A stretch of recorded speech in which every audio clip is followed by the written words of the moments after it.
Okay, the assembly resumes. Honorable members. Clerk, can we proceed?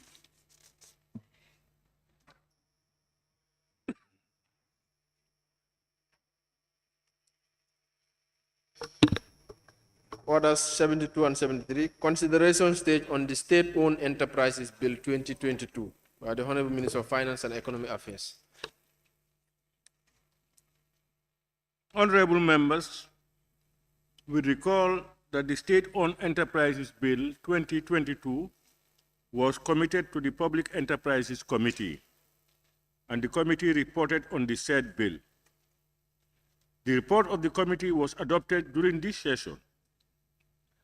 Accordingly, the consideration stage for the said bill was scheduled for today.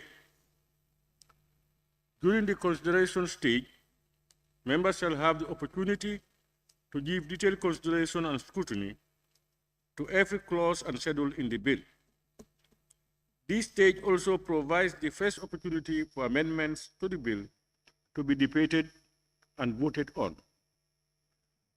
I will now therefore resolve the Assembly into the Committee of the Whole Assembly to give consideration to the bill, that's the State-Owned Enterprises Bill 2022. The Assembly now resolves into the Committee of the Whole Assembly.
Honorable members, the Assembly will now go into the Committee of Whole House to consider the State-Owned Enterprises Bill 2022, clause by clause.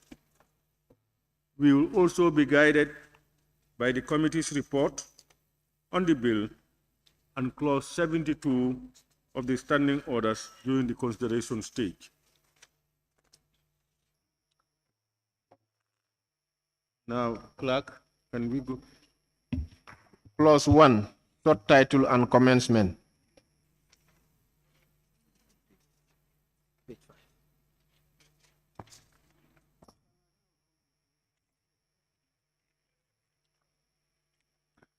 Honorable members, it is proposed that clause 1, short title and commencement, stand part of the bill. Yes? Yes, Honorable member for Woolly. Yes, we can change the same thing from 2022 to 2023, since we are enacting it now. You've seen it. Honorable members, clause 1, first sentence, last word, Act 2022, it should be 2023.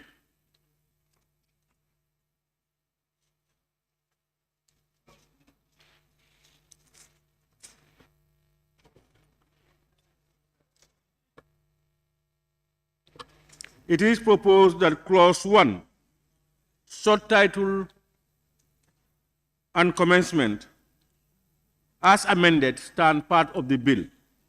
Those in favor, please say aye. Aye. Those not in favor, please say no. The ayes have it.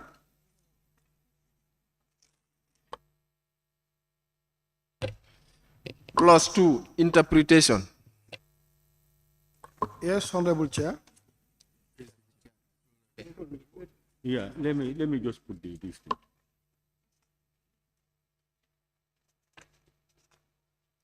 Honorable members, it is proposed that clause 2, interpretation, stand part of the bill.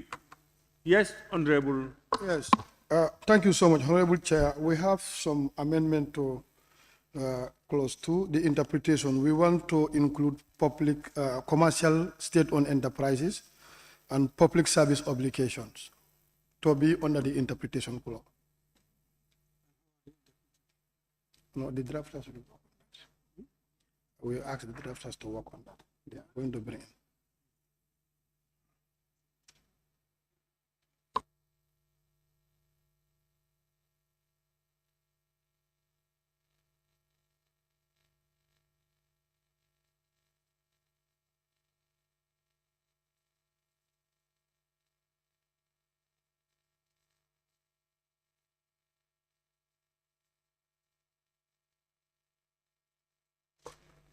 Honorable member, you are proposing that commercial SOEs and the public service obligation be interpreted.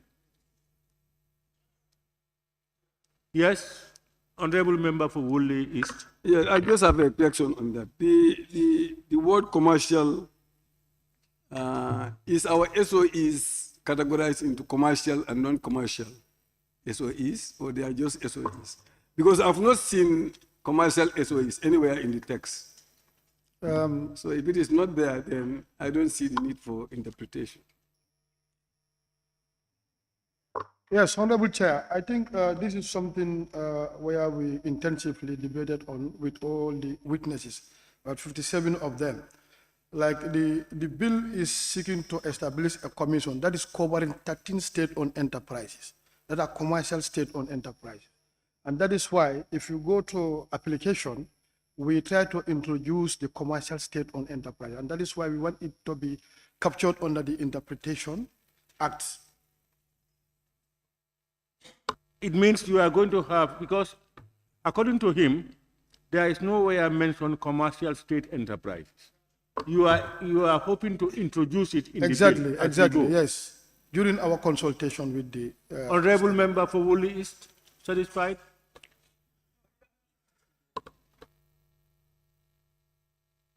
Of the motion is satisfied with that, but for me, I've not seen a need for interpreting something that is not in the bill at all. Now, what he said is, during the course of the consideration stage, they will introduce commercial, yeah, they are going to mention it there. It will be mentioned, that's why they are talking about an interpretation. In fact, Honorable Chair, going to the clause 3, in fact, this is where it's going to be captured on the application.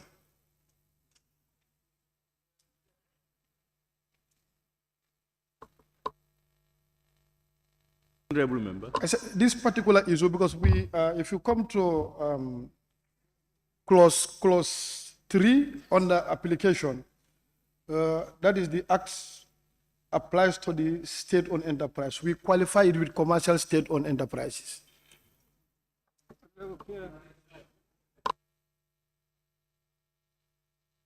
Saying is, do you have a non-commercial state enterprise? We are only limiting this to the commercial state-owned enterprises, 13 of them. Yes, thank you. I think I will agree with the mover. By nature of the activities of some of them, they are non-commercial. That's by nature of the activities. So bringing this commercial here, I think it's going to make it very specific that the commission only deals with the commercially, commercial enterprises only. Those that are non-commercial, then they're not being affected by the commission. And that's where it is on the application, I think the application is going to cover that. That this is meant only for commercial state-owned enterprises. I think it's in line. Generally, the application will be limited to only commercial state enterprises.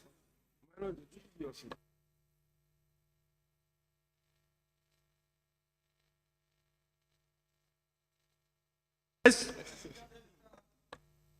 I think the issue by Honorable Member for Woolly is in the text we don't have the commercial enterprises. Yes. Now, when this interpretation is effected, the subsequent clauses where you have SOEs, where they should have commercial, then the commercial will be coming in there. So before putting it there, it has to be reflective in the interpretation clause.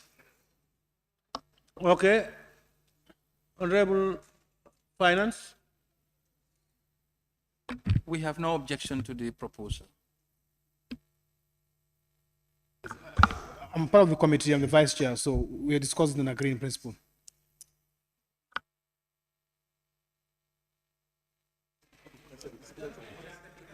Honorable members, it is, we know the proposal that commercial SOEs and the public service obligations be interpreted. So we now put the question. It is proposed that clause 2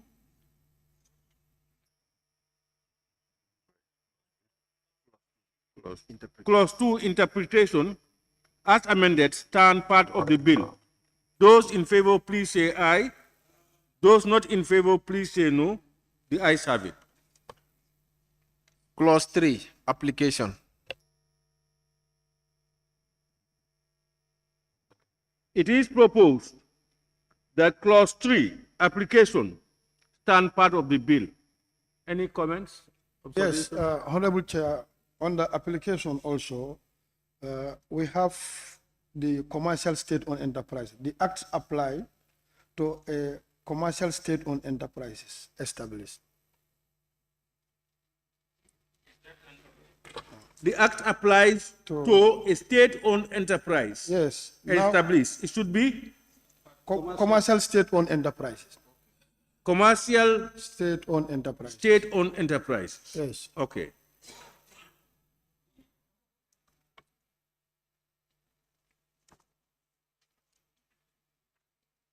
Any more proposed amendment on clause 3? Yes? If this is the trend that we are going, don't you think in the subtitle also, like we now it will read as state or commercial enterprise? No. Any more? Honorable members, it is proposed that clause 3, application as amended, stand part of the bill. Those in favor, please say aye. Those not in favor, please say no. The ayes have it. Clause 4, establishment of the State-Owned Enterprises Commission. It is proposed that clause 4, establishment of the State-Owned Enterprises Commission, stand part of the bill. Any comments? Yes, wherever we have the state-owned enterprise, we qualify it with commercial. So both 4 and sub 1 has commercial.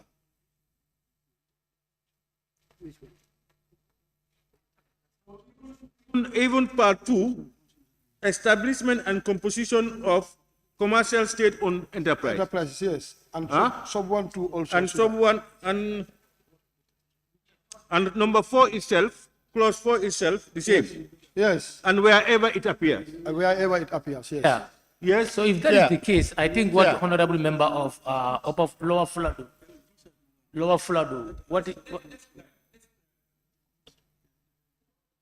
no, it's the same thing. What is here? Then we come to it. Where honorable members, it is proposed that wherever state-owned enterprises occur, in this clause, you insert commercial state-owned enterprises. Yes, what are you saying? No, honorable member of Lower Fladu was saying similar thing. About, yes, can you say it? No, he's saying exactly that, the short title also needs to be changed, if that is the case. The short The short title. title there, part 2. Yeah, instead of saying state-owned enterprise. Honorable Chair, can I come in here? Yes, please. Yes, Honorable Chair. I think if you look at the application, it covers up the PEs that are under the commission.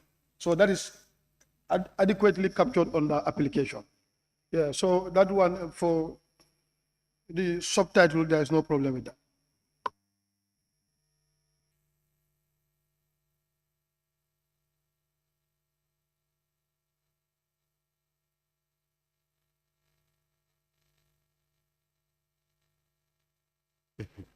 You know what the legal people are saying? If you look at application, so far you have qualified it with commercial. Even if you don't add it to others, it means it can only be applied to those commercial COEs, SOEs. This is what they are saying. Huh? They are proposing, you are the people who accept. Yes. Are we? So there is no need for us to Change it, yes. There is no need for us to change anything here. No. It's only where it is in application 3, clause 3. All right? Then it means there are no proposed amendments to clause 4. Huh? Okay? Honorable members, it is proposed that clause 4, establishment of state-owned enterprises commission, stand part of the bill. Those in favor, please say aye. Those not in favor, please say no. The ayes have it. Clause 5. Clause 5, composition of the commission. It is proposed that clause 5, composition of the commission, stand part of the bill. Any proposed amendments? Honorable members, it is proposed that clause 5, composition of the commission, stand part of the bill. Those in favor, please say aye. Those not in favor, please say no. Honorable members, as we go clause by clause, if I start reading a clause, if you have any objections, please call our attention. Now we move. Clause 6, appointment of members of the commission. It is proposed that clause 6, appointment of members of the commission, stand part of the bill. Those yes. Yes, we have something. Okay. Yeah, but when you have it, I say, just as I'm beginning it, just call my attention. Yes, Honorable Chair, if you look at appointment of members of the commission, the president shall appoint the members of the commission on the recommendation of the Minister of Finance. So we're changing this to be in conformity with the 1997 Constitution, to be in consultation with the Public Service Commission instead of the Minister of Finance, as that is captured in the 1997 Constitution.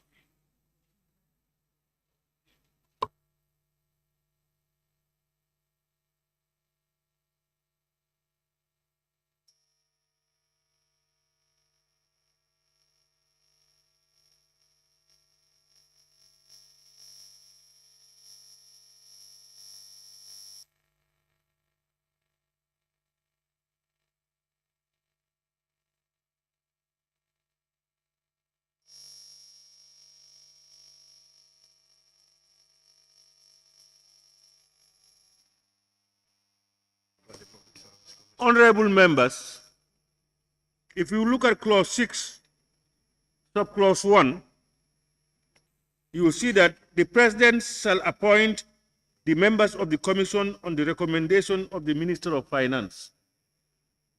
The proposal is to remove Minister of Finance and put in Public Service Commission. That's the proposal. Any observations? Yes? honorable member. Yes, Honorable Chair. In this case, why don't we allow the minister also to discuss on this issue, because these state enterprises, they are all under the Ministry of Finance. No, they can't be autonomous. My honorable members, you listen to the proposals being advanced. Majority, are you hearing? Yes, we are in agreement with that. Don't give you the floor. Don't mind him. He's from Balibu. You have also taken my seat. So what I was saying, in consultation with Public Service Commission, is what we've agreed at level of committee, and I think it's the best practice to be constitutionally inclined as well. Yes, honorable member for Central Badu. Yeah, what I just want to say is in the morning, we talk about a particular section, 175 of the Constitution.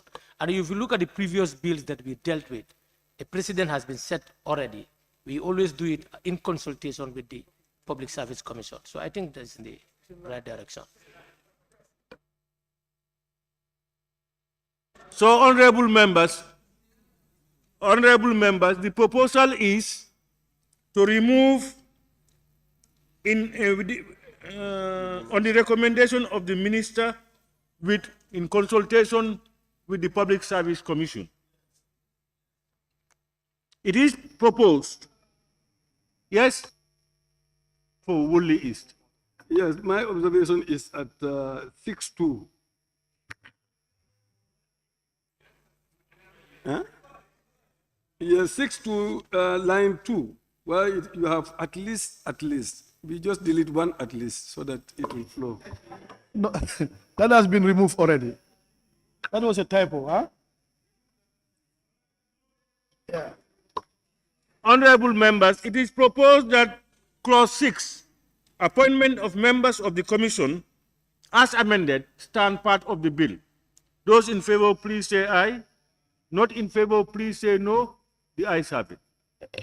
Clause 7, tenure of office of members. It is proposed that clause 7, tenure of office of members, stand part of the bill. Yes, honorable member for Olyundu. Thank you, Honorable Chair. I just want us to be more consistent with the term of office for commissions. Most of the commissions that we have approved in the National Assembly, if you look at the term, sometimes it's 4 years. And then here we have only 3 years for commission members. Why not we put them together and then have 4 years for all commission members in any commission that we establish? At least 4 years would be better than 3 years. Yeah. Honorable Chair?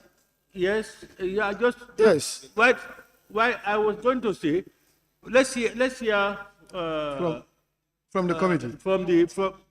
The committee will take the final decision. Yes, the members will take the final decision. Yes. Yeah, let's just hear from the honorable minister. Yes, I think 3 years because it's renewable, and as such, you have a maximum of 6 years. So if we elongate it, it will mean that the commission can have a life of at least minimum 8, and 6 is a good spot. So as recommended, we concur with that. Now the floor is open, honorable members. Yes, honorable member for Central Body. Thank you. Honorable Chair, would it be ideal if that is the case now, we make it 6 years instead of 3 year renewable? So once you serve the 6 year, you are done. No necessarily. Probably after 3 years, you may not serve again. You don't perform. Yes. Yeah. For Upper Salum. Yes. Thank you, Chair. My suggestion, for the sake of continuity, is to have the chairperson at least be 4 years, because otherwise, what could end up happening is all of them will leave office at the same time, and which means there will be no continuity. Which means they have to start fresh. So I think it's important that we have the chairperson 4 years and then the other commissioners 3 years. At least when they leave, at least somebody is there.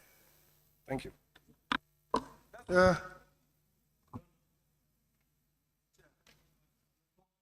Hello, Chair?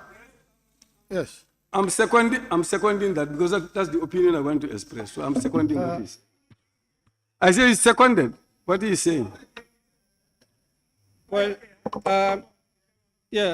since it was not an issue after during the consultation with the relevant stakeholders, they all agree with the committee to leave it at 3 years, subject to renewal for further 3 years. I think we leave as it is. Yes, Chair. Yes, I think this issue was intensively debated among us, but we eventually end up agreeing at 3 years renewable. Because if you look at it, in fact, sometimes not all the commissioners will go at the same time. There must be somebody with institutional memory that will be carried forward, and they will take note of that. So that is why we only limited 3 years subject to renewal. Honorable majority. Yeah, yes, what is agreed in committee, the Supreme decision is here. I want to support the submission of member for Upper Salum. Let the chairperson be 4 years, and any other commission member could be 3 years, 1 year renewable, at least to maintain that institutional memory there as the chairperson. Thank you. But the explanation is not necessarily all of them will go out at the same time. Exactly. So that's the purpose. So even that's if they are all 3 years, Yeah. there will always be somebody who will be left over. But then also the leadership, the leadership, the chairperson should be given 4 years, and every member 3 years, 1 year renewable. That's a good compromise.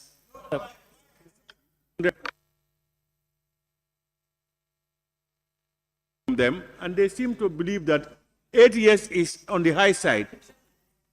6 years maximum, that's what they want people to do, and then go away and give others chances.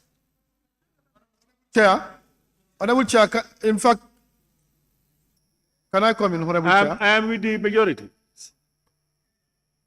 Okay. Honorable Chair, can I come? Yes.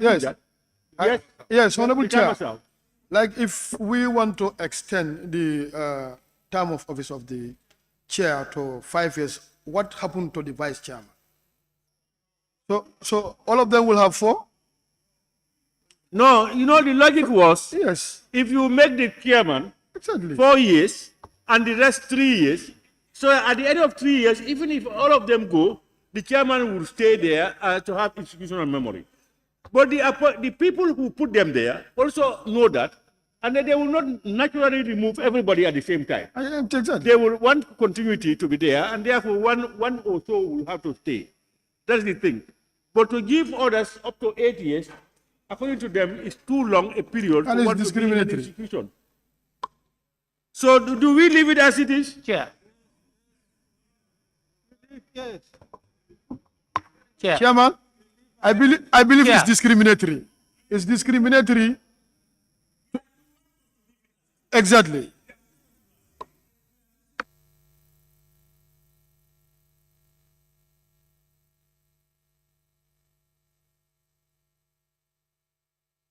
From what I have said. You are changing your mind. Yes. Okay. Can I hear you? Okay. Honorable Speaker, given the chairperson 4 years and the rest 3 years, the chairperson works with a team. He doesn't work in isolation. So how can you add the chairperson and leave? I'm changing. That was not my first statement. Your I'm first changing statement now. is 3. I'm changing. Let me learn. You will know that I have changed. No, I will not allow you to learn when you are going into the same thing. No. It's different. In debate, you have to add up. You have to add up. I'm giving my weight. I'm giving my weight to an opinion. But whether, Babula Judola Judobula is the same, whether I say it this way or that way, This the one is purpose different. the purpose is to No, contribute. this one is different. It's You not a agreed, new element. you agreed that 6 years, three terms. That's what you agreed. Now, the justifications we have had you, and we have agreed with you. So we are dealing with people who think otherwise. In debate, the essence of people going. No, we are not on a debate. No, we are debating on it. We are debating on the proposals. It's not Suleiman, it's the chair now. Let him decide.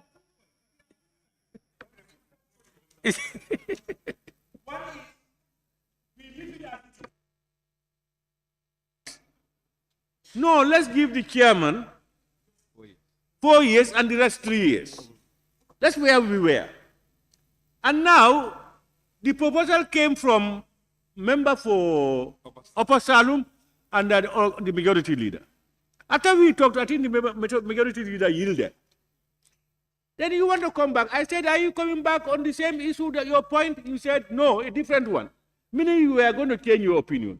But you are coming to say the same thing. My first opinion was we make it 7-year non-renewable. I think everybody had me. 6 years. 6 years. That was my first opinion. But now I'm changing to support those who said we maintain 3-year, 3-year. And I'm putting up my justifications. And I think, no. That's why I said I have to come. When I talked to you, I thought you changed from 6 years. No. That's why if you don't allow me to learn, you will not understand. Head. No, now I think everybody understood me. I'm supporting 6 years, but I'm putting up justifications. All right, can we hear your justification? The same as what people thought. Okay. Please, one more time. I am always concerned about the issue of discrimination there. So I would renege from my position to say that let's have a 3 years and 1 year this thing, renewable. So that at least that's the question of people. Thank you. 3 years and 1 term renewable. As it's drafted in the ayes have it.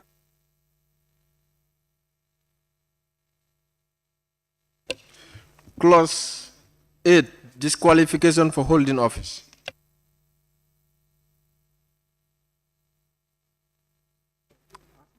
It's on.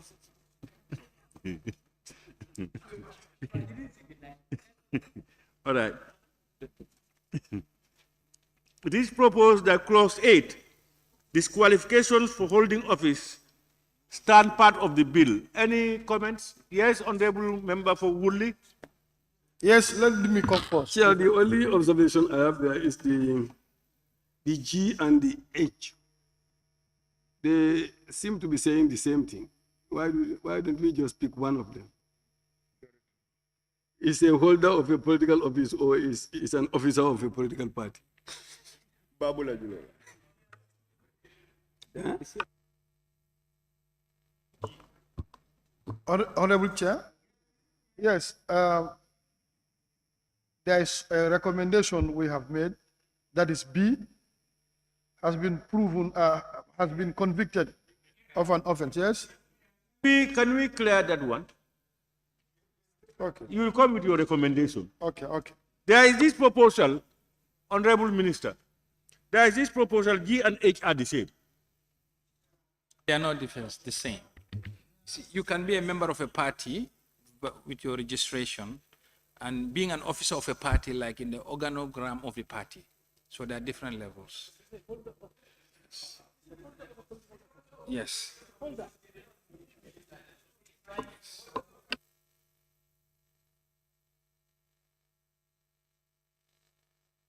Member for Fonyi Kansala. Sorry, I was just saying it's different. It's not the same as what he's insinuating. These are two different things. E and F. No, they are not the same. Read properly. Read. We want now, yes, Wooly, just give me a chance. Please explain to us the difference so that we will not go over it all. If they are different, tell us the difference. Different. They are different. Yes, can I speak? Minister, can you explain so that members will understand? You can be holding a political office by an appointment without you being a member of a political party. That's the difference. Like a technician or a technocrat can be appointed into a political office by appointment, but he might not be a member of a political party. That's the difference. However,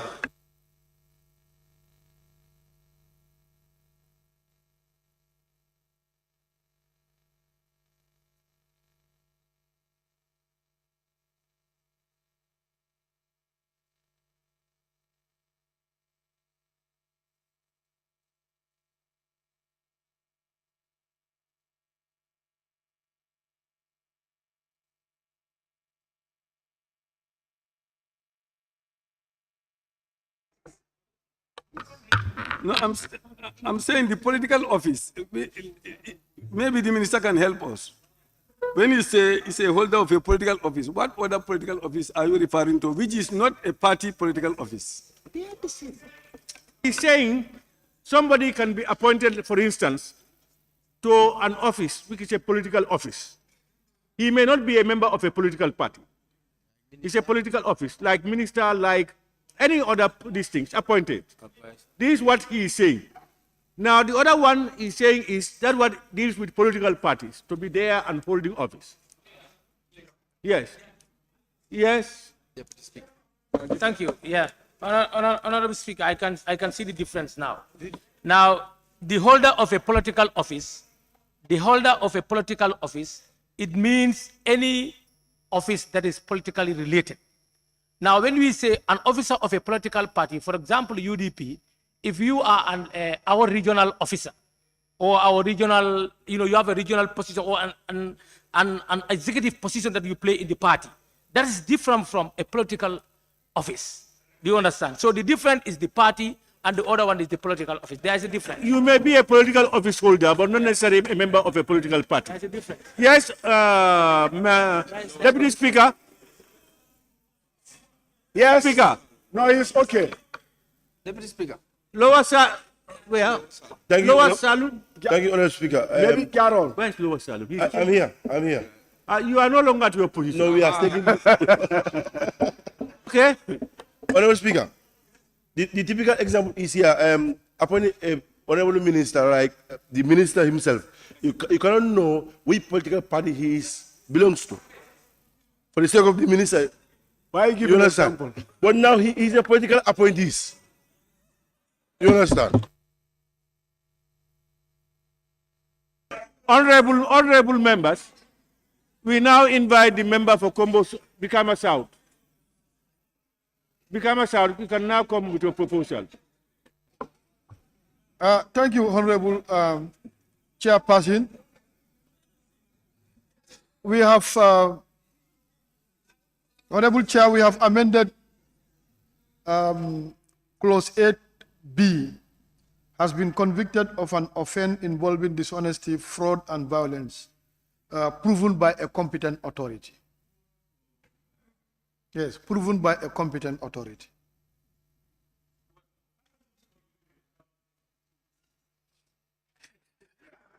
No, sometimes some of the people are taken to, people are convicted without going through these things. Sometimes it can be politically motivated. Anything can happen. Wait.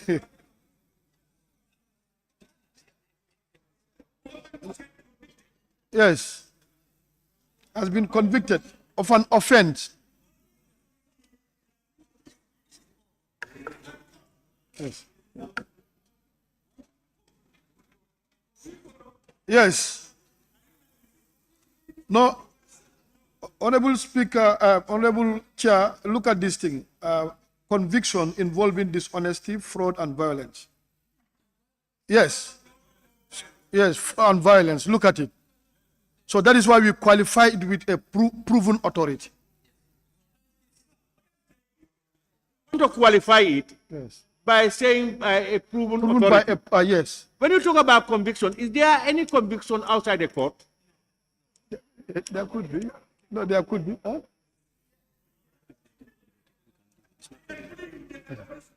So sometimes we're looking at Okay.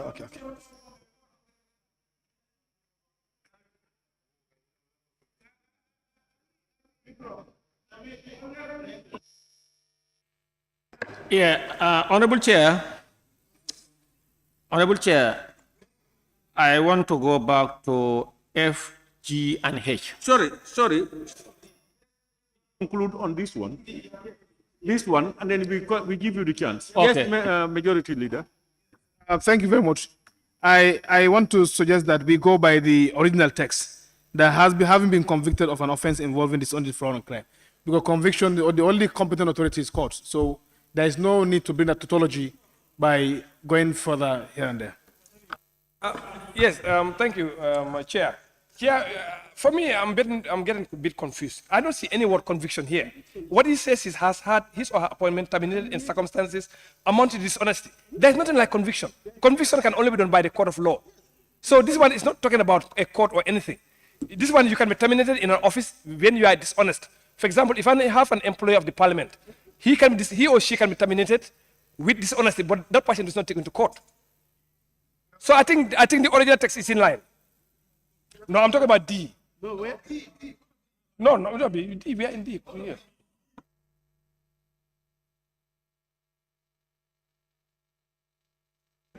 B is there. What happened to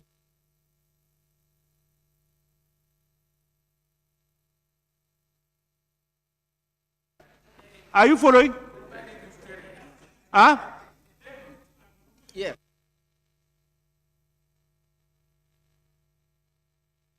Yes, I said I agree. There's no need to add competence. Right. So, honorable members, what about the one, it says involving dishonesty, fraud, or violence? Okay. Member for Combo Bikama South, are you, yeah, no, I mean, are you comfortable? Yeah, okay. Now, Deputy Speaker. Yeah, Honorable Chair, you know, there was this agreement between G and H, them being the same. If you look at F, now F can take care of G. Please. Like members of the National Assembly, cabinet, and local government authorities. That's the mayors, the chairperson, and the councillors.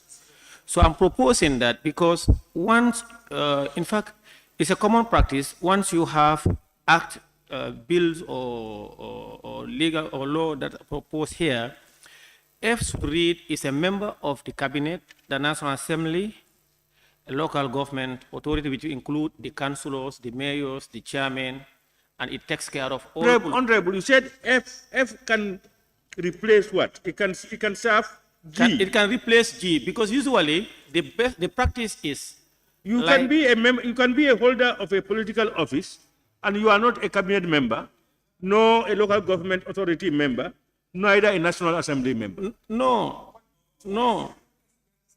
that's not possible. A political office. That's not possible. The president appoints people. Even the president's advisors are political appointees. No, they are not. They are not. It's not. They are political appointees. No, that's not political office. Huh? No. No. Now let's take one by one, please. Yeah, allow me to finish. Yes, I will allow you. I just want us to listen to each other. Yes, go ahead.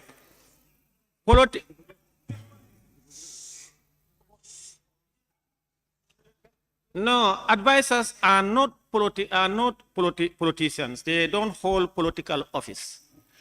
Holders of political office are office of the president, the vice president, the speaker of the National Assembly, cabinet ministers, deputy speaker, members of the National Assembly, members of council, that is elected mayors, chairpersons, and councillors.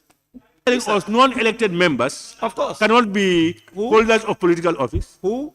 Non-elected members cannot be.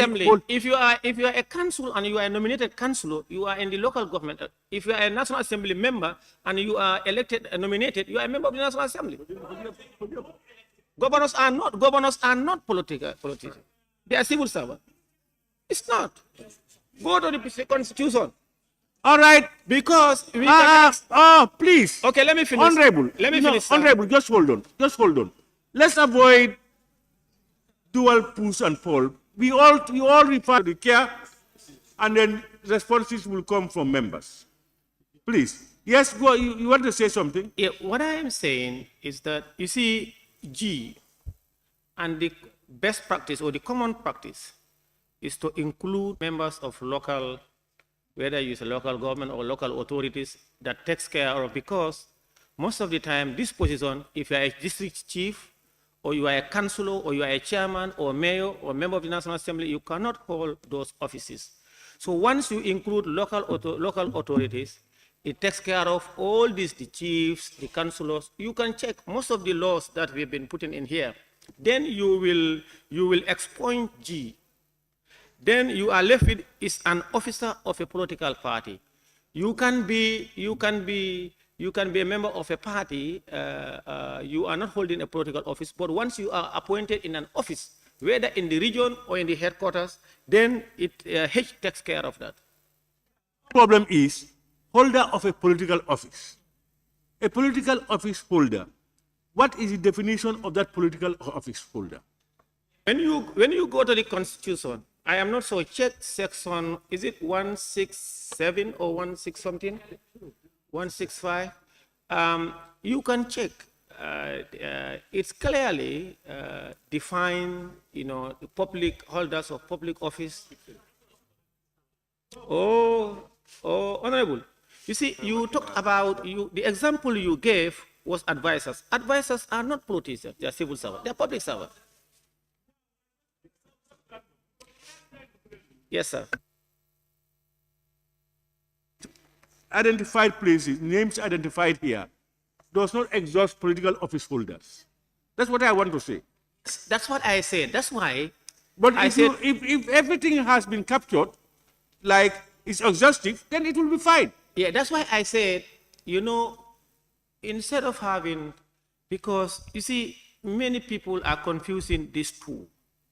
And to avoid doubt, H, you add members of local authorities and district servers. You can check if you have members of the Ministry of Justice here, or the draft, or the legal council, they can tell you. Most of the bills, that's what they have. It takes care of all political holders of political office. Because you have the institutions, the National Assembly, the cabinet, local, and also discipline. That's why you bring in these disciplines. You see, Honorable, unless then interpretation of political office. Because otherwise, it will be an argument for you to tell somebody else, this other holder of an office is not a political office holder. Yes, because holders of political office, they are clearly, it's a clearly distinct holders of political office and other offices in the public service. All right. Let's throw it to the floor. Honorable nominated member, Keva Lam Fofana. Thank you, Honorable Speaker. Honorable Speaker, for me, I will take you back. I am with the fervent belief that the two are the same. Because the argument advanced that people can be appointed. Two are the same. That is G and H. No, but that's not what he's saying. No. I'm not supporting what the Deputy Speaker is said. I'm expressing my opinion. The arguments advance that people can be appointed into political office. Politics is based on loyalty.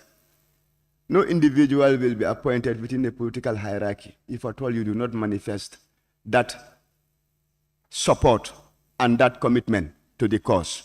So for me, G alone will suffice, because if I can just say, Honorable Speaker, if we try to understand what the provision is trying to say, is people might be compromised if at all they have a political inclination.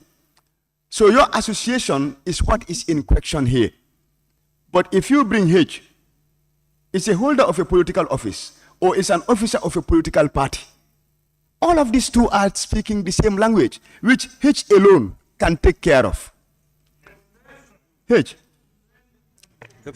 No, but yes.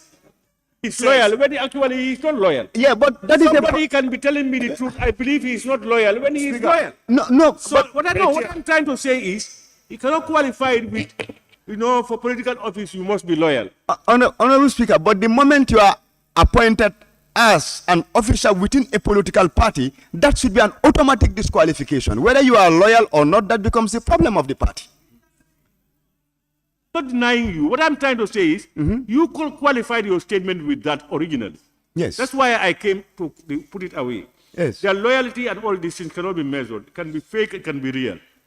Yes, but we are talking about the law here. They are the same, and H can qualify G. Okay. Yeah. Yes, honorable member for Central Body. Very much. Honorable Chair, Yes, I have heard what the Deputy Speaker said. Deputy Speaker, we have what we call as public servants, okay, and we have what we call as civil servants. This bill is very clear. The bill had mention of the public servants that you made mention of. They are there. If you look at E, so but we are talking of those that are not part of F. Where are you going to capture them now? Those that are not part of the cabinet, the National Assembly, the discipline, are you going to capture them now? Is the holder of a political office. Do you understand? That political office is talking about those that are not mentioned. Now, is an officer of a political party. That means you assume a responsibility in that political party. That one is specific. This one is general. Yeah, Chair. Where? Chair. No. Chair, yes. F is not conclusive. Member for Woolly, please address your question to the chair. Honorable Chair. Now let's give another person. Upper Fuladu, West. Thank you very much. I'm in the view that these things are not the same. We have seen in this country people who hold a political office and they come and say, I was an insider, but I was never in the political party. So this thing, somebody can be there because of the opportunity, but he's definitely not loyal. So if you want to make this thing the same, I am not agreeing to that. These are two different things. Deputy Speaker. Yeah, Honorable Chair, you see, what I want to put across here, the member for Central Body to understand, F, G, H, one of them is redundant. One of these is redundant. Now, you talk about a local government authority or occupies a public office. And you are talking about is the holder of a political office. When G, you have mentioned and you exhausted all holders of political office in this country. And then H takes care of the one ministers or other people want to say you are a holder of a political officer of a political party.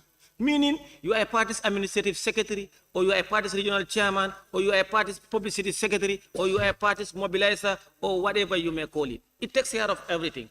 There is no need to have G. It's redundant. Honorable member, you see here, H, an officer of a political party is very clear. Of a political party. G is holder of a political office. That political office holder may differ from you to me to somebody else. If there is no definition. I don't know whether you understand me.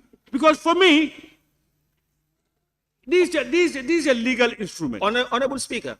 Let me learn. Okay, sir. This is a legal instrument. And these things, people can look, legal-minded people can look into it to bring about a lot of things. Now, if, for instance, F, member of cabinet, National Assembly, and local government authority is not exhaustive, and it may look the same as as G. If you leave all of them there, what happens? Now you leave no room for anybody to maneuver. Can I? Yes, let him come in. No, wait. Yes. Chair, we have independent people here. They hold political office, independent people here, but they don't belong to any political party. So, Honorable Chair,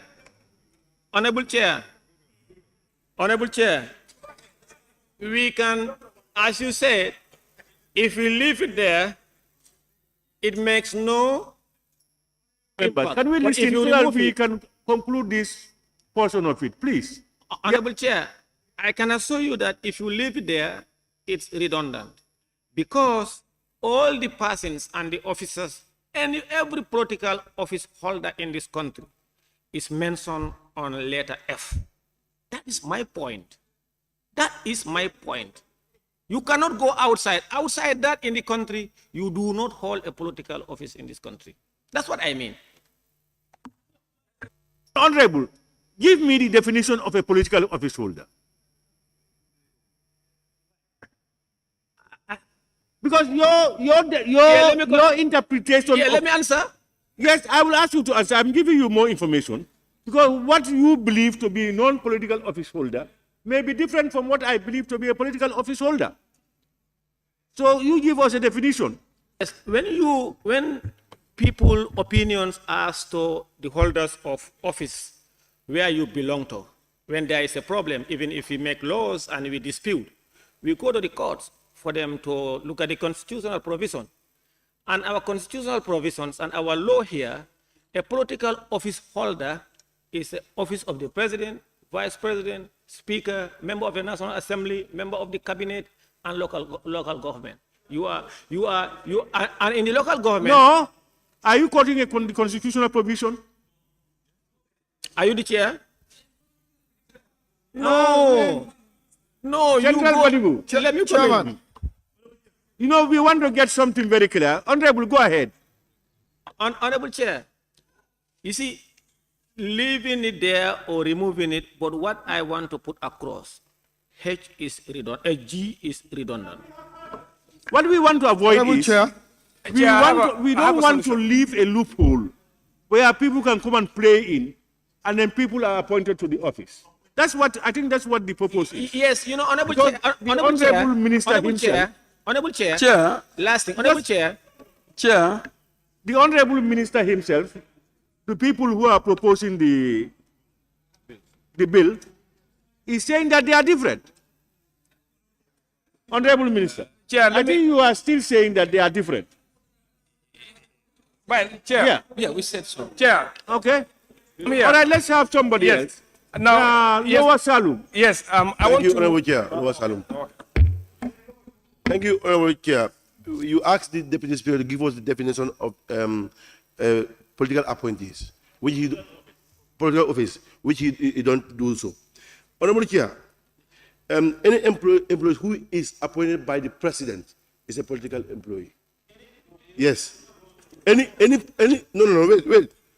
wait. Honorable members. Wait, allow me to come. Honorable Lower Salum. Honorable member for Lower Salum. Just give me a minute. Honorable members, please, I told you, I said this many a times. You have a right to disagree with somebody's opinion. But you must respect the opinion. He has a right to his opinion. Let him say it. If you are not in agreement, come up with yours. Please allow him to say what he wants to say. Yes, Honorable Member for Lower Salum. Thank you, Honorable Chair, for giving me the floor again.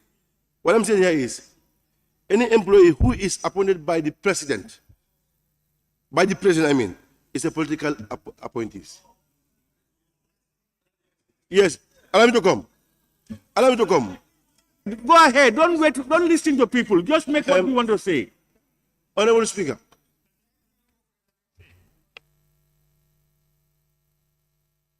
Salum, are you ready? Chair. I am not. You are ignoring me now. Lower Salum, are you ready? No, I am not. Please, don't listen to people. Talk, my friend. Speak. Say what you want to say. Yeah. What I'm saying here is, anything that is anybody who is appointed by the President is a political appointees. He is saying the advisors are not political appointees. I'm saying no to that. Because advisors are appointed through the President on his powers to advise him on political issues or Islamic issues. He knows it. They are all political appointees. The governors, the chiefs, you understand? Even himself. All right. Okay. Chair. Let me have this member for Upper Salum. Yes, Honorable Chair. Yes, Honorable Chair, You are I not just want to I'm help the one him. who raised Mr. this issue. Speaker, You are not. I want to help him to add.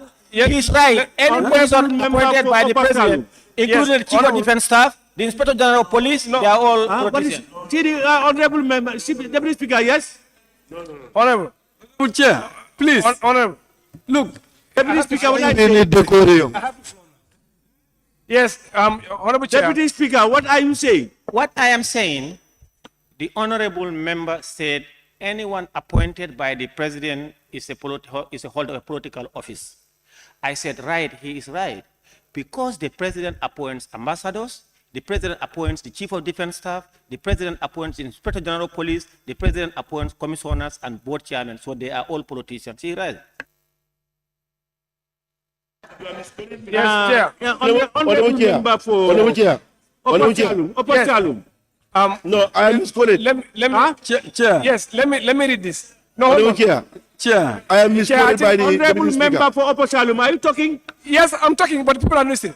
Okay, I want to refer the House to Section 170 of the Constitution, where it's titled Restriction on Political Activities of Public Servants. Subsection 2, it reads, any person who holds an office in a public service who wishes to contest an election for a political office shall, prior to nomination as a candidate, obtain 1 year's leave, etc., etc. From this section alone, I think it's clear what is a political office from this section. Which means what he's saying, the Deputy Speaker, what he's saying is actually correct. No, wait. It's very clear here. Please. Yes. Honorable members. Yes. Please, you don't have monopoly of knowledge.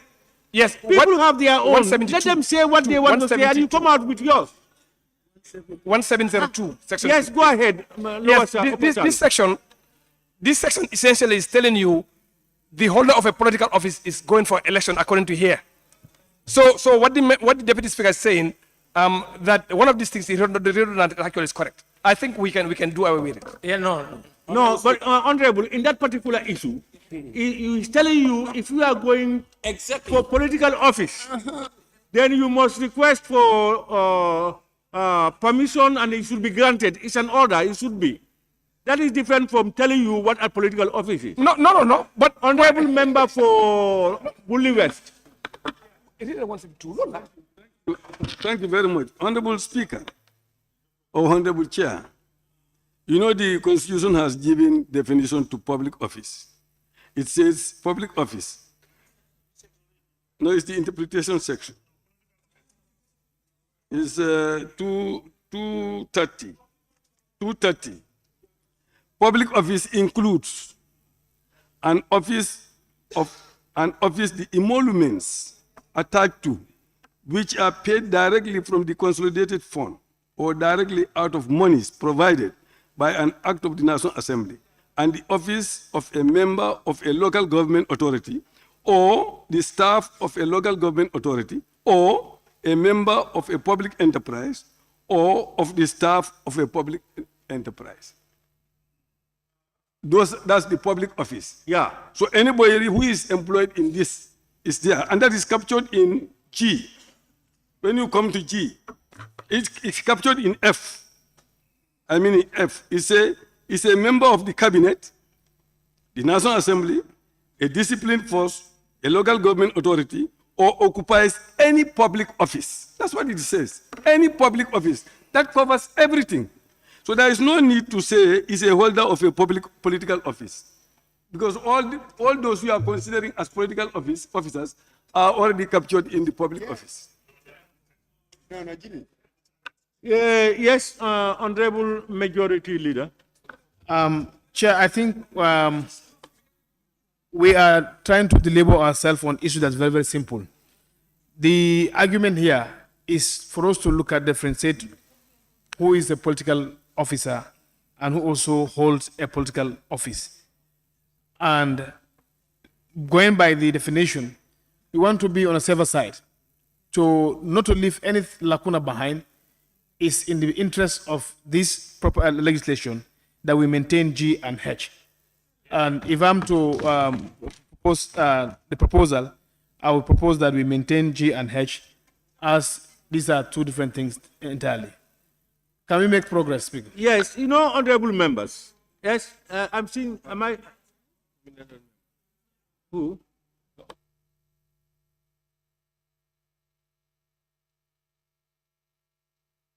Upper Salum, yes, go ahead. What I'm saying is, I think the whole issue is about redundancy. So no one is saying that this is illegal or this is wrong. So if it is about redundancy, I think for the sake of time, let's let it go. Just like what the majority, it doesn't. Point of correction. Yeah. Nobody talk about illegal. There is no legality here. There's no legality. Nominated member, Keba. Yes. Thank you, Honorable Chair. can the mover of the motion or the chairman of the Public Enterprises Committee help us with the definition of a political office so that we can lay this matter to rest once and for all? No. No, Sorry, because you are talking about laguna in the law. Please. We want to know that it's valid. My honorable member, address your questions to me. Sorry, Honorable Chair. Sorry. Now, My what apologies. I'm saying is it defined in the bill? Interpretation. It's not defined. It means he must cook out a definition, and he's not a lawyer. Honorable Chair, because the majority leader is saying to avoid a lacuna in the law. And honestly, the Deputy Speaker is right. Between F, G, and H, one of them is not needed. Right. You know, all right. Now, let's try to conclude this. Honorable member, if you observe it, there are still some people, after all this talk, who believe that they are different. There are still some people who believe that they are the same. Up to now. Now, to be on the safe side, leave it there. What does it think? Those who believe that they are the same, they are satisfied. Those who believe that they are different are satisfied. But, Honorable Speaker. What happens? Honorable Speaker, sorry. Honorable Speaker, just a last intervention. I try to look at the definition. Minority, I have the floor still. Honorable Speaker gave it to me. No, he gave me the floor. Okay. Okay, thank you. Okay. I try to look at the definition. Political office means an office. No, I'm trying to compare the two definitions. No, what I'm saying is, he's talking about definition. Yeah. Yes. From the internet. Or from the internet. Yeah. Honorable Chair. Honorable Chair. What I'm saying, we don't have the two terms defined. So now, the definition here is political office means an office which is obtained by public election or otherwise obtained by political selection. Whereas party officer or officer of a party means a person who holds position of office in a political party, whether by election or appointment or otherwise. Go to the first one. It's the first one that is creating confusion. Yes. We all agree on the second one. Yes. Can we read the first one again? The first one, that is the political office. Yes. Means an office which is obtained by political election or otherwise obtained by political selection. Political election or political selection. Or political selection. Yes. Chair, do I still have it? Chair, can I? So Yes, it means I want to they are add something. different. They are different. If you go by that definition, They are different. that's why I said, those who believe this thing may be right. Those who believe this one may be right. To satisfy everybody, we leave it there. Yes. No, Chair. it's right over there. Honorable Chair, I've been raising my tax. No. Who is saying that? Yes, Honorable Chair, I've been raising my tax. Sabah Sanjal. Member for? Sabah Sanjal. Sabah Sanjal, yes? Yes, thank you. Thank you very much, Honorable Speaker. I think it's simple. Either ways, we need it. If X is appointed to be the health officer posted at a particular place who takes care of the affairs of a particular political party, he is occupying an office in that political party. But does that qualify that individual to occupy a public office? No. So in either ways, I believe that we need to leave it as it is so that we will not leave anyone behind. Yeah, I just want to say this.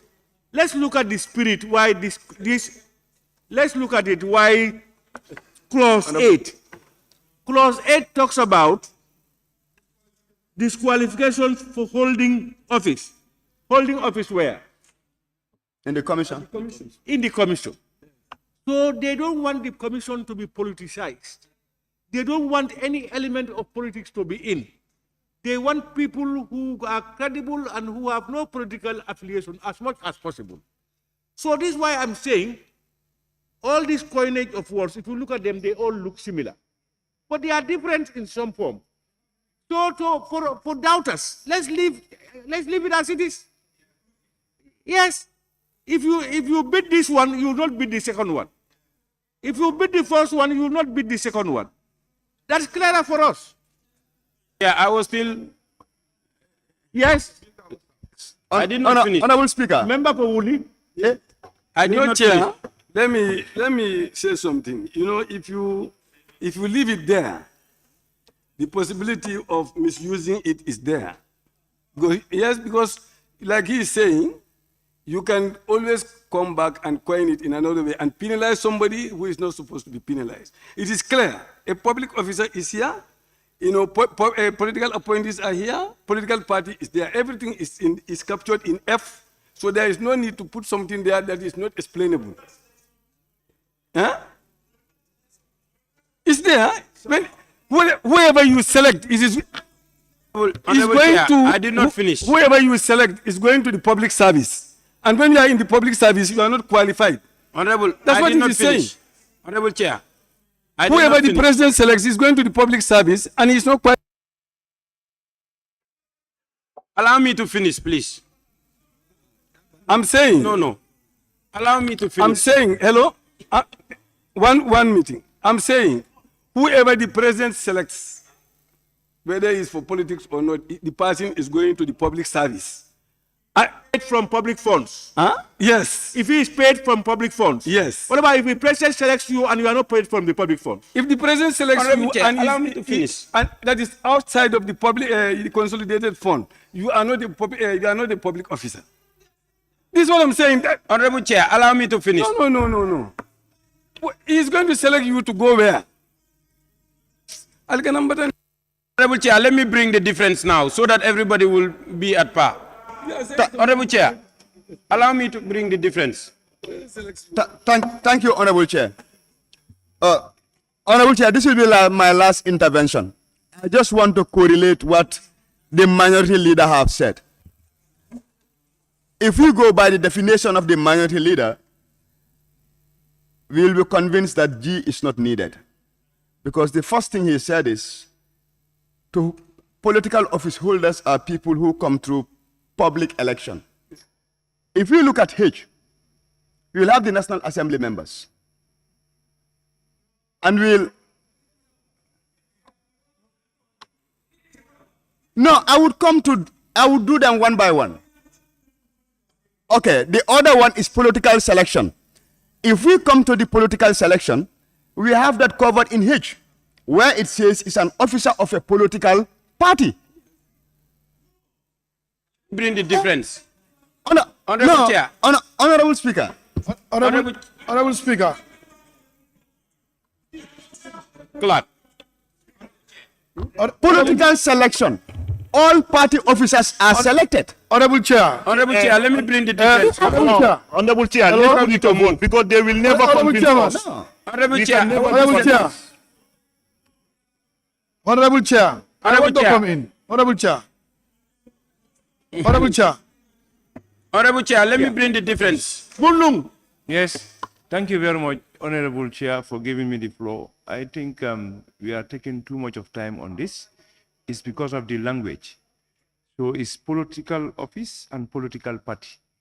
People might be in a political party where they occupy positions, like regional chairman, party leader, or whatever. But political office is a special position that is given through appointment or selection within the people. So I think the reason why they put it there, the committee, I think they went through all these things. So I think we should try to at least hear from them so that at least they can advise us, because we gave them the mandate for them to at least scrutinize the bill, and which they did.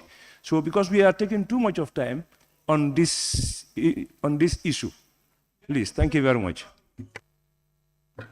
Thank you very much, Chair. I think the problem we have here is we are only seeing things on what is the current happenings. Let us expand ourselves out of the box. Currently, what is happening now, a political party feels that the only person I can employ is somebody who is supporting me.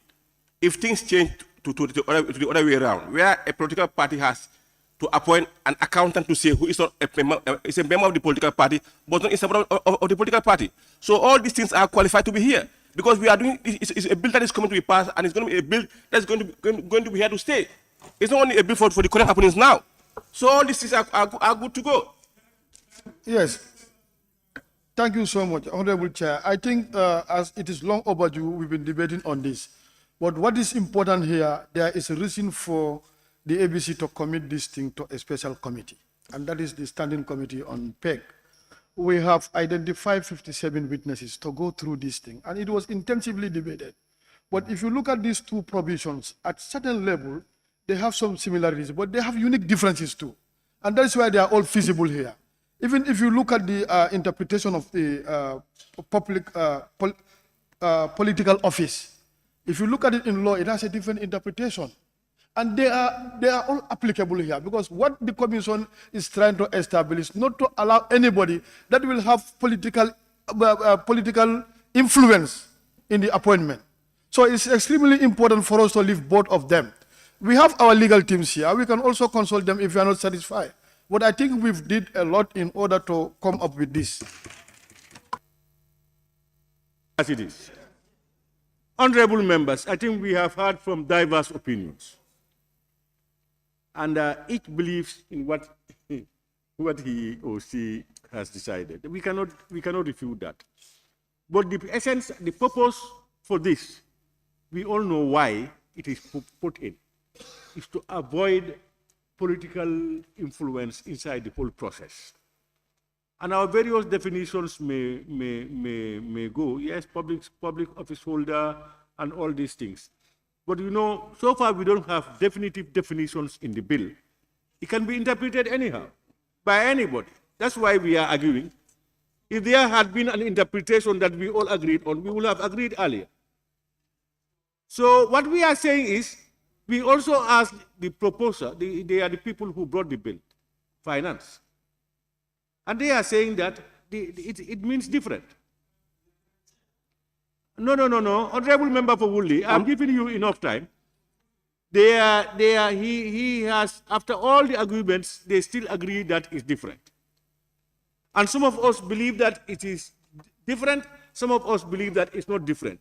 To capture everybody on board, let's leave it as it is. This is what we are saying. I don't want, no. If I give you, I will give somebody. I'm concluding. If we don't agree, we are going into a vote. But I'm not entertaining again. After all these arguments, we will just continue until tomorrow morning. What I want us to do is to agree, in principle, we agree to satisfy everybody, that we leave it as it is.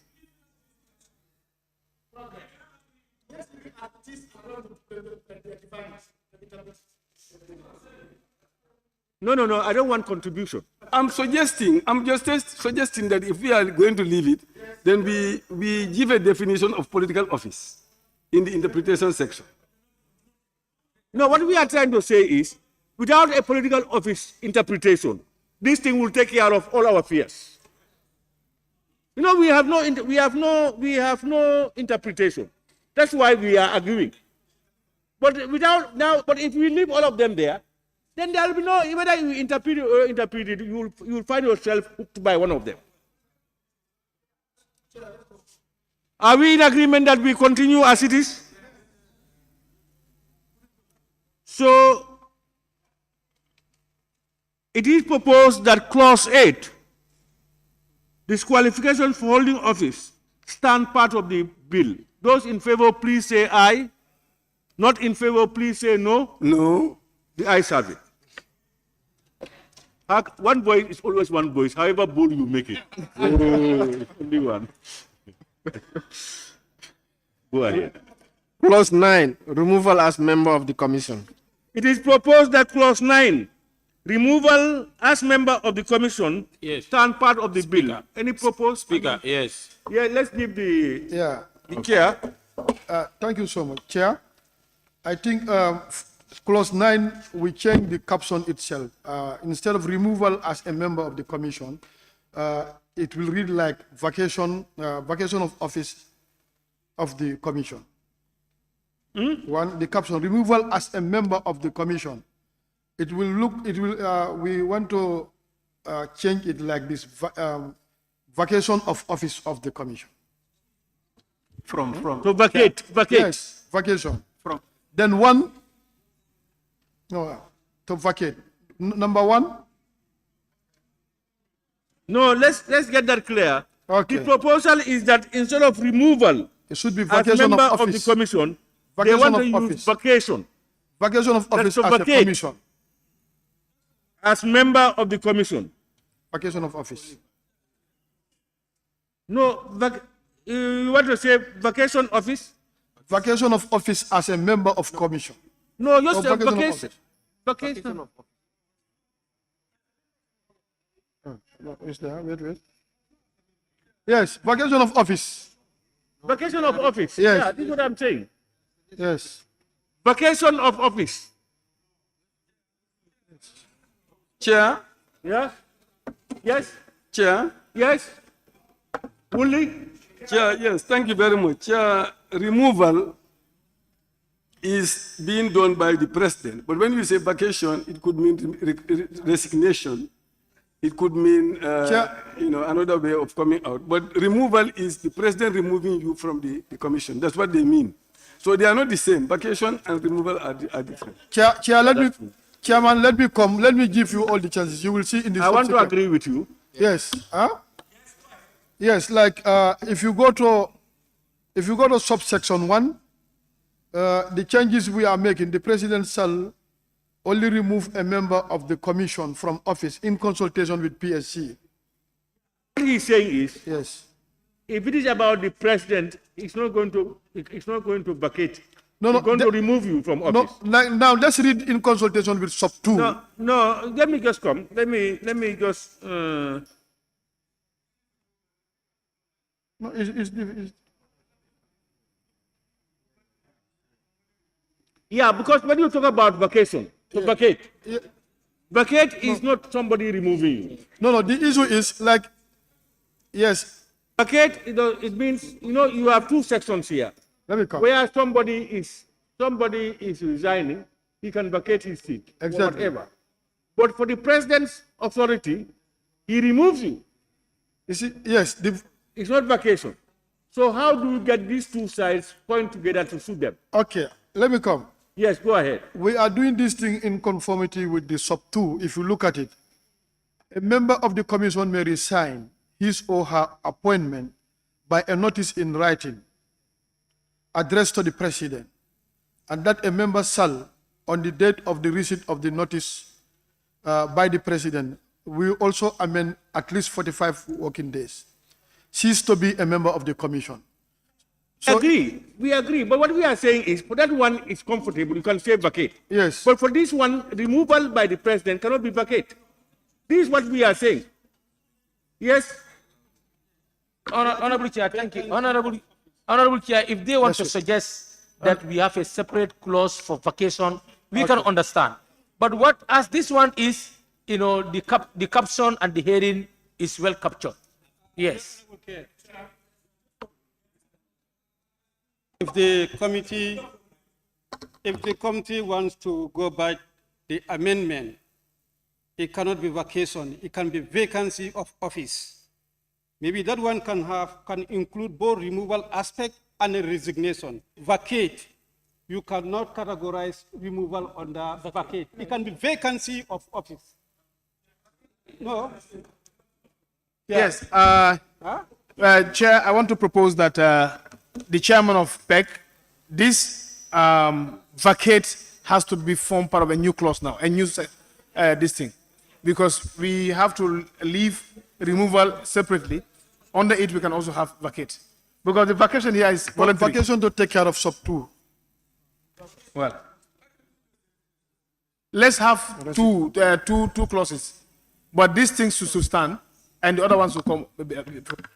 But some things, okay, some proposal by the minority, let's listen to that well. Yeah. If we are to go by the submission of the committee, vacation should not actually be vacation, but vacancy of office. Now, yes. Yeah, so when it's vacancy, vacancy can be created by either removal or resignation. So that's that. Speaker, hey, Chair, It looks, yes? Chair. Yes. My proposal is that 9, removal as a member of commission.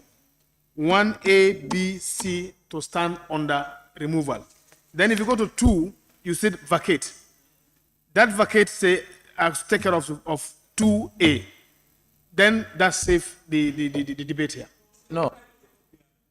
Yeah, it's exact 2. What are you going to put? You have to frame it. Now, we have a heading, vacate, from office. Okay, just the heading. Yes. And then here the heading is removal as a From member office. of the commission. Yes. And if you turn to number 2, you can have a subheading also and say vacate from office. No. But remember, this is a clause. Yeah. It's not a subhead. It's not a subclause. Now, Additional insertion.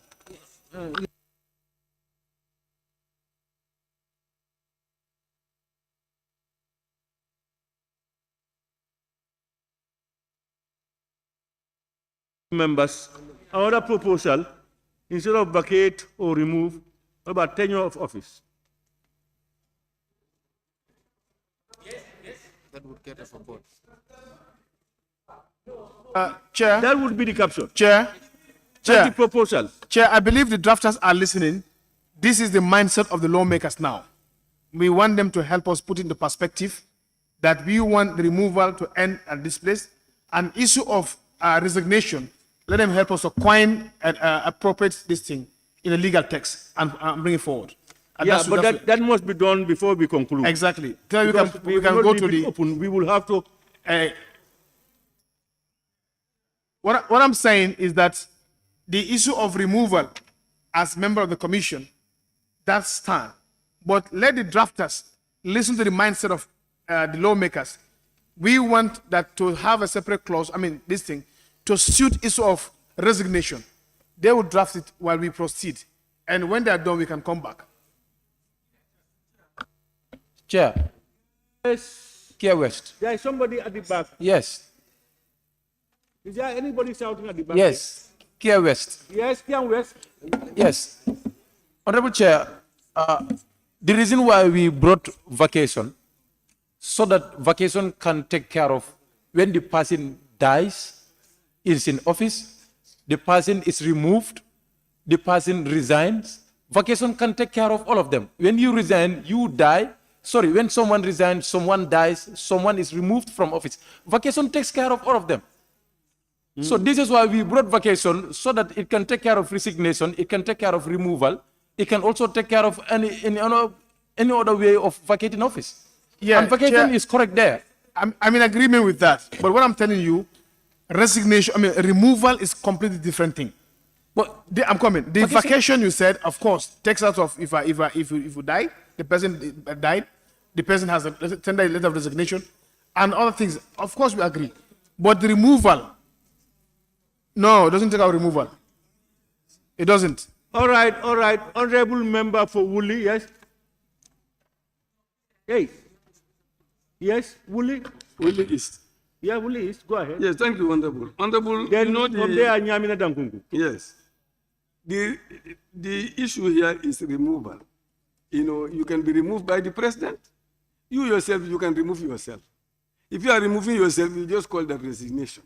But here, the caption for removal of the commission, the president removing you because you have done something or because something happened to you which requires you to be removed. That's what we are saying here. So it's quite apt. We should keep it as it is. Yeah, removal. That's what we agreed on. There are two proposals. Let's agree on one. He's saying that the draftsmen, let them think out something for us before we get ready, and they will read it to us, and we come back to it, and then we go on it. This is what he's saying, because I think your thoughts and your concept are all the same. Well, yeah, you work it out for us. All right, we will leave clause 9. Yes, we will come back to it.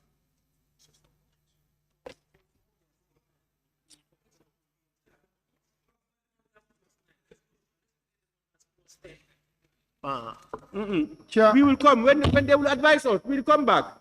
no, but underneath we have the subsections A and B. We have some issues there that we want to address. Yeah, when we come back, we will address it. We will address them. Because even if you address it, we cannot put it to vote. 1 and 2, we will come back to them. Now, can we go, Khalifa? 9, 10. All right. 10. Clause 10, meetings of the commission. It is proposed that clause 10, meetings of the commission, stand part of the bill. If you have any observations? Any? Brikama South. Yes.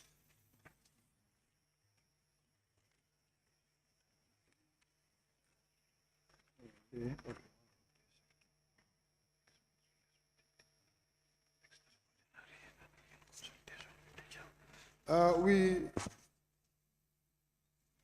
Thank you.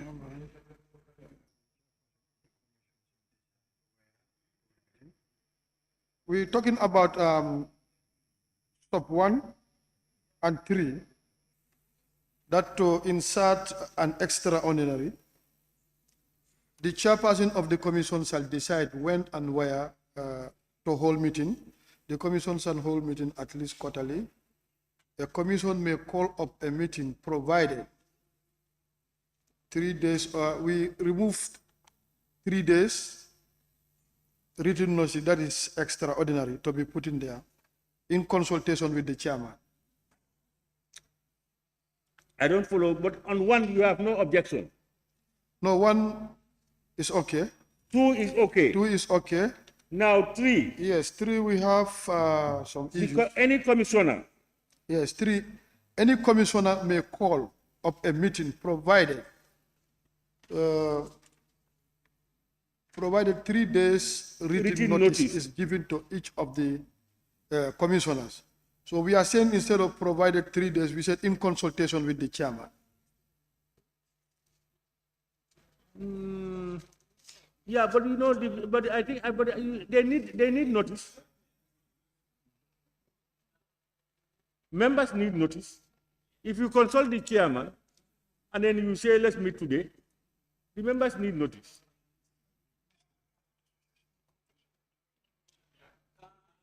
Yes. Huh? Yes. Huh? I think I said after him we were going to be minority, am I right? Yeah. In consultation with the chairman. Have you any issue on this one, Nyamina Danku? One of the sector expenses for the additional extraordinary. Use your mic. Use your mic. I said I wanted to make an intervention earlier on the issue of the removal and the vacation. But you already said that, okay, yeah, we come back to it. Somebody who wants to make a comment? Yes, Woolley is. No.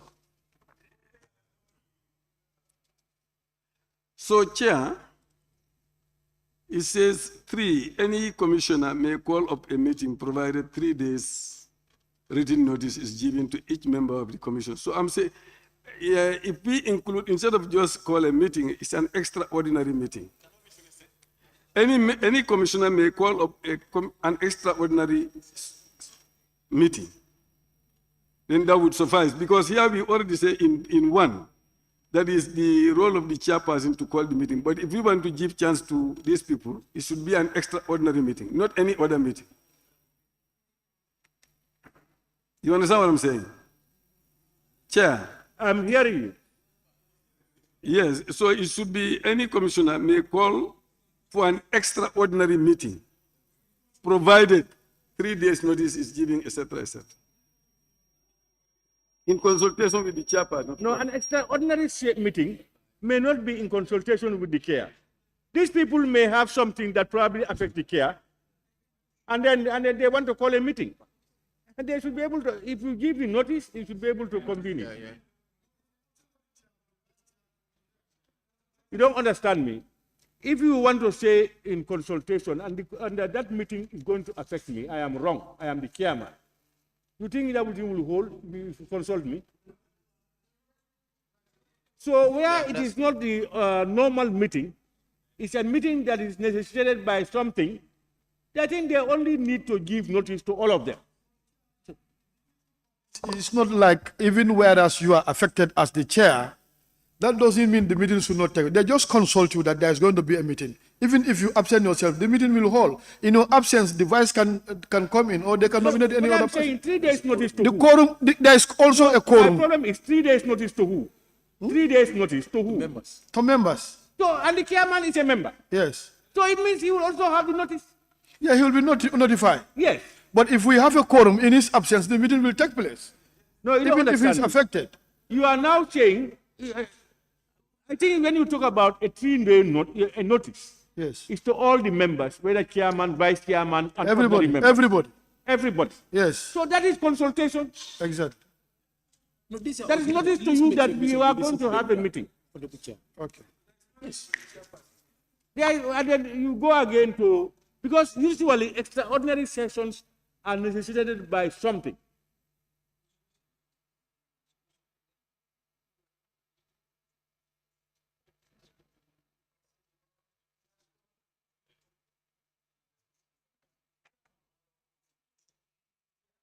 Yes. Go ahead.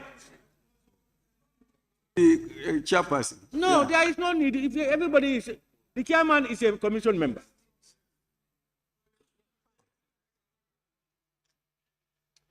I think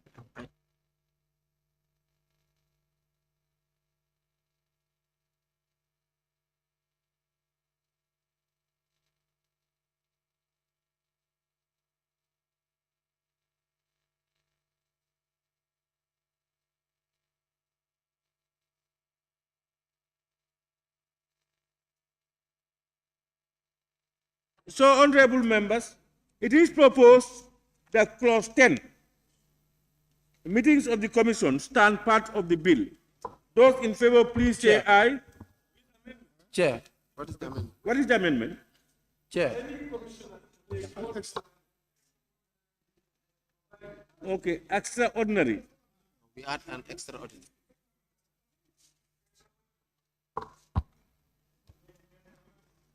Okay. Chair. Chair. There's a proposed amendment. There is an extraordinary. Yes. Yes, it's added. All right. Extraordinary. It is proposed that clause 10. Yes, honorable minister. Thank you, Chair. I think the word extraordinary should not be put because the number of meetings have not been defined. The minimum is what is defined. You can have meetings beyond that. It's quarterly, at least 4. So yeah, at least that means you can have more than that. So you will be able to call it extraordinary if you have a ceiling, like to say a maximum, anything outside that can be deemed extraordinary. But it's not defined, the number of meetings. And to call a board meeting is not deemed as an extraordinary item. If you have regional bodies, they have statutory meetings. Anything outside the statutory meeting can be called extraordinary. Thank you. Yes, honorable member for Woolly. Yeah, I'm saying, if we look at one, it said the chairperson of the commission shall decide when and where to hold the meetings. So if we want to create another one and say any commissioner can call any other meeting without defining which meeting, it means we are taking the role of the chairperson and giving it to everybody. So there must be a distinction between these two.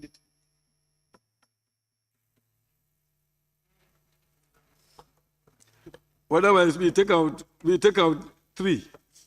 There is no need for 3 then. No, the 3 may mean if members, aside the chairperson and members want to call a meeting, they should have, just like assembly, one quarter of That's members. extraordinary. Yes, that's extraordinary. But That's because what we're talking about. we have a stated number of sittings. Yes. This is what the minister is saying. There is no ceiling. But what he also said looks this thing, because otherwise every meeting, because if you say that the chairman is the one who is to call meetings, all other meetings may be deemed extraordinary or special meetings, whatever you want to call it.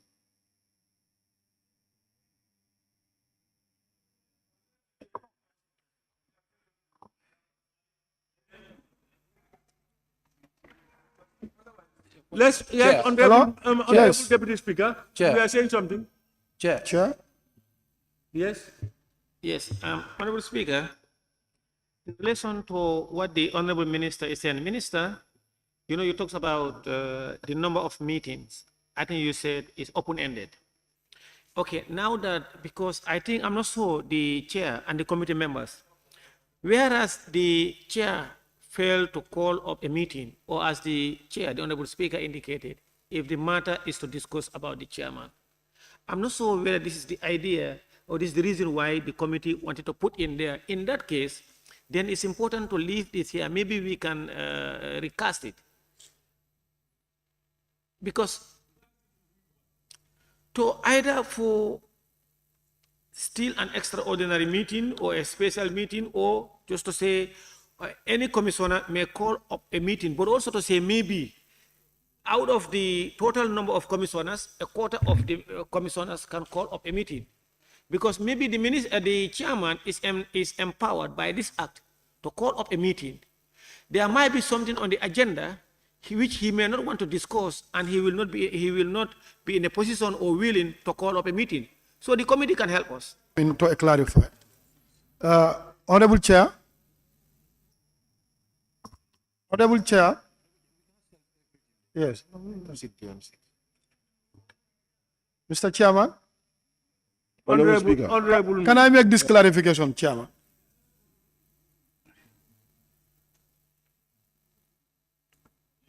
Oliver. Honorable Chairman. Honorable members. Yes. Who is speaking? Who is calling my attention? I'm the chair. Honorable Sound, Brikama Sound. Yeah, Brikama Sound. Just give me chance. Just give me. I'll call you. Honorable members, it's going 5:30, and I think we need to move a motion to sit beyond 6. Yeah. Oh, are you sitting in my place?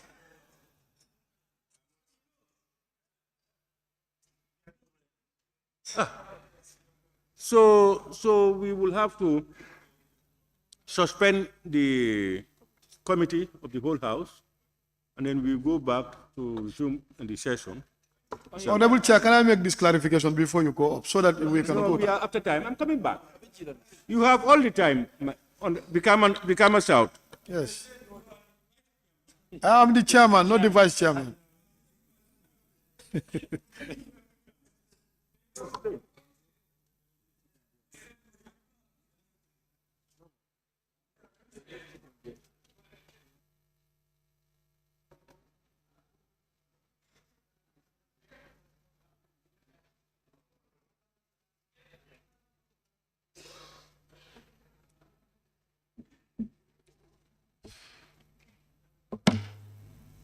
Honorable member, the House resumes. As I said, it's going 5:30, almost. Can we have somebody to move a motion that this House sits beyond 6 o'clock? Yes, honorable member for... Is it become a shout? Yes. Yes. Thank you, Honorable Speaker. I move the motion for us to sit beyond 6 o'clock to finish business. Any seconder? Yes, honorable member for Central Body. Oh, Isame. Isame? Yes, I move. Okay, I second Isame. the motion. What is happening? Okay, go ahead. I move you 6 beyond 6 o'clock. Okay, I second the motion. It has been moved and seconded that the House sits beyond 6 o'clock to complete today's business. Those in favor, please say aye. Not in favor, please say no. The ayes have it. Now, we will resume the committee of the whole House. The Assembly will now be resolved into the committee of the whole House.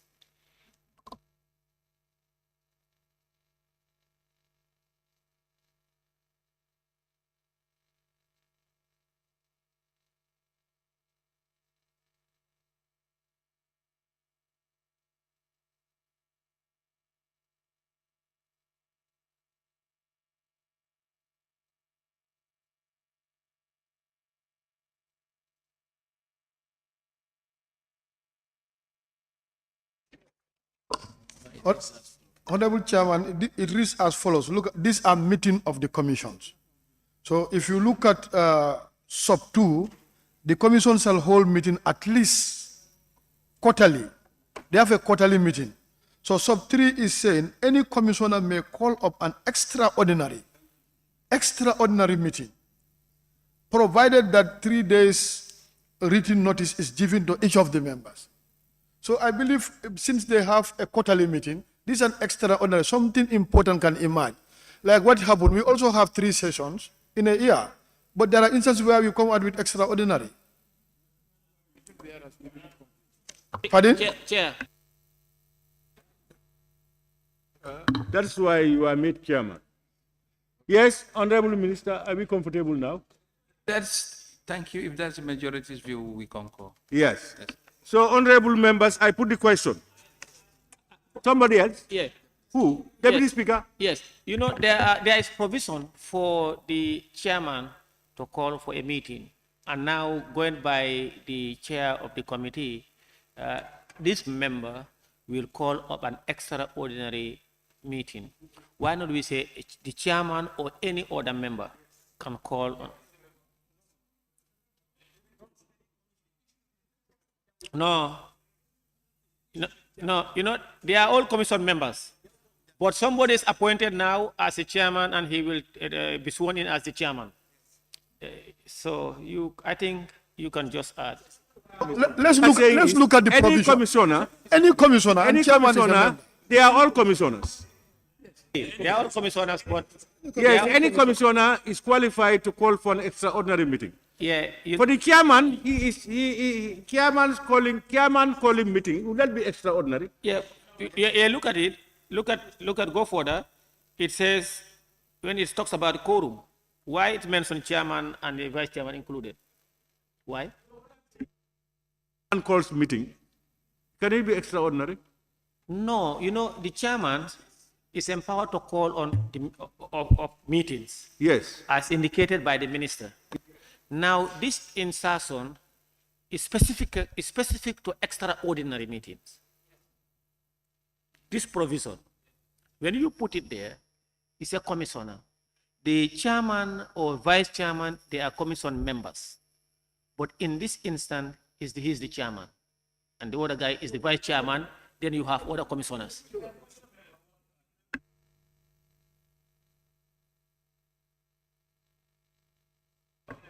Yeah, I want the chair for them to look at it.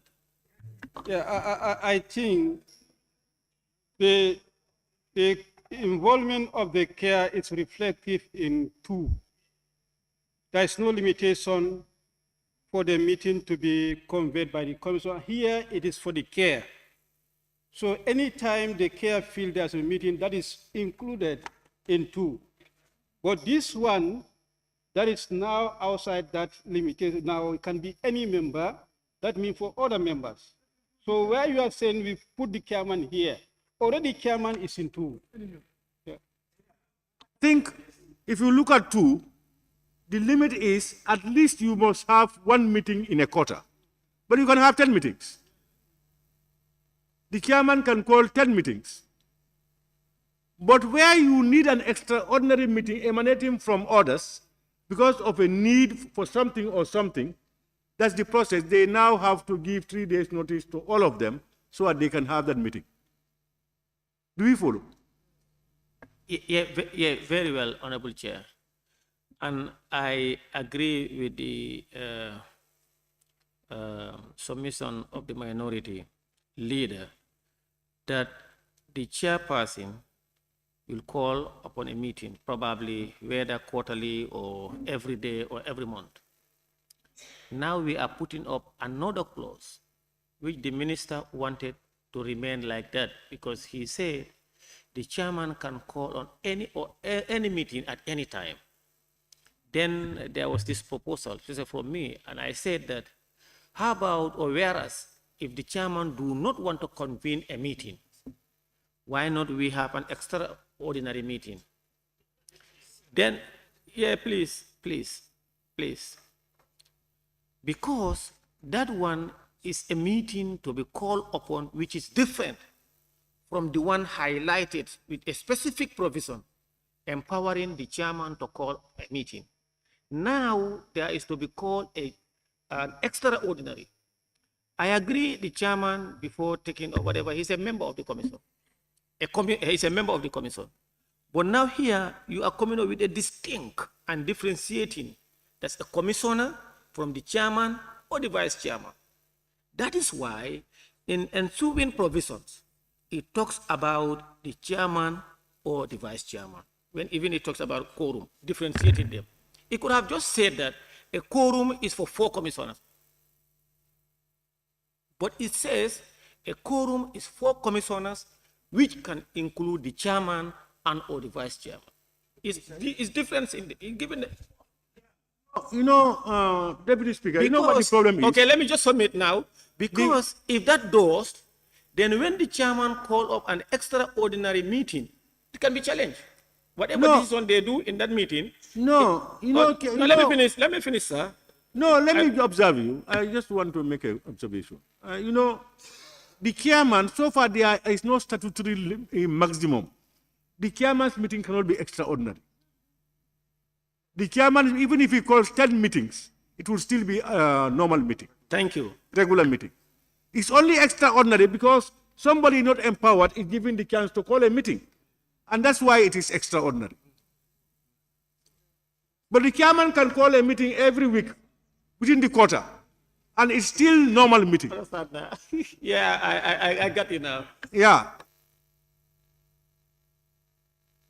If it were that the maximum number of meetings is, let's say, 2 in a quarter, then you can take care of the chairman in what you are proposing. Because there may be a 3rd and 4th meeting. Agreed. But for this one, he can call as many meetings as he wants. Agreed. Yeah. Members, I now put the question. It is proposed that clause 10, meetings of the commission as amended, stand part of the bill. Those in favor, please say aye. Not in favor, please say no. The ayes have it. Yes. Okay. 11. Clause 11, salaries and benefits. Honorable members, it is proposed that clause 11, salaries and benefits, stand part of the bill. Those in favor, please say aye. Not in favor, please say no. The ayes have it. Clause 12, conflict of interest. It is proposed that clause 12, conflict of interest, stand part of the bill. Yes. We have some recommendation. Yes. Conflict of interest, sub 2A and B, where A is said not take part after such disclosure in any deliberation or decision of the board. That should be changed to commissioner. We're talking about the commission here, not the board. So B also, board can be changed to commission. Now let's read the whole thing. Yes. A disclosure under this section shall be recorded in the minutes of meetings of the commission, and the member shall A, not take part after such disclosure in any deliberation or decision of the board. You are saying of the commission. Exactly. Yes. Okay. That is the only Commission. one. And the same for B, huh? Yes. Board should be commission.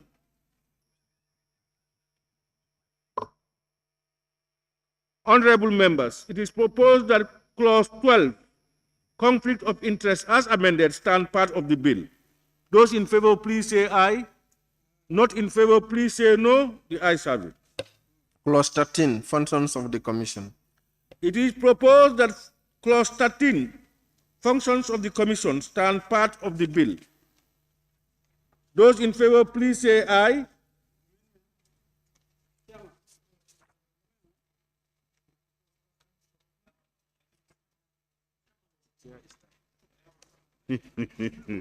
Chairman, you have amendments? Yes, we have sub 2. Yeah, but I said before I put the question, you raised your this thing.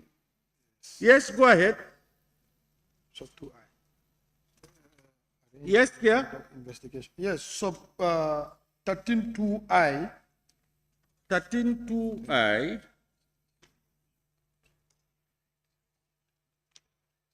Yes. Yeah, it is arrange and conduct investigation or inspection into the affairs of the state where the interest of the public so don't it brought to the before the court or the appropriate body under this. Replace it with it's different. Yeah. What is on the report? Yeah, to refer to the relevant authority. Replace it to be referred to the relevant authority. Okay. Is I think L. Is L. Like L ensure that a person who default in any matter referred to in this section or any other matter related to it, it is brought before the court under this act. So we are changing that to be referred to the relevant authority. L. Yes. To ensure that a person who defaults in any matter. Yes. Referred to. The relevant authority. In this section. Or any other matter related to it. Yes. Is brought before the court under this act. So we change it to relevant authority. Be brought before the relevant authority. Authority, yes. So the police investigation, it can be subjected to another, you know, for the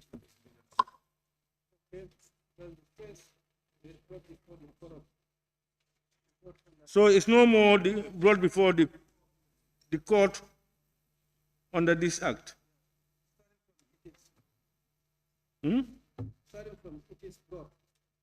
No, yeah, that it is should be there. It is brought before the relevant authority. That's what he's saying. Am I right?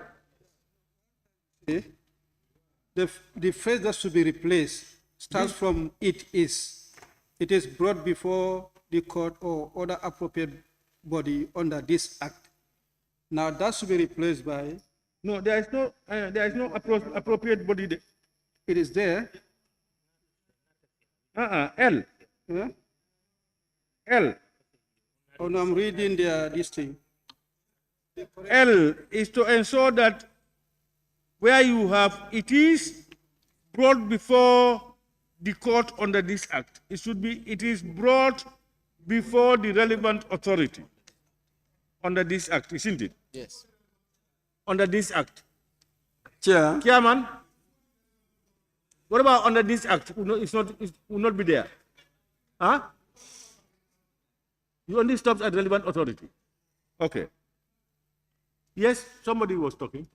Yes. Yes, member for Woolly East. Yes, thank you. I want the chairperson to explain why they are taking out the court under this act. Why they are taking that out? What is the rationale behind that? Is the court not appropriate there? Because if it is appropriate, then that's more specific than any other authority. So why don't we leave what is specific instead of putting something that's not? Commission.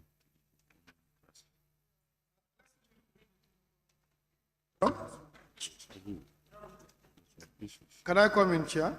Yes, please. Yes. Let us start reading from subsection 2.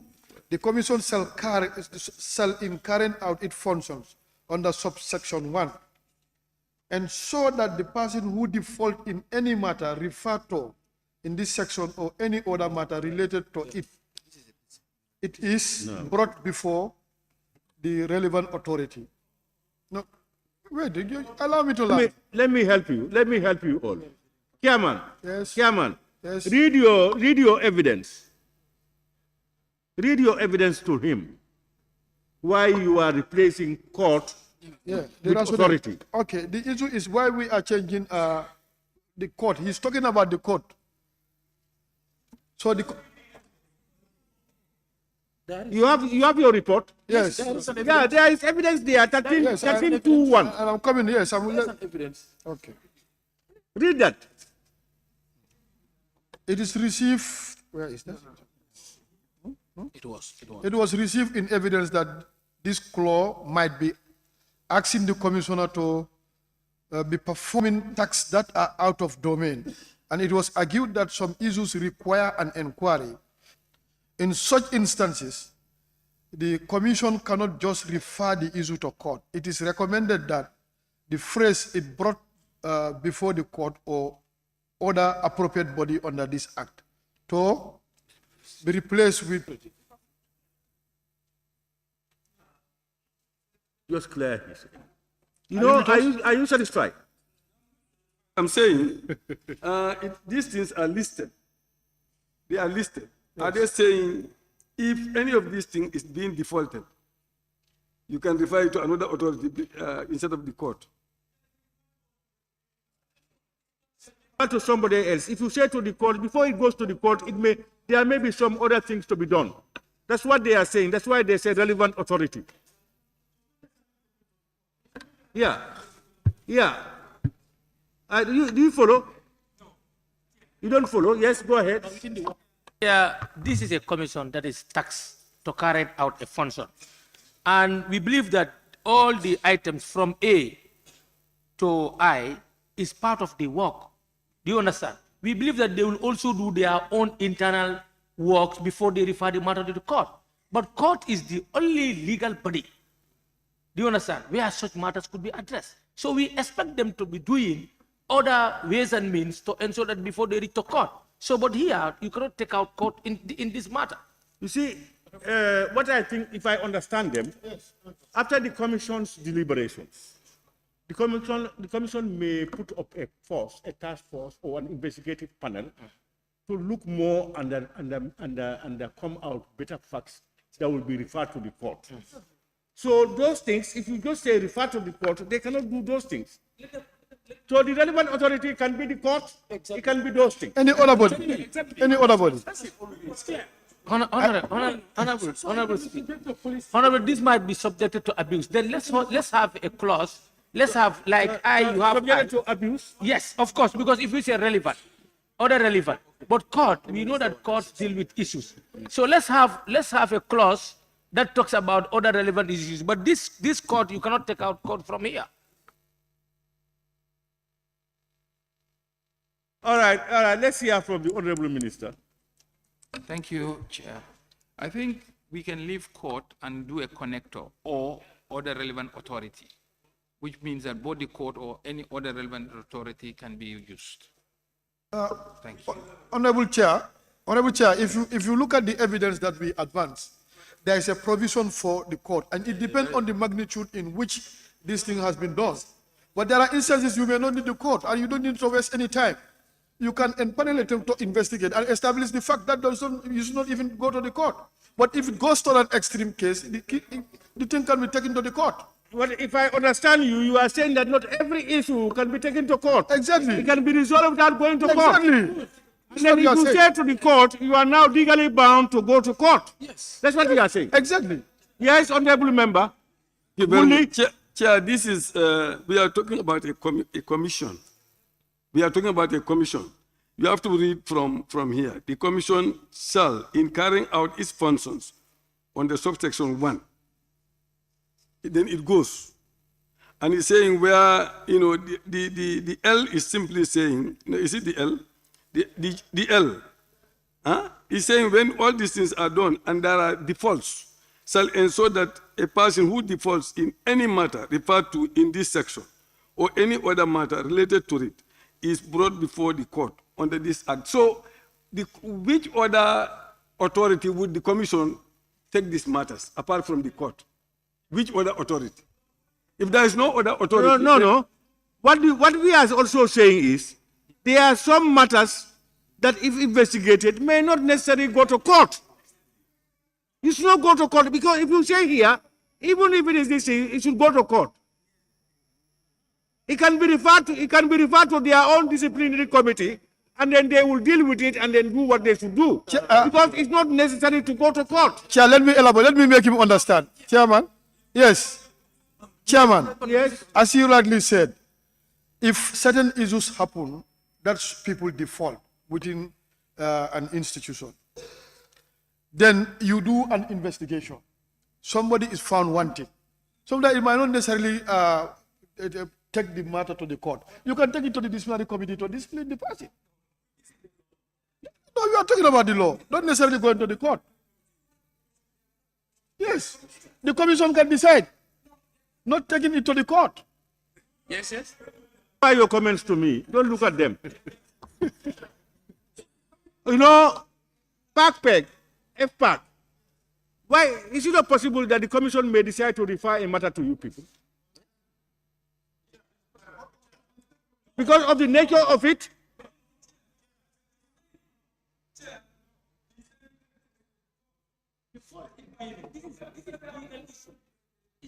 when there is a what? But he has defaulted. There is no need to investigate that again. Now, where is the default? Can you read it? He said, ensure that a person who defaults in any matter. Yes. Yeah, defaulting in a matter may not be a court. No. Defaulting in a matter may be addressed through dialogue, through talking and all these things. It may be addressed administratively. Yes. It may be tackled by a committee of disciplinary committee. It may even be brought before you people. Yes. I think I am in agreement with what the Honorable Chair is advancing here. And there is an additional provision, word, that is before the court or any relevant authority. So that should really allay the affair that not every matter could be taken to court. But then there could be even an internal commission that will be set within the commission to investigate this thing. So why making life difficult? Thank you. To be honest, we also believe too much in courts. But it is why we have the, what do you call it? We have this alternative dispute. ADRS. No, we cannot have court. They are not angels sitting at the courts. It can be resolved by a committee more competently, in fact, if you choose to. Yes. Thank you, Speaker. Speaker, but here we are making a law.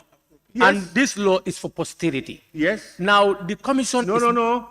It's not the Quran or the Bible. Yes. I can withdraw, no problem. Honorable Speaker, Honorable Chair, what I'm saying is the commission is given the mandate to carry out a work, a task. Yeah. Now, we all know that at the end of the day, they have to result to something. But this time we say when they are in default. Now, if you want us to put all that is there, we are looking at A, B, C. But this court that you're talking about, we must include the court. The courts are the final stage. It's the final stage. The commission will have their own internal ways of, trying how to solve the problem. If they cannot, at the end of the day, they have to end up in court. Yeah. So that's why we said this court thing is fine. Yeah. The only thing that you are bringing about, think of a clause or sub-clause, we put it there. The court or any other relevant institution. The Honorable Chair, court there or any other authority. Let's say the court Chair. Yes, please. Yes, Chair, the provision, if you look at 2, it's a process, and up to I, then that's why you arrange and conduct investigation or inspection into the affairs of the state-owned enterprise, where the interests of the public so demand. Then you go to L, assess the report on any project being carried out by a state-owned enterprise and confirm that funds released for such projects are judiciously utilized.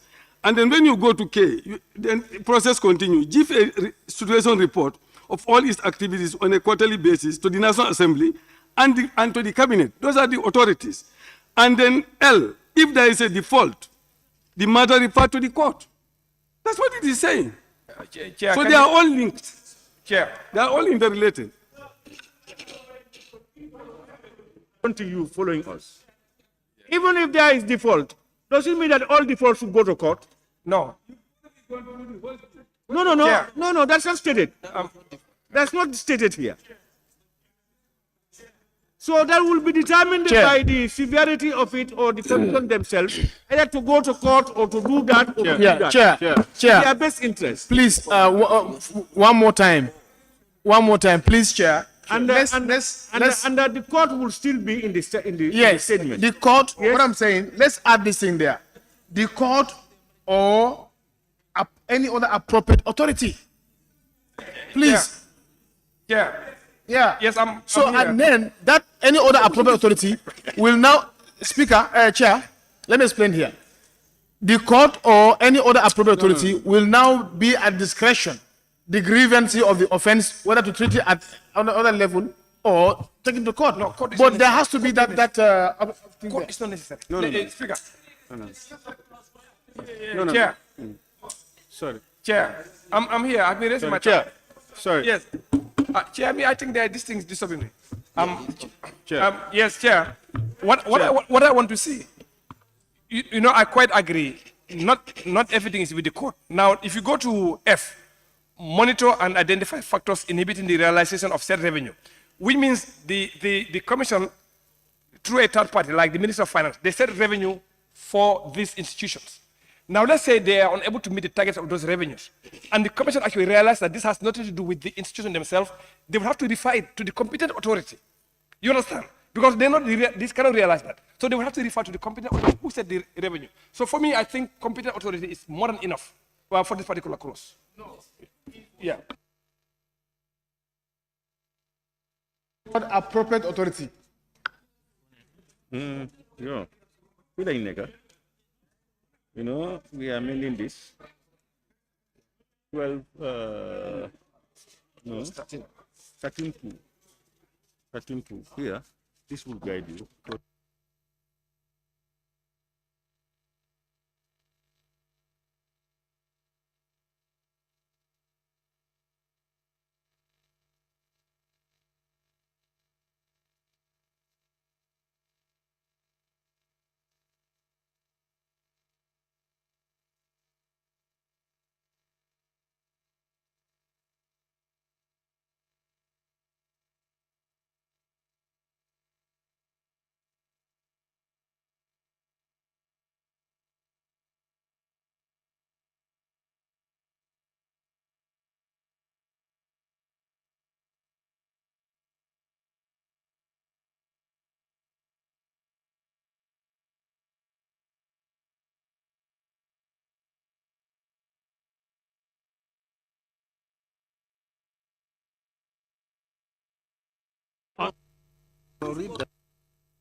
Honorable members, can we listen to the proposed amendment, this amendment?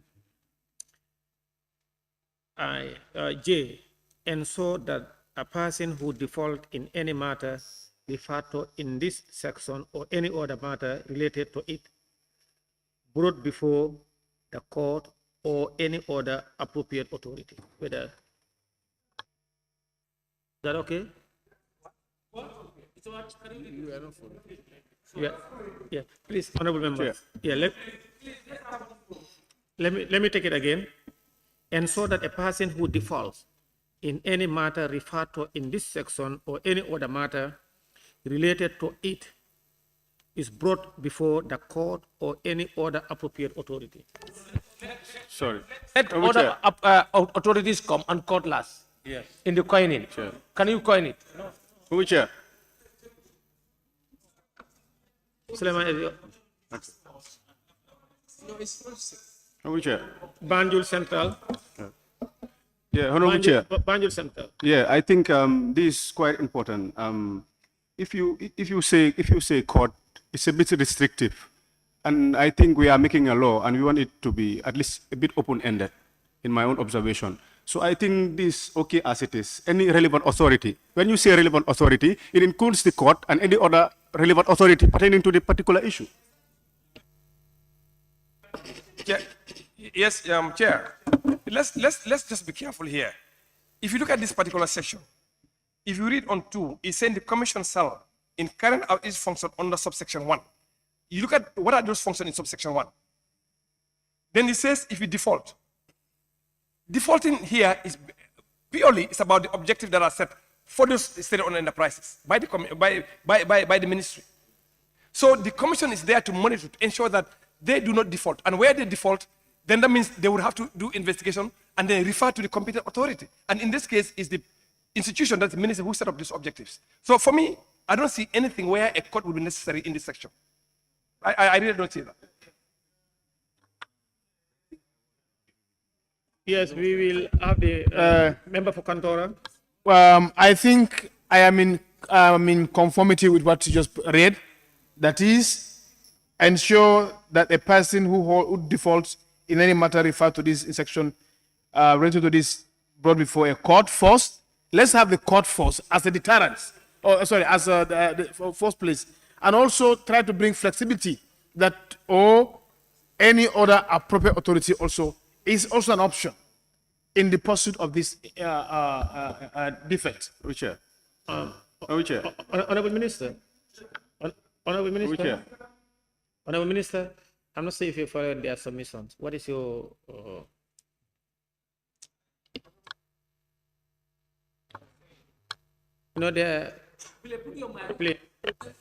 Exactly my initial submission, the court to remain and you put or any other relevant appropriate authority. That was I said. That's the chair. That's the proposal. Yes. I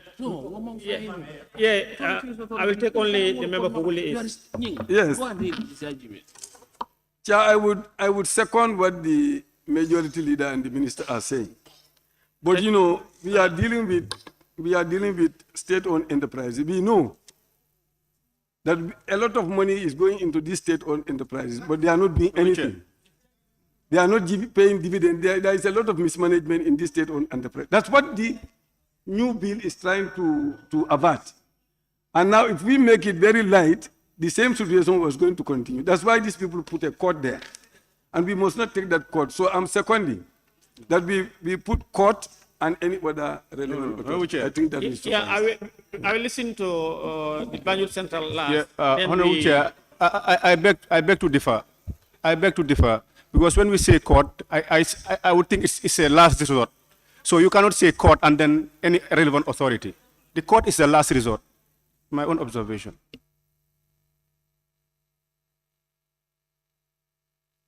You cannot take it to court. After the court, how can you take it to a relevant authority? Doesn't make any sense.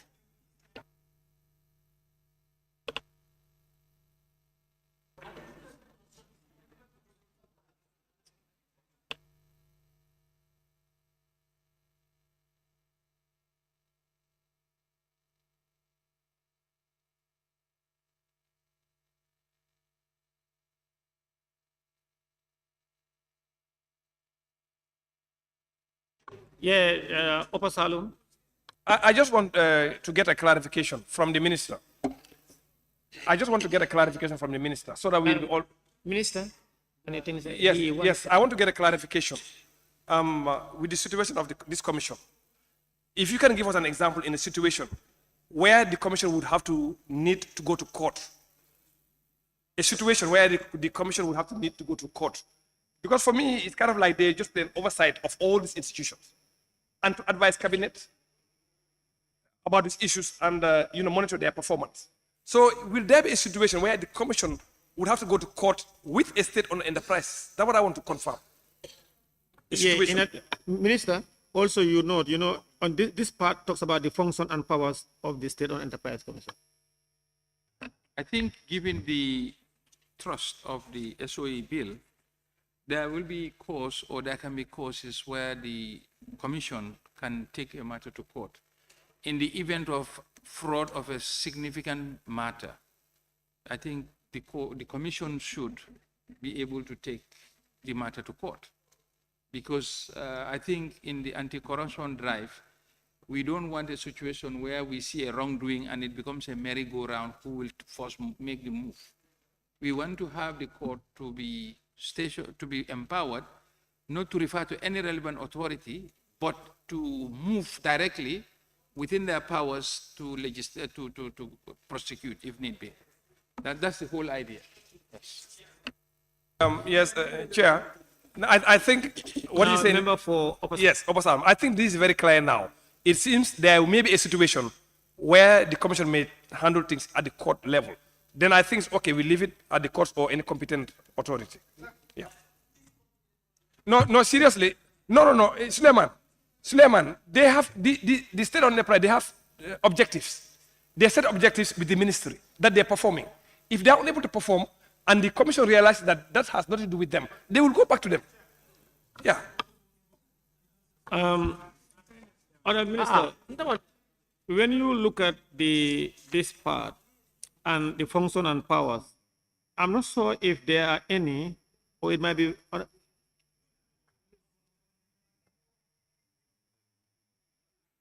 The minister. Yes, this is. Yeah, Honorable Minister, you know, the concern here, their agreement is that when you look at the functions, Honorable Member for Central Padibu and Fonyi Councillor, please. You know, when you look at the functions and powers, and you go through those clauses, their functions and powers, if there are, might be very limited, probably criminal likelihood of some criminal offenses or so to warrant that to go direct to court or so. But the agreement is court or competent authority. Now that with the new amendment proposed by the minister, you have both. If there is no consensus, yeah, I think we should leave it as it is. Yes, with the proposal. Yes. Chair, you know, minister can come and go. A team there can come and go, but we expect this law to stay. If the minister in hand now is so much eager to fight corruption, to make sure that things work well, can make sure that it goes to court. But what of a minister who is not having the heart, you know, to combat corruption? I'm bringing a scenario. We find ourselves in such situation. He or she may decide not to take it to court. This one is talking about the commission. No, I mean the commission. Yes. This is what I mean. Okay, Honorable He Member, or she might not be interested to take it to court. Now I'll put the... And we want to deal with the matter in a different manner. And that can cause, you know, time wasting, you know, and a lot of waste of resource. Thank you. But let's leave as it is. Thank you, Honorable Member. Now that there are two proposals, as it is and also the amendment. If you agree that to ensure that a person who defaults in any matter referred to in this section or any other matter related to it is brought before the court or any other appropriate authority. If you agree?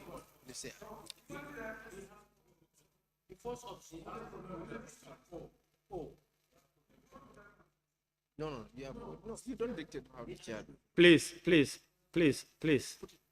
I'm putting on the... yes.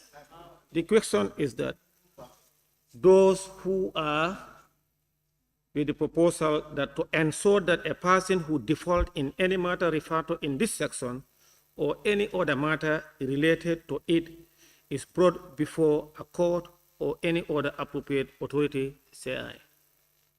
Those in favor, please say aye. Those not in favor, please say no. The ayes have it. Honorable Speaker, Honorable Chair, I'm calling the division. Okay, then we will vote by raising your tag.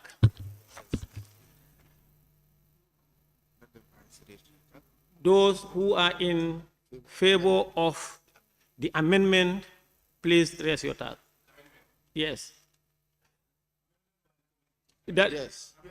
Yes, by the committee. Please, those who are in favor of the amendment that ensures that a person who default in any matter referred to in this section or any other matter related to it is brought before a court or any other appropriate authority, raise your tag.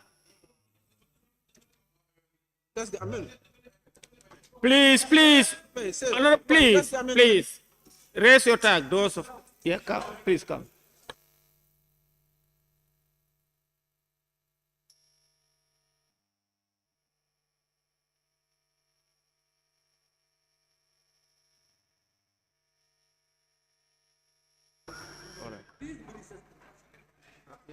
Those not in favor, please raise your tag. Those not in favor, raise your tag.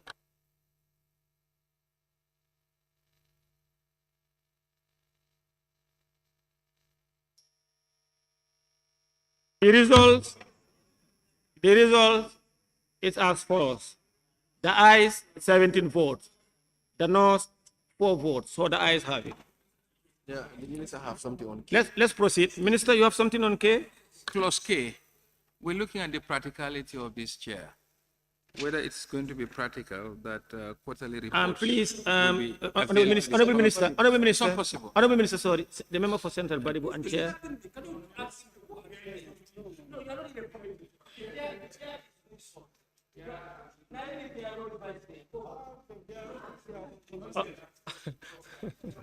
Please, Honorable Minister, you may proceed.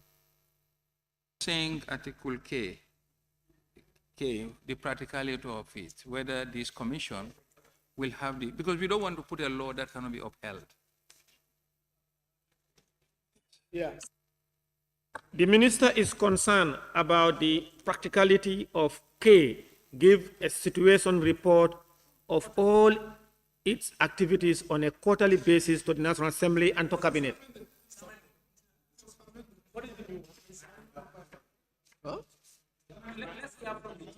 Honorable Minister, we can hear from the chair for their proposal.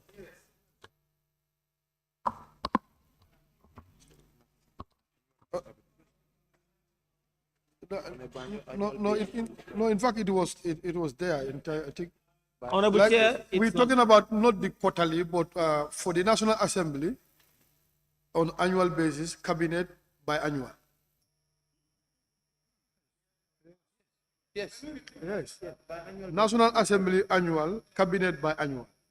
Yes. Yeah. Twice every year. Chair, yes, I'll come to you. Can you please read us your proposed amendment? Yeah, the amendment, it gives a situational report of all its activity on quarterly will be changed to biannual basis, no, annual basis for the National Assembly and biannual for the cabinet. Cabinet is there. Yes, we are K. The man cabinet is last.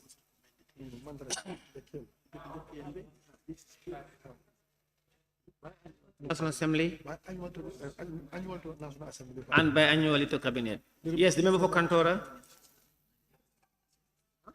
I'm trying to reinforce the proposal that has been advanced by my chair that we've agreed. We don't want to delabel the commissioners to be running a health scatter every 3 months to be sending in report. So let them give us an annual report that we look at it and also submit in cabinet every 6 months. They submit to cabinet. That's the proposal. But the constitution already says. Yes. Please. Yeah. Honorable members, Yes. I think you need not to belabor on this. You propose and there is unanimity in Yeah, and the issue is we still want to, because already the Constitution has captured the National Assembly on annual reporting. So we can delete National Assembly and leave the cabinet. Right? That's fine. No, it can be there. It can be there, no problem. No, let's maintain. Let's be there. Clerk. Yes, let's leave it as clerk, yes. Clause.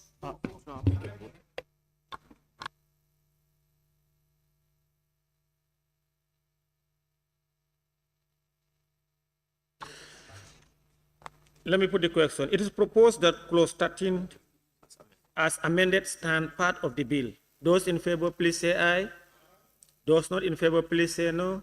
The ayes have it. Clause 14, powers of the commission. Clause 14, powers of the commission.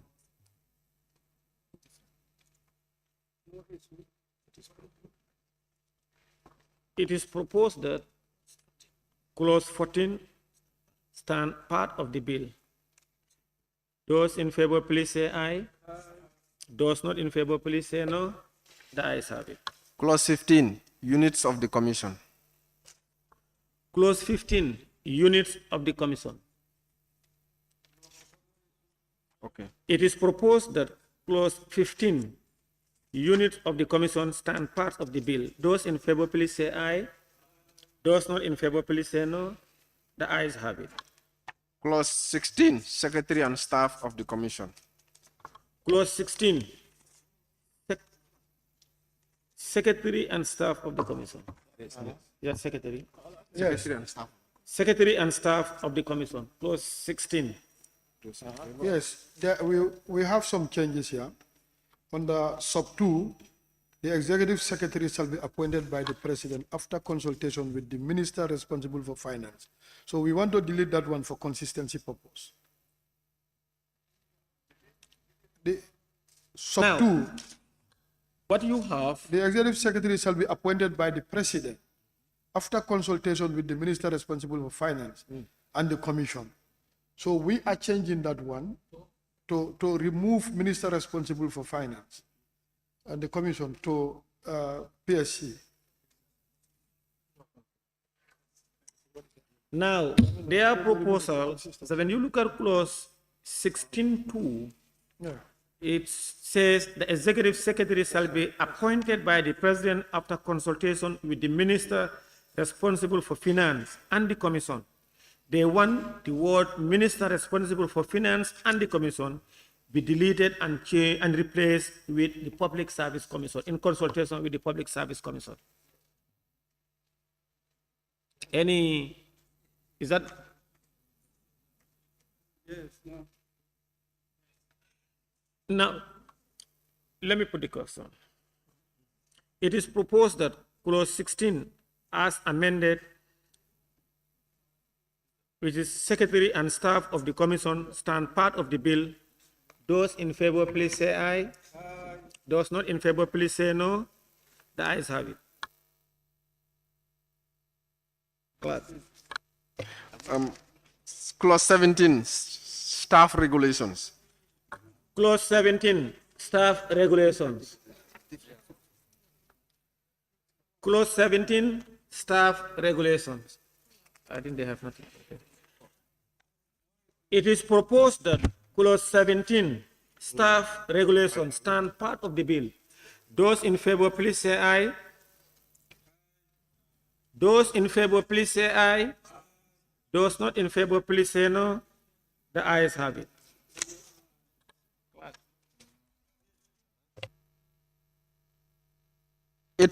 Consultants. Clause 18, consultants.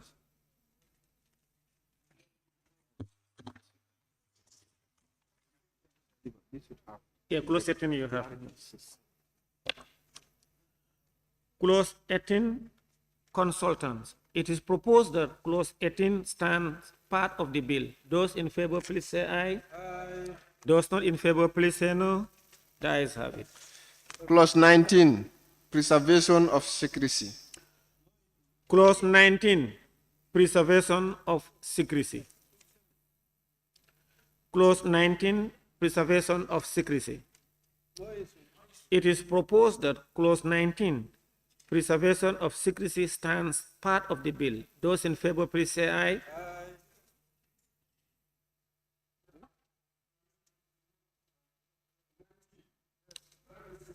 The member for Woolly East, please use your mic. Where they are saying, clause 19.1. I read the sentence, but it's very clumsy to me. A staff of the commission or a consultant engaged by the commission shall not publish or communicate or disclose any information relating to the affairs of any state-owned enterprise. That is clear. Now it goes on saying, or a member of its board or a person being considered or recommended as a candidate for appointment. What does that mean? What they add there? That makes it very difficult to understand. It's not making the same sense. The senses are not.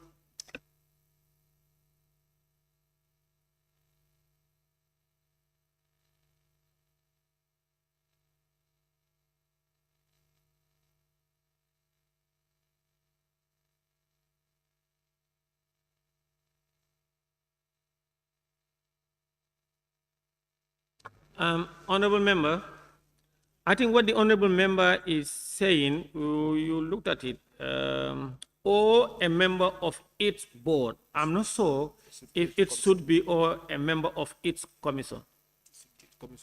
Or commissioner. we should change the board to commission. Chair. Honorable Minister, are you following? Honorable Minister, are you following? So no? Yes, so the board, I think, should change to yeah, Minister, can you use your mic? Can I come? Yeah, Central Badibu. I think, Honorable Chair, I think what Honorable Member of Woolley is talking about is good that we have it in this form, because a member of its board or a person, because the board, we have a board too, of a person, if in case if they leak something out. So we need secrecy of the institution. So it's here, the honorable member for Woolley is, I think here it's not only those, whether you are a member of the commission or an interviewee, but it also includes the board members. Chair, I understand that what I'm trying to say is the language there. All those, if you are the staff of the commission or a consultant or a member of the board, you put all that together and said, shall not, then it goes, then it will flow. But if you ended the sentence to enterprise, then you come and say, or a member, then it's not connecting. It's not making the same sense. That's what I mean. I just mean the language. Member Honorable Chair, Woolley is have a point. If you look at the upper part of the sentence and the lower part, there is no connection. Of course, we are talking about leaking information, but read this sentence correctly again and look at it. The connection is not there. I don't know how they reframe it. The connection is not there. Something is not adding up. Hello? I think, Chair. Chair. Chair, I have a suggestion. Chair. We give them 1 minute, let them coin it for us. And we hear. We are not drafters here. Read this sentence. Read it. That's what I'm saying, Chair. No, the chairman is saying it. We have a point. Now, they are not Chair, connected. Chair. Sorry. Chair. Order. Please want to make a clarification, Yeah, please. order. Nomination member Kebalang, are you done? Chair. No, I'm done. The minister want to make clarification. Yeah, okay. I'm done, Honorable Chair. I think the minister understands. You want to come before the... Yeah. Yeah. Honorable Minister. Thank you, Chair. The board here relates to the board of the SOE. Yes, that's the continuity. Because it says a staff of the commission or a consultant engaged by the commission shall not publish or communicate or disclose any information relating to the affairs of any SOE or a member of its board. That's the board of the SOE, not the commission, or a person being considered or recommended as a candidate for appointment. So it's about anybody having to do with this, the commission cannot divulge anything having to do with the SOE or anybody who has a membership of the board, anything related to the SOE directorate. That's how we understand it. Yes. Yes. Thank you, Honorable Minister. I think he's right. I think he's right. That's where I want to come in, because my position was the understanding of the board. Then he made that clearer. But the text itself makes sense. I was going to say that the board means commission, but then when the board is referring to the enterprise, it makes sense. Thank you. And it is correct. Thank it's you. explicit. Now, I'll put the question. It is proposed that Clause 19, preservation of secrecy, stands part of the bill. Those in favor, please say aye. Those not in favor, please say no. The ayes have it. Clause 20, establishment of a state-owned enterprise.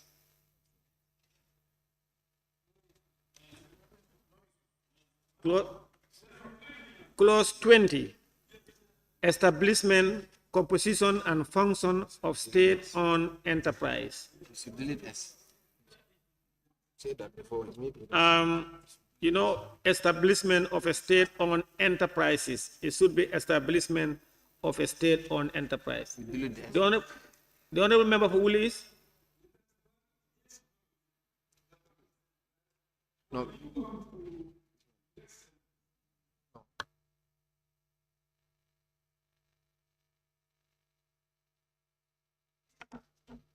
With this act, that is one. But why the may? Why should we put may there? Hmm? It should be, shall be. Huh? May be established.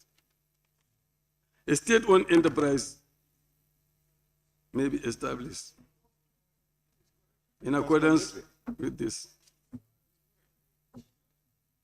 You may or you may not.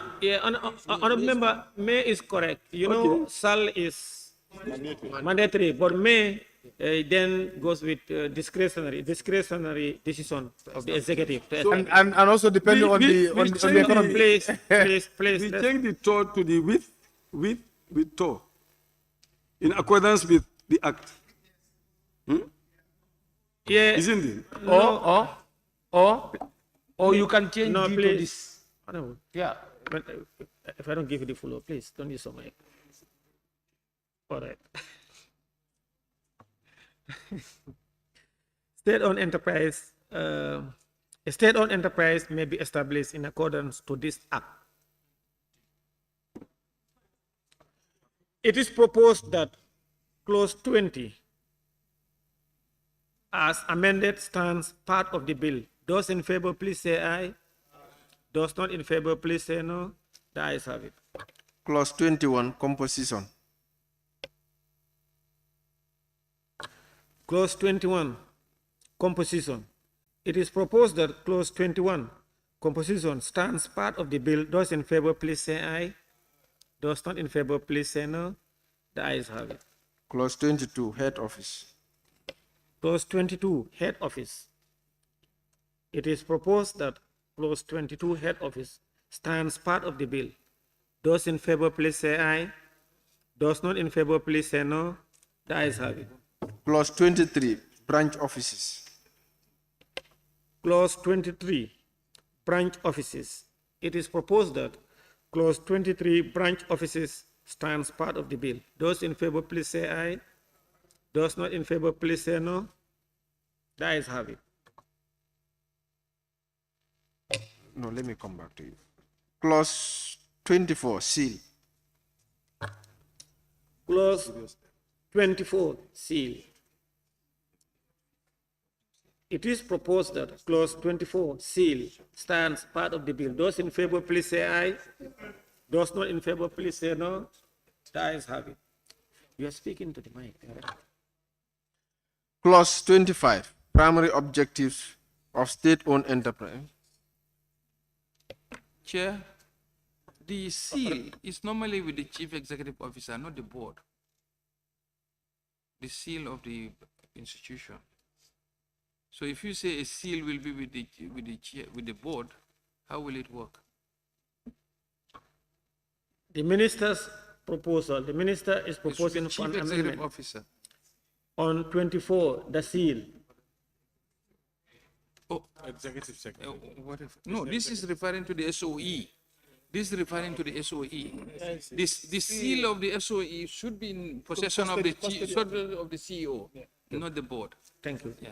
The minister's proposal for amendment of section 24, seal. Are you following? The state-owned enterprise shall have a common seal, which shall be in the custody of the board. Instead of the board, the minister is saying the chief executive officer.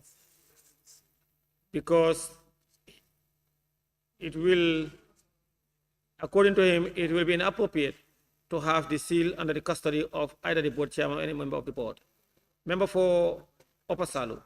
Yes, just a quick one. You know, sometimes they will call them managing director. Sometimes they will call them chief executive officer. Are they used interchangeably? Honorable Minister. Your chairman, your director. Yes, because you know sometimes they call them managing director, sometimes they call them chief executive officers. Are they used interchangeably? Honorable Minister. Once is the highest reporting body in terms of management, chief executive officer is ideal. Because even a managing director is a chief executive officer. Yes, yes, yes. It is proposed that clause 24 seal stands part of the bill as amended. Those in favor, please say aye. Those not in favor, please say no. The ayes have it.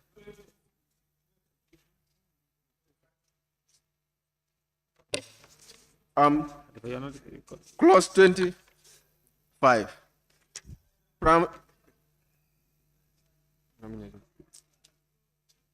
Nominated member Kevalang Fofana. Yes.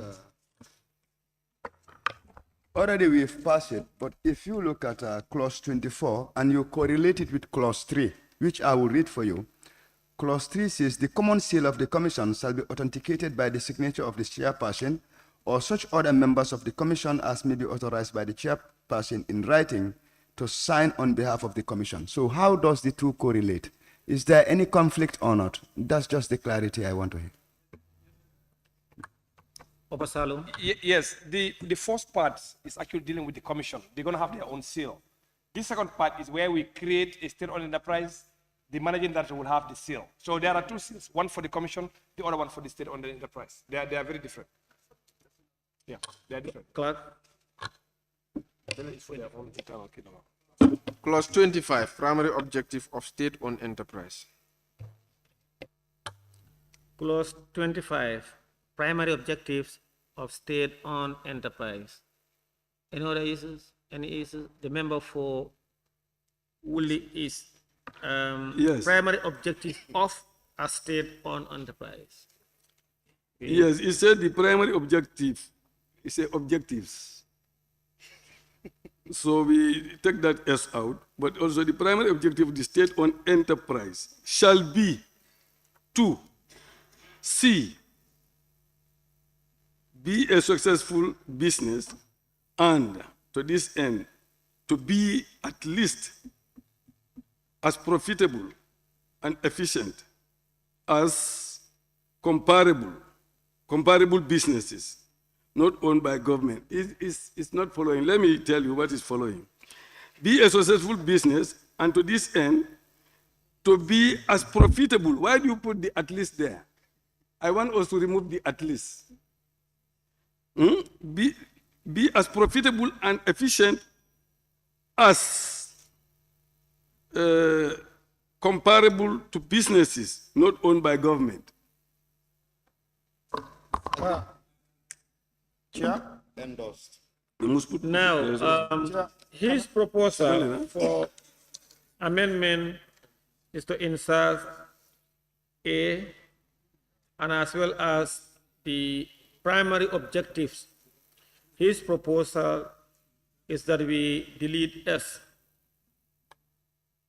Okay. No, I don't agree with that. That is his proposal. And also on C, be a successful business, and to this end, to be at least, his proposal is that we delete the word at least. Chair, can I observe this particular area? Yes. Chair, yes. In fact, I think there is a reason for this particular at least here, because we're talking about PEs. The PEs have not only maximization of profits, but they are also there to provide a specific service, and that service needs to be qualitative. So sometimes in terms of competition, yes, we want them to be profitable so as to pay dividend.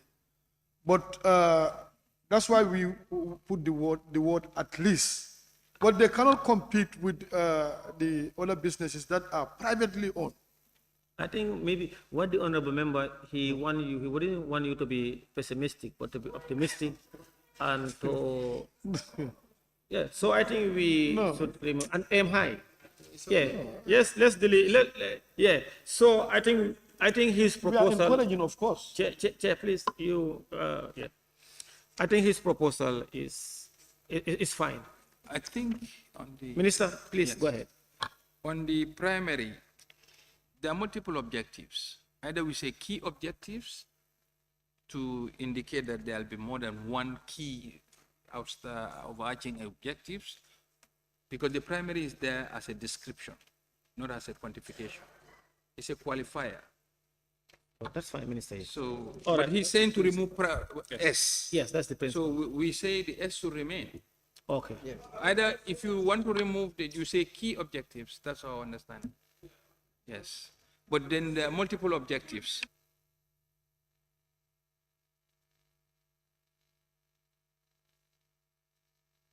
You say primary objectives of the state-owned enterprise. Then it should be state-owned enterprises.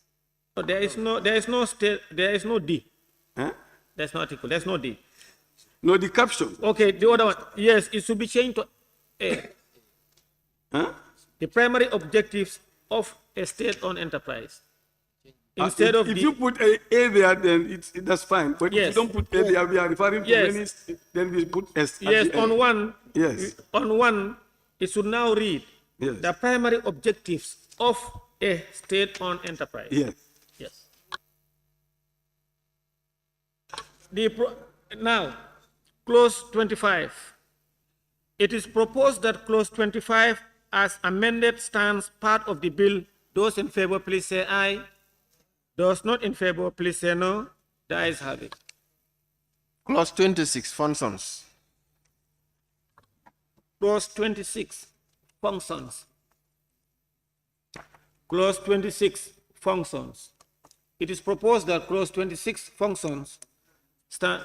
Yes, the member for Uli is? Clause 26, 1. The functions of the state-owned enterprise is where the state-owned enterprise is. A. That's not. You just say the functions of the state-owned functions of state-owned enterprise is. Then you go. These functions of a state-owned enterprise is A. Then you go. But you say functions of the state-owned enterprise is where the state-owned enterprise is. Now, what is your proposal? My proposal is 1. The functions of the state-owned enterprise is A. Then we delete where the state-owned enterprise, we delete that one. You understand what I'm saying? Then it's repetition. Yeah. Chair, I want to. Yes. Member for Woolley is. Can you read your proposal again? My proposal is we say the functions of the state-owned enterprise is or are A, then you go. The member for Kantora. Then we remove where the state-owned enterprise. I am proposing, because there are numbers A, B, and C. I think you've made a... If you agree with that, No, then I'm finished. Yeah, I'll have to finish then here. The member for Woolley is? My proposal is to remove where the state-owned, the last where the state-owned enterprise, we remove that. And then When you remove instead of that, is, we put are. Exactly. When you remove that where a state-owned enterprise is, then after is you put are. Yes. Okay. Now, the proposal should be the functions of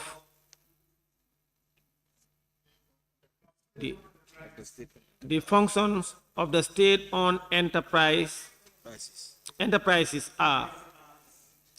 The function of the state-owned enterprises are, then you delete where the state-owned enterprise is. You delete that. Any other observation or proposed amendment?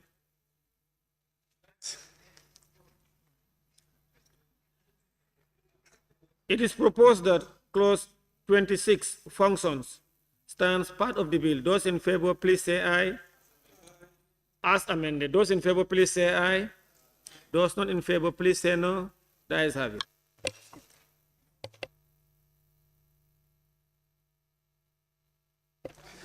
Clause 27, public service obligations. Clause 27, public service obligations. Yes. Chair, yes. Yeah. Public service obligations.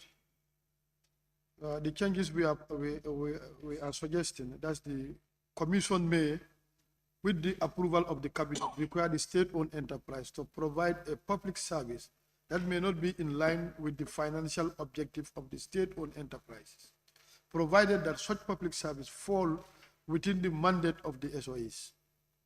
So this is how we want it to look at the text.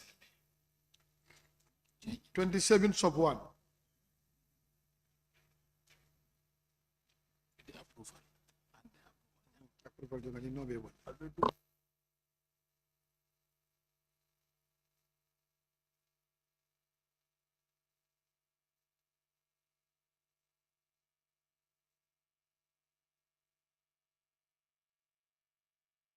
Huh? Are you? You are done.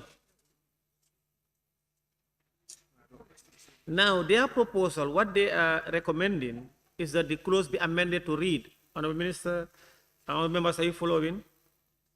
To read that the Commission may, with the approval of Cabinet, require the state-owned enterprise to provide a public service that may not be in line with the financial objective of the state-owned enterprises, provided that such public service falls within the mandate of that SOE.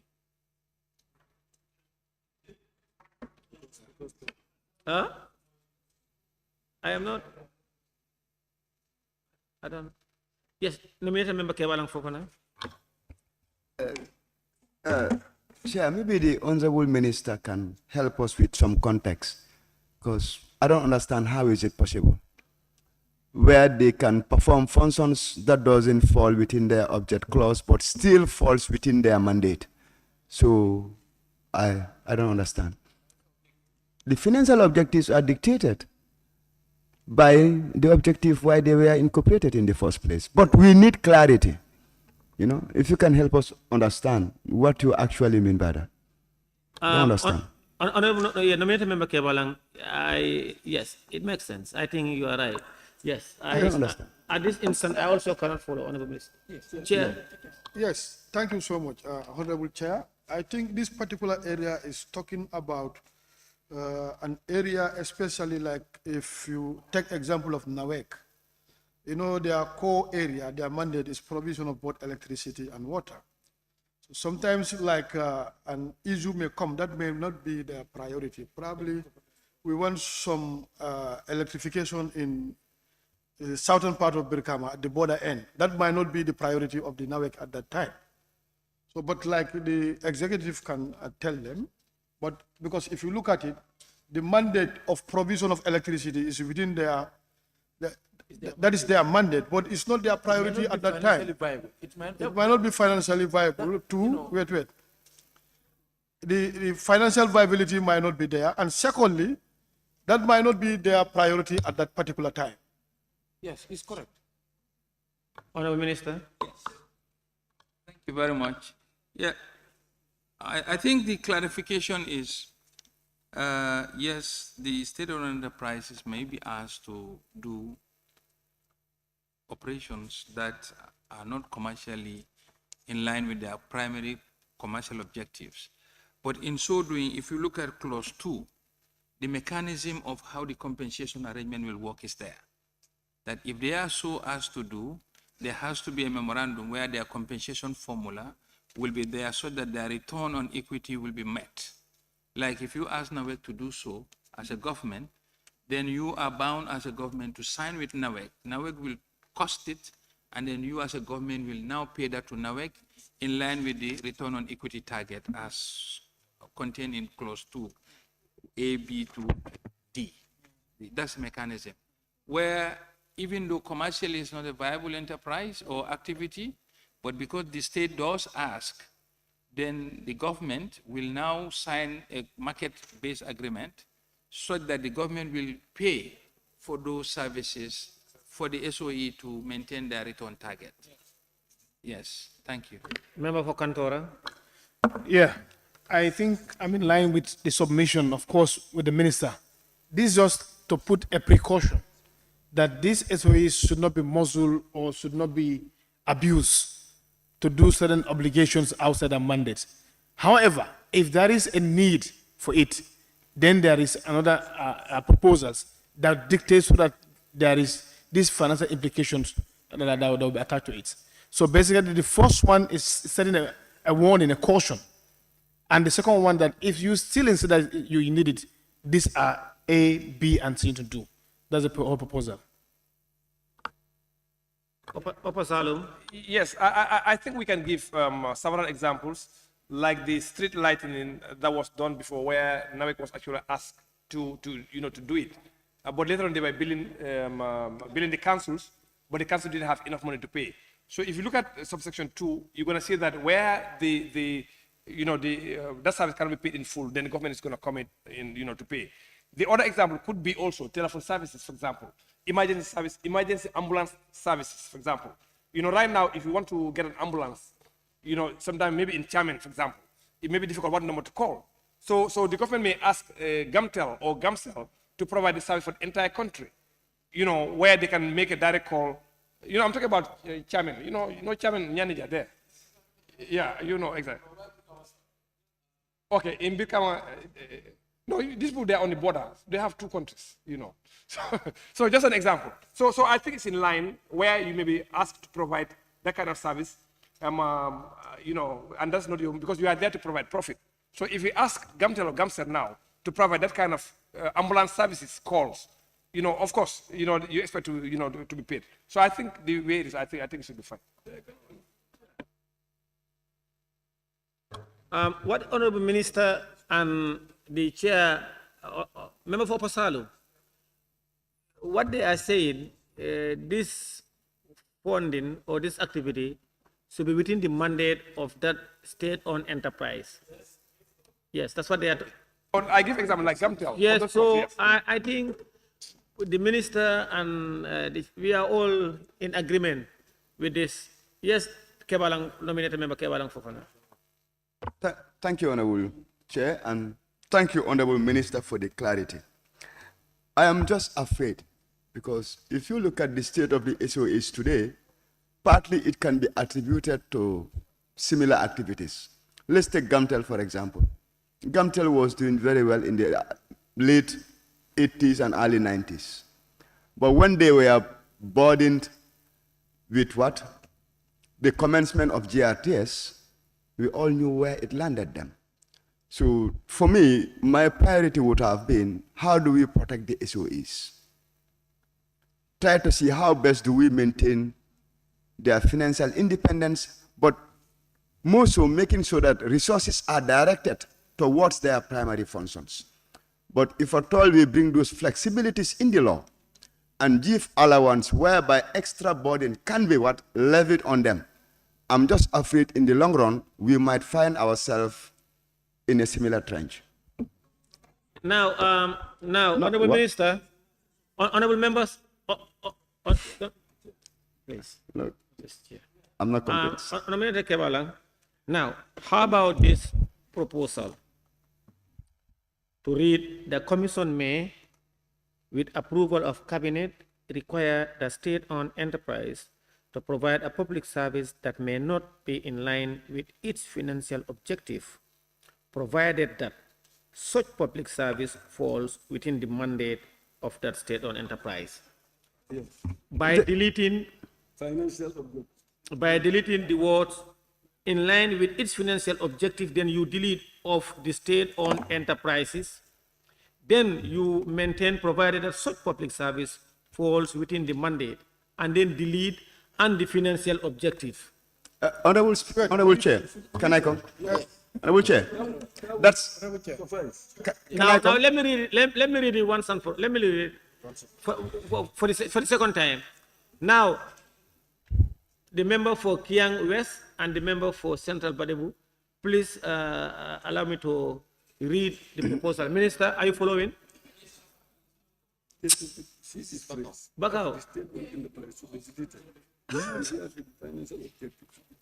All right, the member for Bakau for now.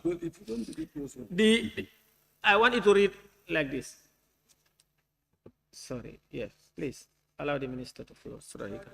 The Commission may, with the approval of Cabinet, require the state-owned enterprise to provide a public service that may not be in line with its financial objectives, provided that such public service falls within the mandate of that state-owned enterprise. Yes. Minister, yes. You know, on the third line, yeah, I will allow you, I'll give the floor. Minister, on the third line, after objectives, we want to delete of the state-owned enterprises. Of the state-owned enterprises, we delete that. On the fourth line, yeah, I'll come now. He is not following. And on the fourth line, after the mandate, can you show him? Can you tell the minister? Can you go to the minister? Sorry. Minister, can you help the minister? Sorry, have you seen the minister? Yeah, I've seen. And then you delete on the fourth line and the financial objectives. Have you underlined that? Okay, let me read it. Okay, let him go there. The whole thing as it is on the bill 27, it should read, or it reads, the commission may, with the approval of cabinet, require the state-owned enterprise to provide a public service that may not be in line with its financial objective. Then it continues to say of the state-owned enterprises. That of the state-owned enterprises we're proposing to delete. Then you maintain provided that such public service falls within the mandate. We want to delete and the financial objective, then maintain of that state-owned enterprise. Can you see? Have you seen it? Minister? Minister, yes. Now, I think what I followed here is that its financial objectives is almost synonymous to repeating the SOE. So the SOE can be deleted. Yes, that's it. And we can reward it like the commission may, with the approval of the cabinet, require the state-owned enterprise to provide the public service that may not be in line with its financial objectives, provided that such a public service falls within its mandate. Yes, that's it. Yeah, yes. Chair. Mandate is fine. It's No. mandate. Then, yes, you don't need Chair. to repeat the rest. No, Chair, the problem is not solved. All right, as alluded by members. All Can right, you allow me? All right, wait. Now, the minister is in part in agreement with the earlier proposal, but he just wants us to stop at its mandate. Yes, the member for Central Badibu. Thank you, Chair.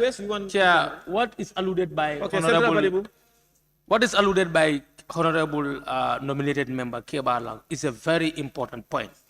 And what the minister just read didn't solve the problem. The problem is not yet solved if minister stops there, because the issue is about the financial objectives. So still we have seen contradiction in this. There's a big contradiction. Now, we cannot make a law that is going to be a law against the financial objective of the commission. Okay, now, nominated member Kebalang and the member for Central Badibu. No, I'm coming. I'm not giving nominated member the floor. I'm making a point. Now they are opposed to this. Can they? I will give them 5 minutes to come up with their proposal. The member for Kiang West. Kiang West. Chair,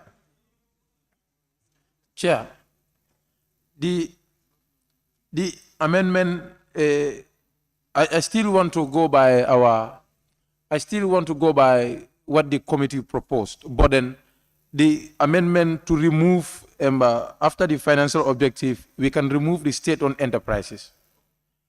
We can remove the state-owned enterprises, but provided that such public service falls within the mandate and financial objectives, or such, and we can remove another financial objective again, we have the state-owned enterprises. Exactly, that's what that one is a fine one. That's what I said. Then we agree 100%. Minister, are you? Chair, can I come? Yes. Can I come? What minister proposal? Minister. No. Minister, are you okay? Yes. The objective of the clause is where the SOE is being asked to render services at non-market rates. And it's being asked by the Commission to do so. And then that's what this is all trying to capture. To reward it again, what our understanding is, please, one meeting, please. The Commission may, with the approval of Cabinet, require the state-owned enterprise to provide a public service that may not be in line with its financial objective, provided that such public service fall within the mandate of that SOE for emphasis purposes. Yes, yes. Yeah, thank you.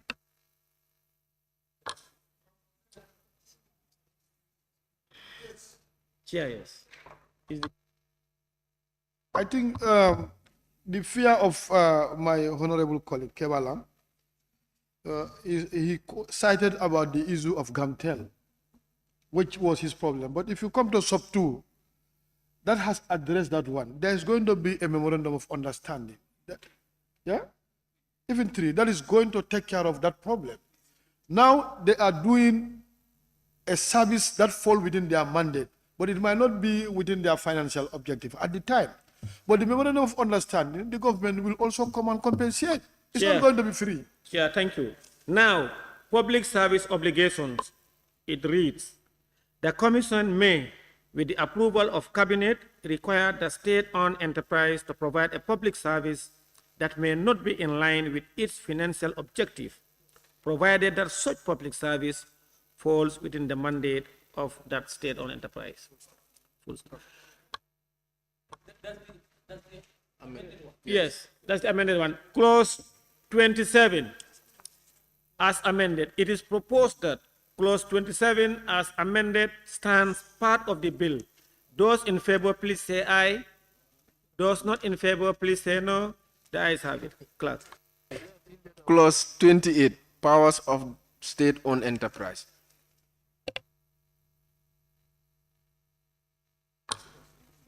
Clause 28, powers of state-owned enterprise. Powers of state-owned enterprise. Clause 28.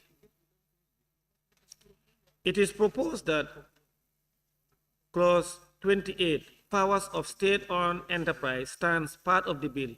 Those in favor, please say aye. Those in favor, please say aye. Those not in favor, please say. If you look at, Opasalu? Yes, the question is on B, 1B. Clause 28, 1B. Yeah. Clause 28, 1B. Yeah, enter into any covenant or agreements in respect of the state or the enterprise objective or functions. Do they need to have any clearance from the Ministry of Finance in respect to some of these contracts they may sign? Honorable Minister? I think that's a valuable observation. We can qualify it provided it has no fiscal impact.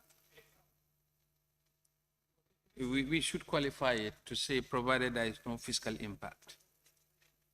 Yes.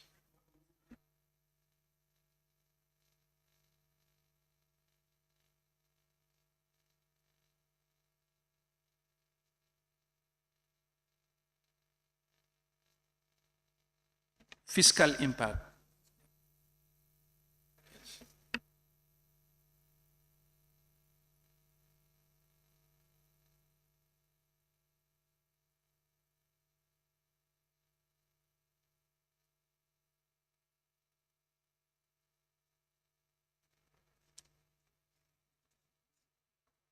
Fiscal. Fiscal. Fiscal. Yes, fiscal. Impact. Impact, yes. The proposal from the Minister, Chair, Member for Central Badibu, Minority Leader, there is proposal on 28(1)B. Enter into any covenants or agreements in respect of the state-owned enterprises, objects or functions, provided that, we want to add, provided that there is no fiscal impact. It is proposed that clause Yes. Yes, member for Upper Salum. Yes, what I'm trying to say here is there could be some fiscal impact, but the ministry should be in the picture, or the government should be in the picture. That's what I'm trying to say. It's not kind of like it's carte blanche, because if you say no fiscal impact, that would corner them. Yeah. So for me, it's kind of like there needs to be consultation with the ministry in some kind of way. I don't know if you.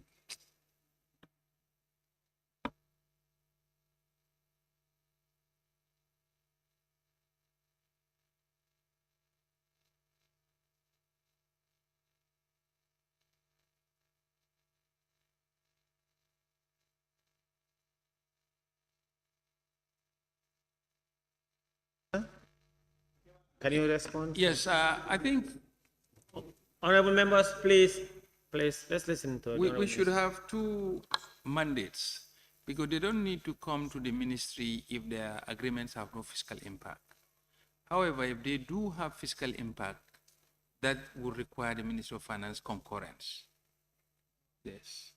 How about, what do you say to this proposal that P to read as subject to prior approval of the minister, enter into any covenants or agreement? Well, but that will tie them to literally make them not to be able to do anything without coming to the ministry.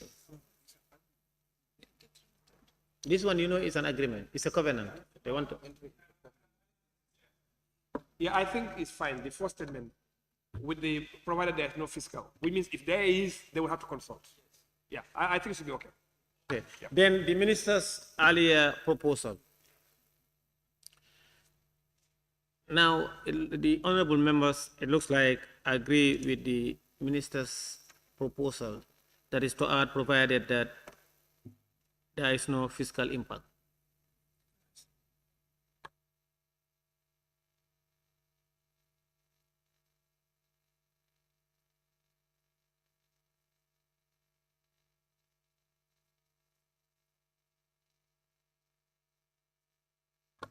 Now, Minister, Honorable Minister, this one is power to enter into any covenants or agreement in respect of the state-owned enterprise, objects, and function. Let me listen. They are to enter into covenants and agreement. Now, if some of these state-owned enterprise, they have entered into a lot of agreements with the partner institutions or others, and some of them lead to a lot of indebtedness. And I am not so, because if they are to enter in such an agreement, don't you think the line ministry should be in the know and should probably give approval following observations and or some? What do you think of that? What do you make of that? Because the SOE operates on the line ministry from a policy perspective only.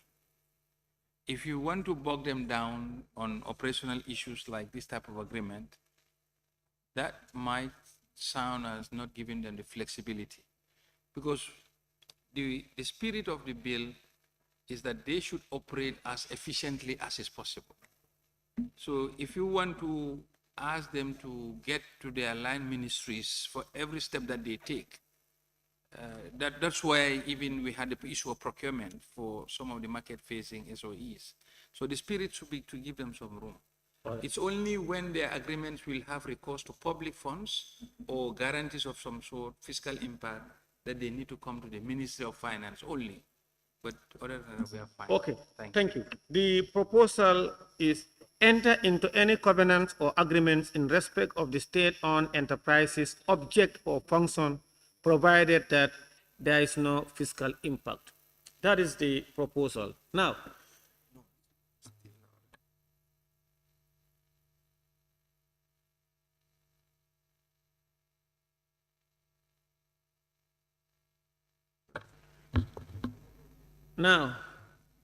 that is the proposal. It is proposed that clause 28 as amended stands part of the bill. Those in favor, please say aye. Those not in favor, please say no. The ayes have it. Clerk. Clause 29, transfer of government property and certain contracts and liabilities to a state-owned enterprise. Clause 29, transfer of government property and certain contracts and liabilities to a state-owned enterprise. It is proposed that clause 29 stands part of the bill. Those in favor, please say aye. Those not in favor, please say no. The ayes have it. Clause 30, disposal of profits of a state-owned enterprise. Clause 30, disposal of profits of state-owned enterprise. Clause 30. Clause 30, disposal of profit of the. There's proposal that to delete the and replace it with a.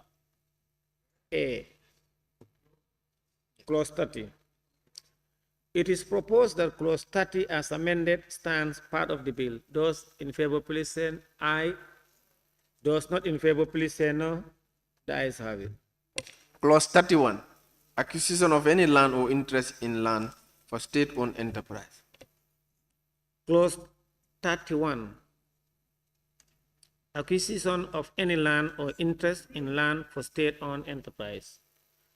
Clause 31, they have something. Chair, yes.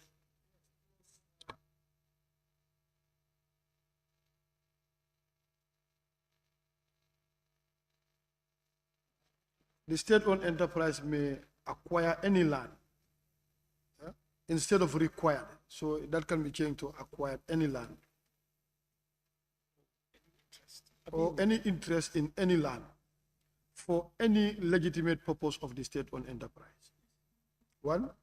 Then two, a land or the interest in any land shall be deemed to be required for a public purpose and may be required under the law for the time being, making a provision for the compulsory acquisition of such land.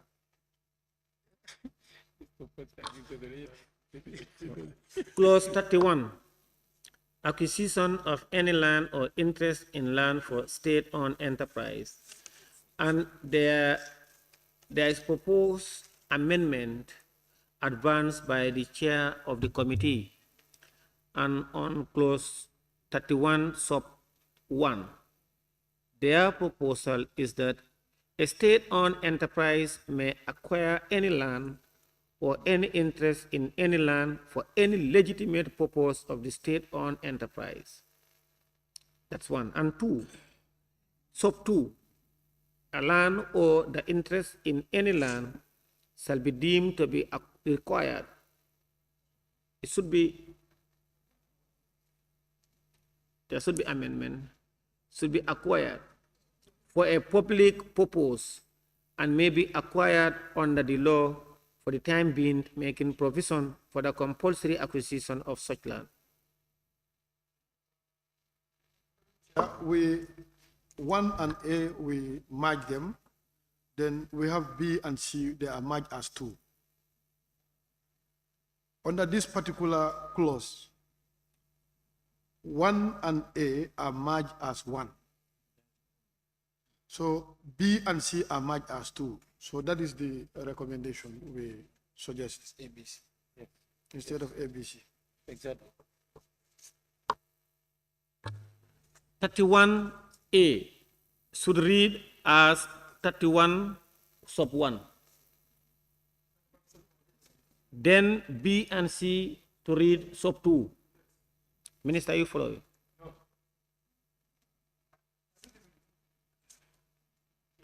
Minister, are you following? The member for Central Baribu. Yes, 31. Yes. I think B and C is merged. We have no objection to that.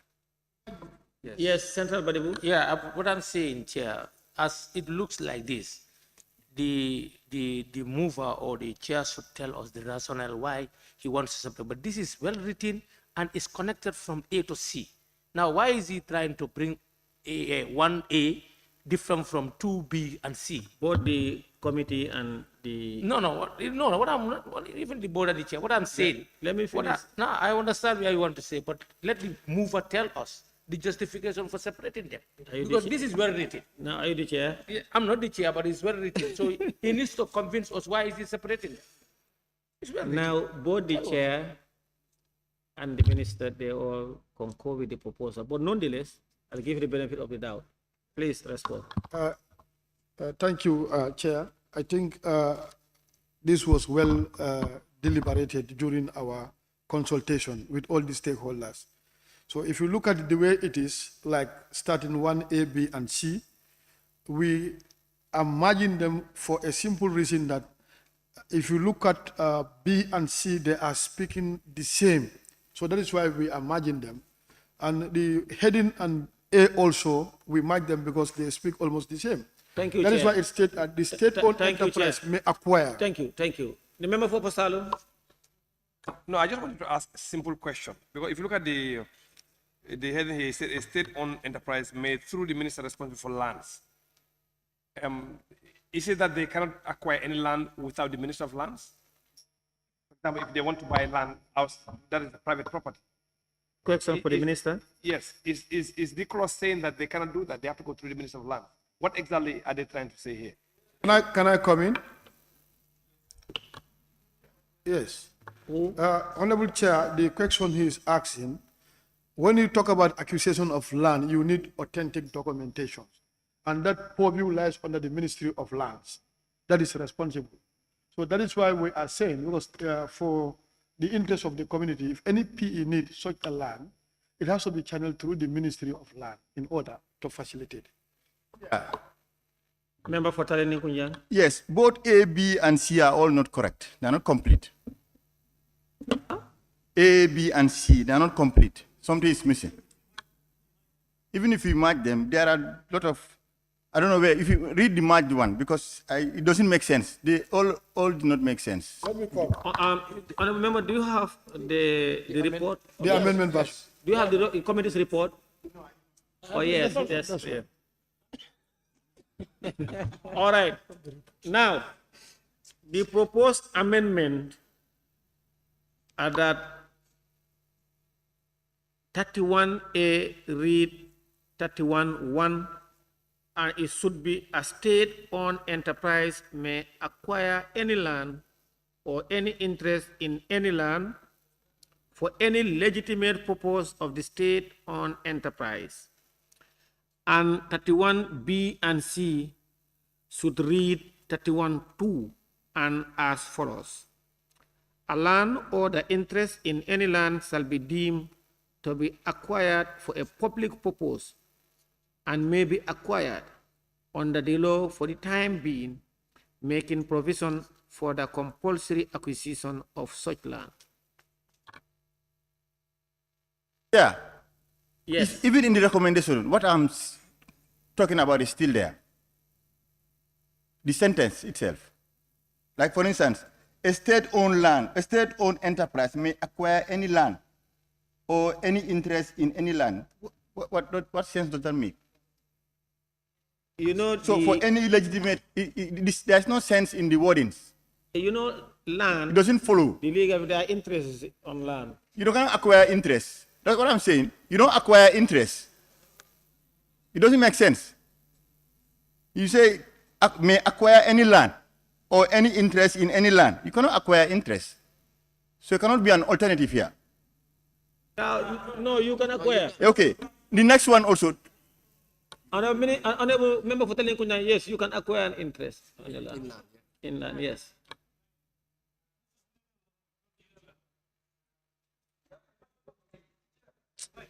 Acquired. Hey. Okay, but interest in land is okay because when you lease, it's an interest in land. It's not the land yourself. Okay. The member for Woolly is? Woolly is, yes? What did the minister say? Can he repeat what the he minister said? said it's okay like this. No, it's not just. What did you say? Let us hear, because that's the same question I want to ask. What does any interest in any land, what does that mean? What do you want to? You know, when you have land is an asset. There is two ways to look at an asset: either direct ownership or an interest in that asset. That's the meaning. Yes, exactly.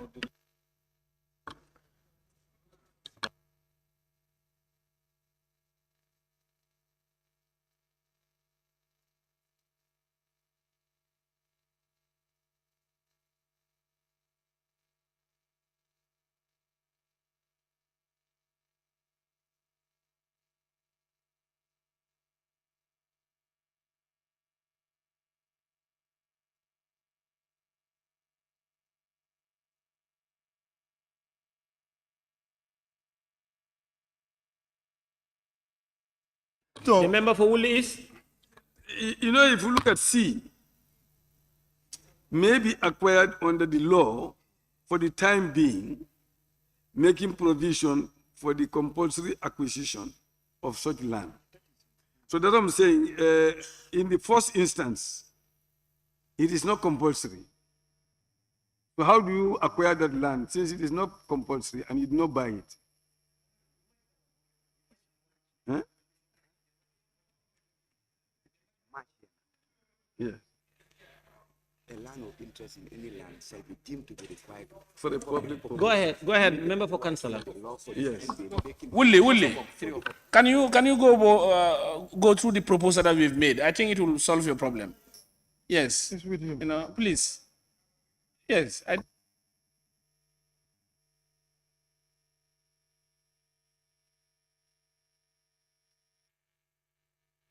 Honorable members, there is further proposal from our end here.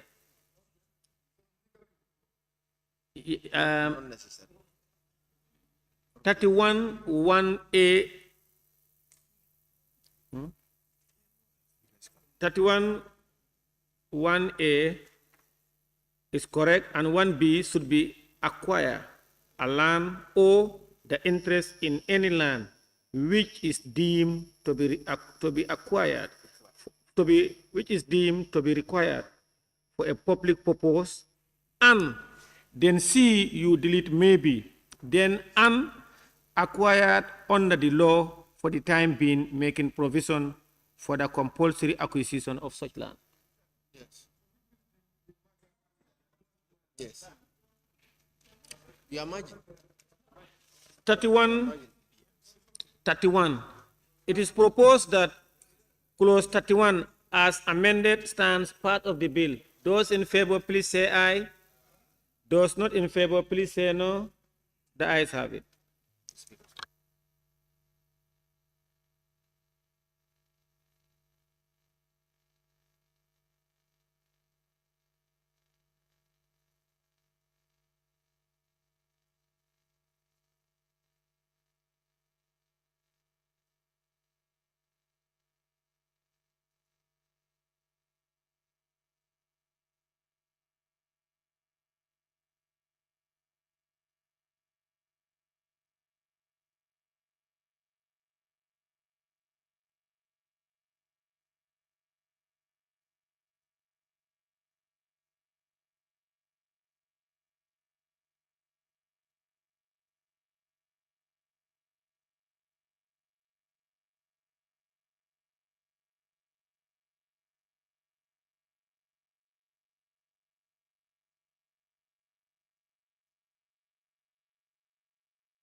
Clause 32, liability transfer to government.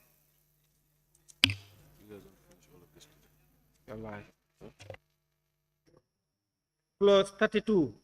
liability transfer to government. Member for Woolly is? Yeah, thank you. If you look at clause, we read it together, clause 32.2, where the state-owned enterprise enters into an agreement with a person in a jurisdiction outside of the Gambia, it may, in respect of such agreement and with the approval of the Commission, waive any immunity outside of the Gambia. I think this outside of the Gambia, the second time, we can forgo that, and then the thing will flow. Have you seen it? Just waive immunity to which, because outside the Gambia has already been captured, instead of repeating it again. You've seen my point.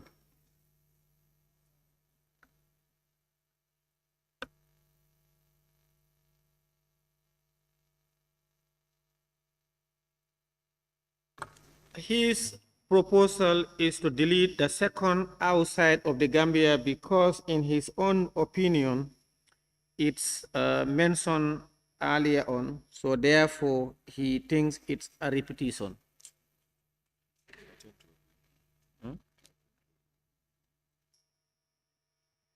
It looks like that's unanimous agreement.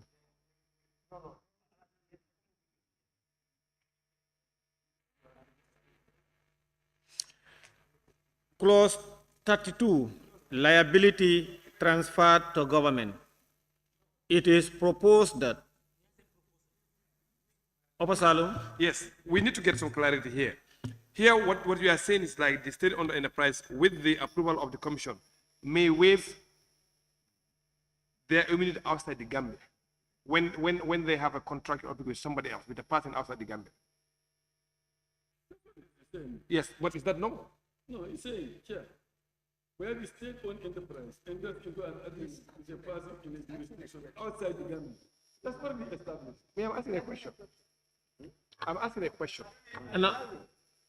Please address the chair. Honorable member for Opasalo. Ignore them. Ignore the then ignore them. No, ignore you. No, what I'm saying is, what I'm saying is, it seems that the state-owned enterprises can enter into contracts with a person outside the country. That's what it's actually trying to say. Yes. So in that case, which means the Commission, with the approval of the Commission, they can waive those rights. So I'm questioning, is there any checks and balances to allow these people to enter into contracts outside the Gambia? Who approves whatever? Do we have anything like that in the bill? Honorable Minister. I think this is a very valid observation. And No, the concern is even the issue of waiver of immunity. It is a question mark because that's vested only in the Parliament. So that power cannot be delegated to an SOE. Yes. I think this clause should be deleted. Yes. Thank you.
Yes, Chair. Yes. We delete it. I think this Yeah. particular subsection has been intensively debated on this particular, especially to waive any immunity outside the Gambia. This was an issue to an extent that we flag it, but we don't agree whether to expunge it or to maintain it. So that is why we left it there. Yeah. Here, this immunity here, it's Chair, this immunity here, it's referring to the agreement.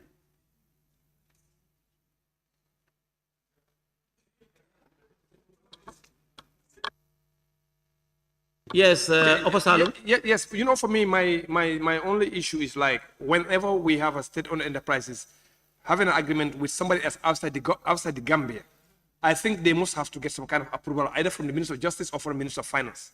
That's all I'm trying to say. So leaving this clause here, it may actually give them that authority to go ahead and sign whatever it is. I mean, that is very dangerous, you know. Minister. I think the issue of this clause, because an SOE is by extension. Please, let's listen to the Honorable Minister so that we can. An SOE is by extension a government-owned entity. It derives its power from government. That's why anything that borders on immunity cannot be approved by anybody apart from the National Assembly. So we cannot even create a scenario where they can qualify what type of immunity they can engage in, immunity exemption. So that's why we're recommending for the expunging of this clause. Thank you. This one. No, it's agreed. Yeah.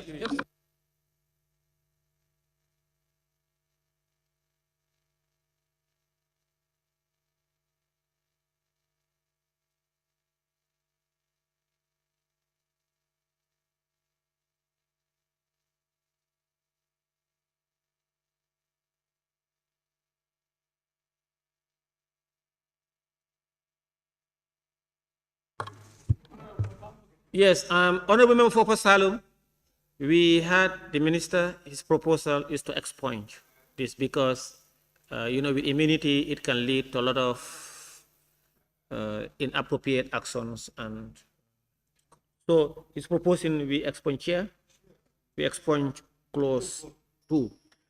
It is proposed that clause 32, liability transferred to government as amended stands part of the bill. Those in favor, please say aye. Those not in favor, please say no. The ayes have it. So, clause 32, sub 2, expunge. Clause 33, Memorandum of Understanding. Clause 33, Memorandum of Understanding. The member for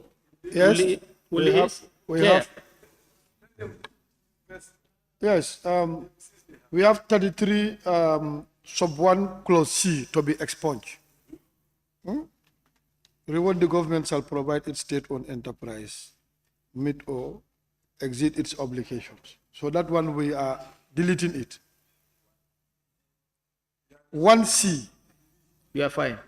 All right. 1C. The committee proposed to delete 33 1C.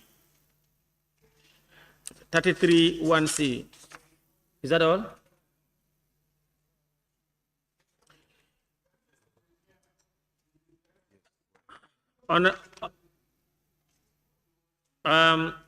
Honorable Member for Woolly East and Kiang West. I'm sorry. Yes, I'm asking them to explain the reason why they want us to delete this. Honorable Member for Kiang West, explain.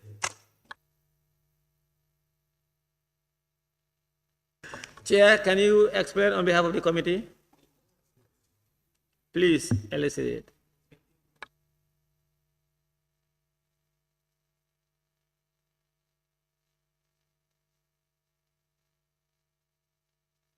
Nominated Member Kebalang Fofana, I saw your tag. You have withdrawn. Member for Jokado. Member for Foni Jarol. Jarol. Yes, I don't know what you are thinking when you put this clause there. Like, are you thinking of like bonus to say the bonus or what? Please, You want- please, honorable member. It is proposed that clause 33. What is the answer? No answer. I'm asking a question. No. What were you thinking when you No. put the clause there?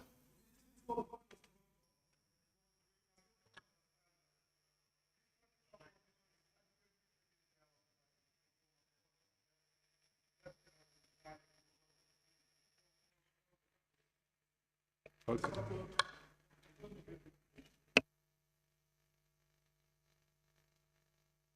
For the recommendation on clause 33, 33.2. Yes, please.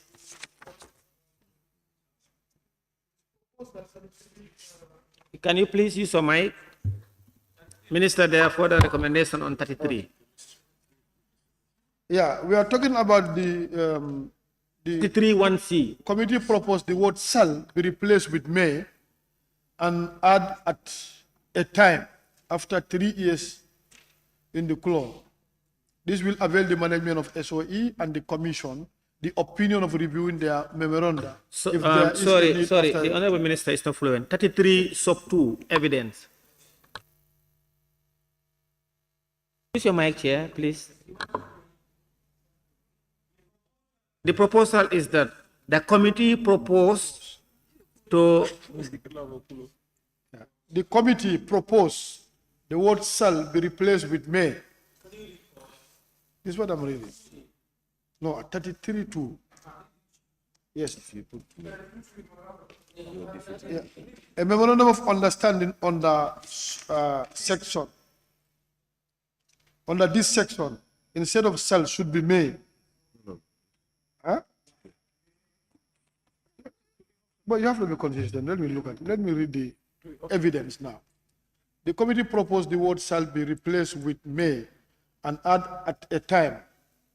After 3 years in this clause, this will avail the management of SOEs and the Commission the opinion of reviewing their memoranda if there is a need after every year.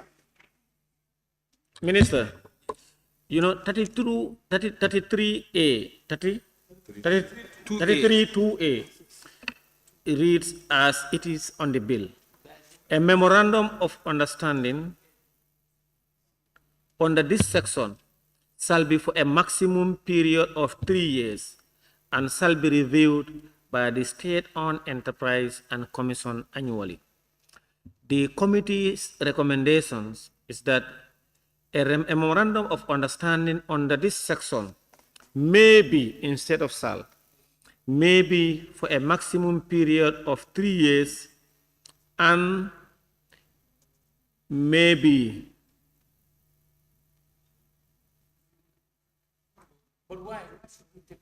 and may at a time be reviewed.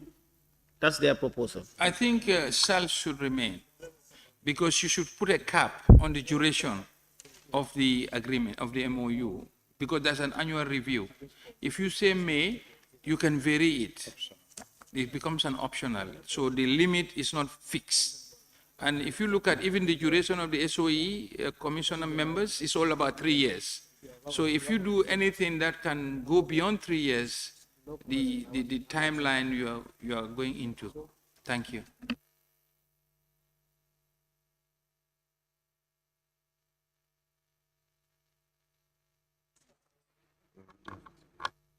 Chair, convinced. So it should be as it is. It is proposed that clause 33 stands part of the bill. Do we have it?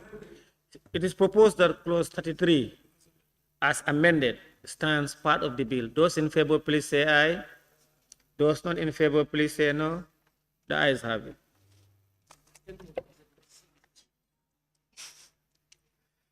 Part 5, Board of Directors of the State-Owned Enterprise. Clause 34, Board of Directors. Part 5, Board of Directors of the State-Owned Enterprise. That is in clause 35. 34. Clause 34, Board of Directors. Clause 34, Board of Directors.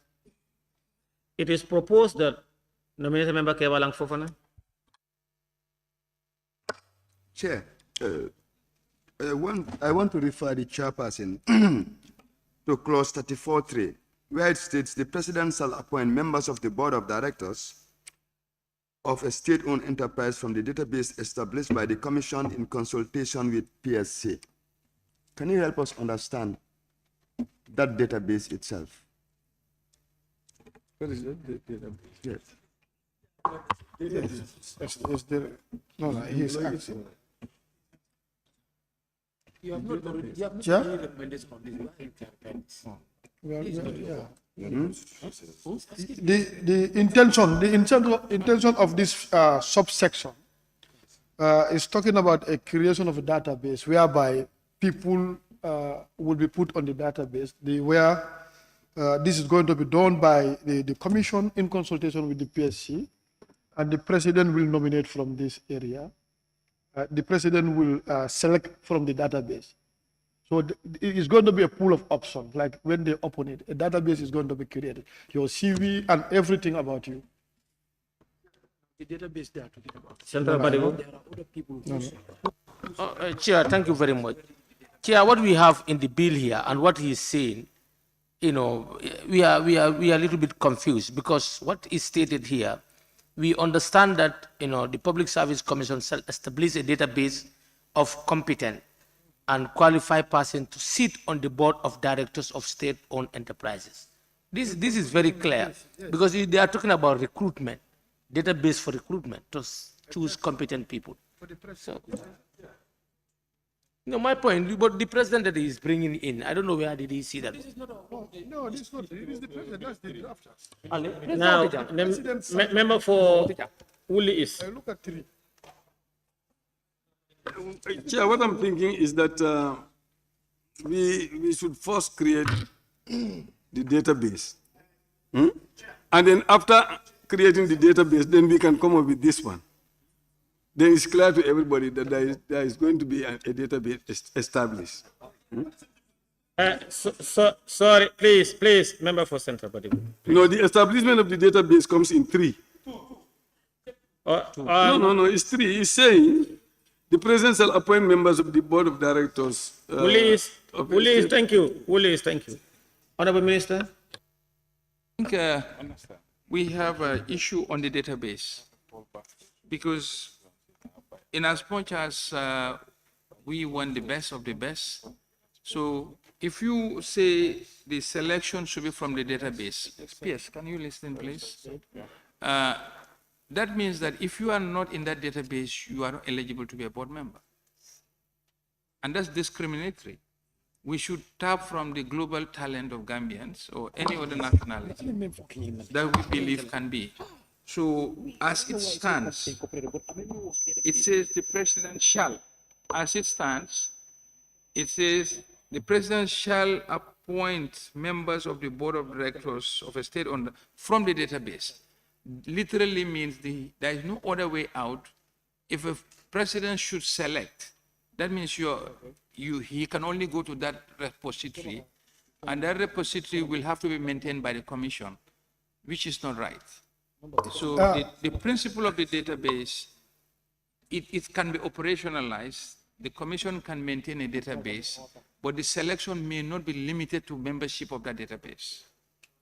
No, I think during our consultation, the intention of the drafters in respect to these particular provisions, creation of database by the commission and the Public Service Commission, it's like I think they will tender it for interested applicant to apply. Then out of which people are going to be selected, they create a database out of which the president will be chosen, because the interest has to be there, not hand-picking you directly. So that is why, let me learn. That is why we believe that they should open for interested applicant to apply, out of which you select. Can we further clarify? Wait. Can we for the Now, nominated member Kebalang.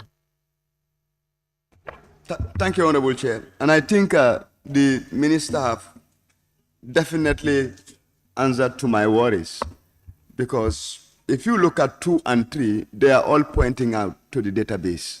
So anything outside the confines of the database would not be eligible.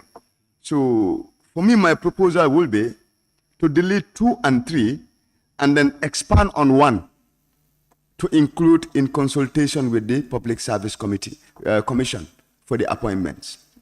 Once we bring in the database, we are going to bring limitations and it will be discriminatory at the end of the day. I agree. You have a question for the minister? You have a question for him? No. Yeah, minister, please. Please, minister, go ahead. I think the presence of a database should not be removed, can remain, but the selection should not be limited to that. The appointment can be from the database or depending on the qualification and competencies. Because one of the things we have to look at, we should be out there to recruit the best of the best. For some of these people, they will not put forward their CV. You have to approach them. So if you are talking about a situation where for you to become a board member, you only have to apply, then you are going back to the same, and what will happen? Let's do a hypothetical situation. 20 people apply. You have 13 SOEs, each of them having 5 board members. You will have a situation where the eligible pool members will mean that a member will have to be in more than 4, 5, 6 boards. What we are saying, the database can be maintained, but the selection for being a board member need not be restricted to the database. The database can be used as a reference that in the event you want to recruit, you look at the database. If the competency exists, you select. If not, you can go outside the database. Thank you. The minister's proposal, there was this suggestion from nominated member Kebalang to expunge, but it looks like he withdrawn. Now the minister's proposal is to maintain the database additionally in the appointment to include outside the database. Let me comment so that minister may reconsider it. Central Badibu? Yes. Honorable Minister, Honorable Chair, Honorable Minister, I think, if you read too carefully, the Commission, in consultation with the Public Service Commission, shall establish a database. So it's from the database that the President will now choose or chooses. Do you understand? So for me, I think we leave as it is, because once the database is created, it will not be created out of blues. Do you understand? The Commission will consult the PSC and they will create this database. So if they want anybody to be appointed, they just visit the database and select the best out of them. So the people who are not part of the database, which qualification or criteria will you use to select them? Because if they are interested, they will be part of that database. Thank you. Kiang West. Seconded the proposal from the minister. Councillor. Yes, I think the idea here is this.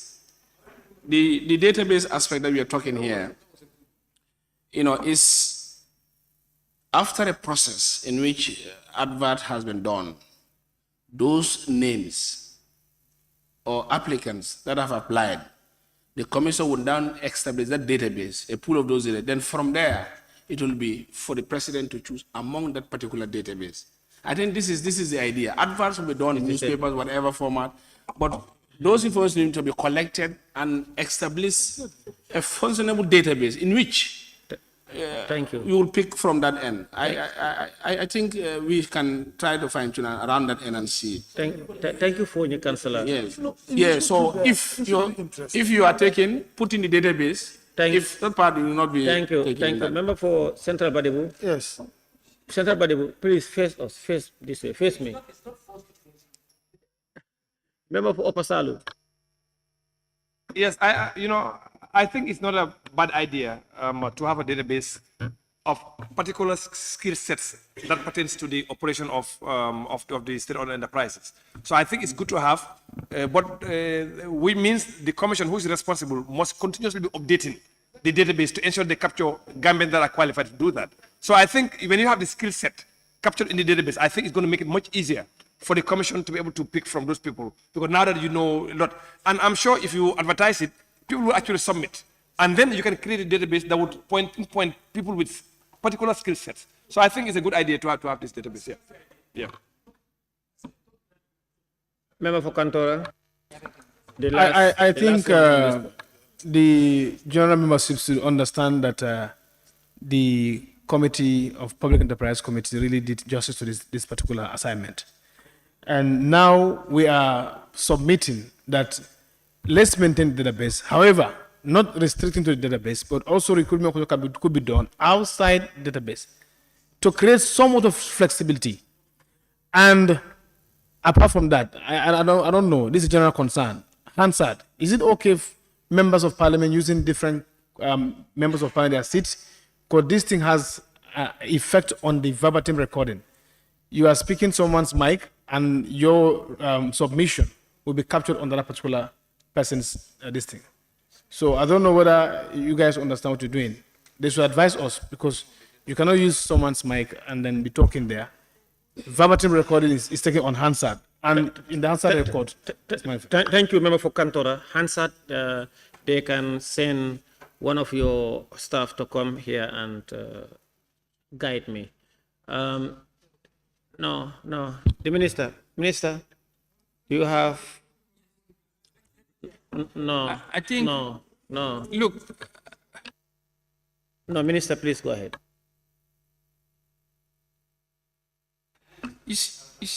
I think when you look at recruitment, which borders on, the number one factor is equal opportunity to all.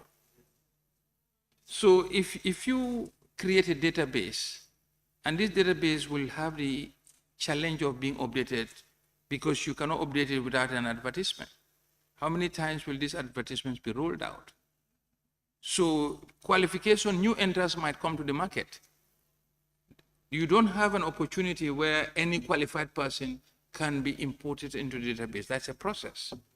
So we're saying that the database can remain, can serve as a useful source, but recruitment should not be restricted to only that. Exactly. Because that means we are actually creating a distortion in our recruitment for talent. Unless you belong to that, you don't come. And we have 13 SOEs. How many qualified database members we may have? So if you say so, suppose hypothetically you come across 20.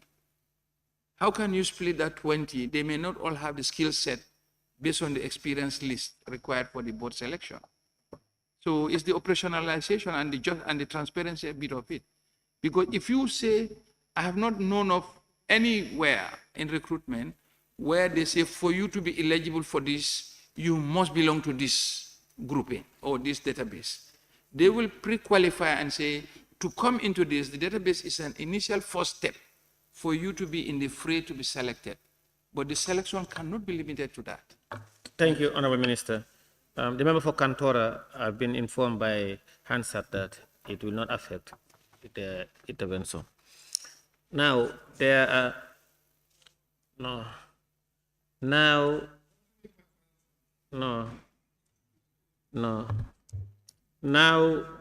there are two proposals. The minister wants the database to be maintained and to include outside the database. There are others who want us to expand the database. These are two, or nobody? All right. What our agreement is, The clause 32, Board of Directors. 34, Board of Directors. No, I'm not tired. 34, Board of Directors.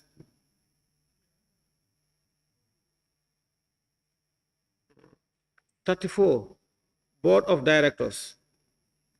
It is proposed that clause 34 as amended stand part of the bill.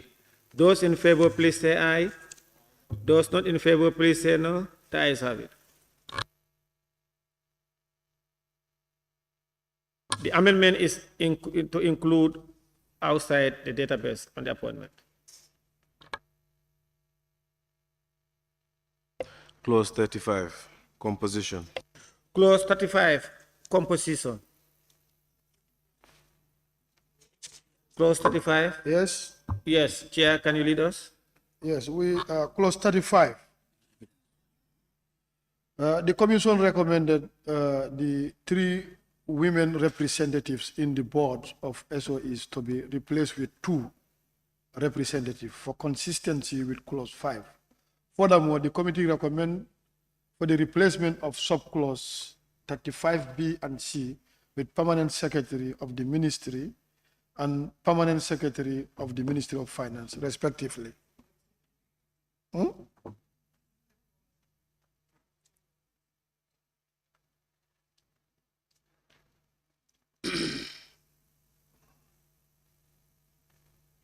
the first one, 3, to be changed to 2. Clause 35, yes. Composition. The committee is proposing that instead of, that is 35, instead of 3 women representatives, to reduce it to 2 women representatives. Yes. They are also proposing that further on clause 5, that clause 35 sub BC, replacement of sub clause 35 BC with permanent secretary of the ministry and permanent secretary of the Ministry of Finance.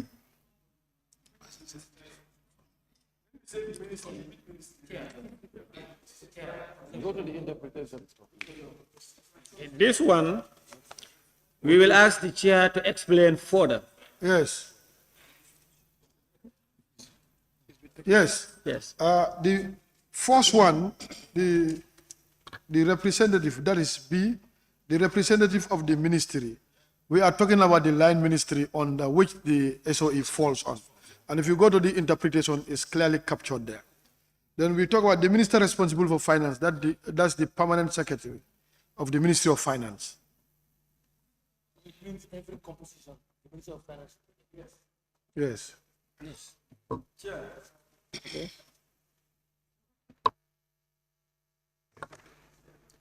Opasalu. Yes. What's the rationale of reducing the number of women from the 3 to 2? What's the rationale? Chair, am I understand? Chair, yes. Okay, good.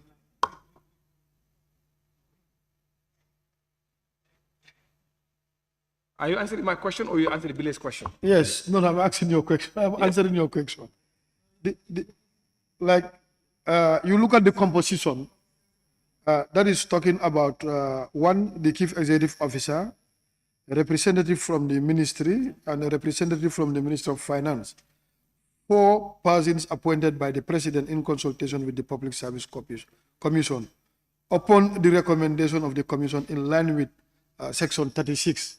So we're looking at it, if we are saying 3, and the chief executive officer happened to be a woman or any of the representatives, they're going to overshadow, and that's why we limit it to 2 instead of 3. And also to add up to the chair, we look at clause 5, composition of the commission. Member for Cantora, I didn't give you the floor. Okay. But you can go ahead. Okay, to add up to what the chairman has advanced, to make it in tandem with the commission as well, we have at least 2 women there. So we thought it wise also to repeat the same thing in the composition of the board, to also have 2 women representatives in the board. So to align them together. Yes, Central Baribu. Yeah, I don't know whether the drafters are here with us. They can help us. Like the board of directors shall comprise of the following.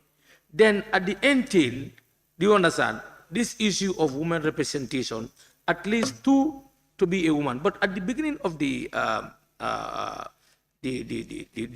sentence, or I don't know how you call it, here is not speaking well. All the laws that we pass here, I could remember reference to Women Enterprise Fund. So you list the members. Then at least you said 2 to be a woman or 1 to be a woman in case of gender. But bring it at the front part here. I'm not comfortable with that. I believe if it can come at the end. Yeah, I don't know whether the drafters are here. But this driving style. Let me remember Kebalang Fofana. Thank you, Chair. Chair, I think I will take the chairman back still now. With regards to the composition, still we need clarity. It says permanent secretary of the ministry, and then permanent secretary of the Ministry of Finance. And in your response, you said the ministry means the ministry under which the SOEs fall. But still now, that's not clarity. Tell us which ministry is that. Because you ask a layman like me, I'm with the belief that the SOEs falls under the Ministry of Finance. Minister, the permanent secretary of the ministry. Which ministry? The Ministry of Land or? The land ministry. Line ministry. We have 13 SOEs. Oh, yeah, but okay. I think, So it will be decentralized, right? yes. Okay, Yes. thank you. But I think here on the same theme, Chair, Yeah. I think a representative of the ministry and a representative of the Ministry of Finance is valid. Because keeping a permanent secretary, my permanent secretaries are here. Technically, every SOE or every institution, representation is an issue. So it should be a representative from the ministry, not a permanent secretary, even though the permanent secretary is the accounting officer. But for efficiency, you need to have somebody who will be fixedly dedicated to that SOE. Chair. That's the position we have as a ministry. Chair. Not Chair. ministry. Yeah. Member for Kantora. Thank you. I think I totally buy in the submission of the minister for us not to excess bureaucracy or escapism that it must be a permanent secretary. Thank you. Yeah. Yes, Chair, yes, I agree with the minister, but we must have a caveat. It must not be less than the position of a director. It cannot be just any person. No.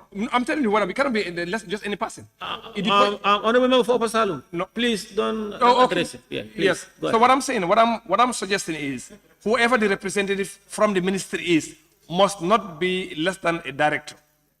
Yeah. So that who will probably have some level of authority and know or be part of the management of this. For the councillor. Yes, thank you. The issue that the minister has raised, the reason why we said we are more of concern with the permanent secretary. Tomorrow, they can bring anybody from anywhere within the ministry. So that's why we've restricted ourselves and said permanent secretary. It has to be permanent, and we agree on that. And I think this is what will suffice our deal. Yes. The member for Joshua. Yeah, exactly. This is what we agree on. Because the reason why we say the permanent secretary is the permanent secretary who assigns who to represent him. Are you in agreement with? Exactly. This is what Thank we you. at the committee level. The member for Woolly is.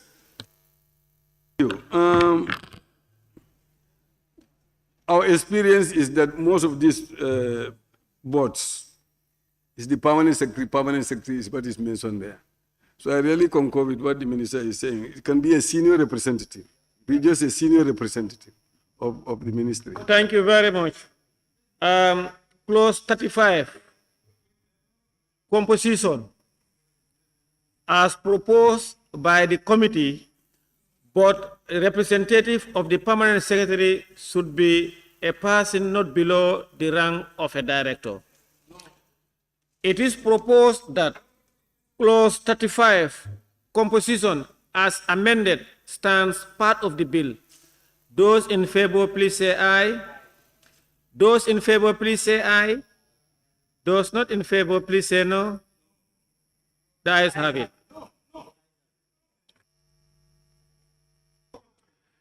Clause 36, vetting process for appointment of board of directors. Clause 36, vetting processes for appointment of board of directors. Clause 36.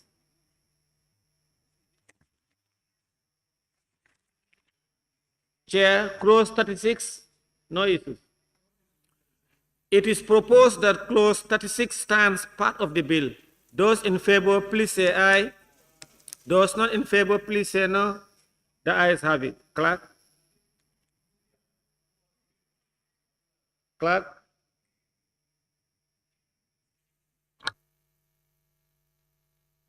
Next one. Clause 37, qualifications of a director. Clause 27, clause 37, qualifications of a director. I think Chair. the minister's the minister's idea was captured here. The issue of within and outside the database is captured. We recommend, the committee recommended to add within and outside in this clause to cater for the database and those who are qualified by applying. It further suggested to the committee for the addition of or equivalent of 15 years experience to subclause 37C to cater for those with experience in their respective field. Yes. So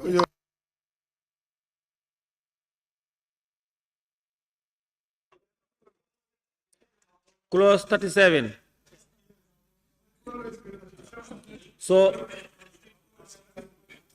So clause 37, you are okay as it is? Chair, consistency, Chair. The suggestion made by the minister, you remember at the beginning. No, what I'm seeing here, if you say a person selected from the database shall qualify to serve as the director of a board should be added, but for them, it's not added here. It should be database and outside the database. Yes. We will, clause 37 as amended. You remember the other clause that we included. It is proposed that clause 37 as amended stands part of the bill. Those in favor, please say aye. Clause 37, qualifications of a director as amended. Clause 37. It is proposed that clause 37 as amended stands part of the bill. Those in favor, please say aye. Those not in favor, please say no. The ayes have it. On clause 30, on clause 35, on clause 35, you know, we're going back to clause 35. Composition, you know, representative of the permanent secretary, we said not below the level of a director. But yes, there is this suggestion that from our experts that maybe sometime when we tie it to a level of a director, it may be very difficult sometime to get a director to attain. Why not we say not below the level of a principal officer? Or I'm not sure, minister, or a senior.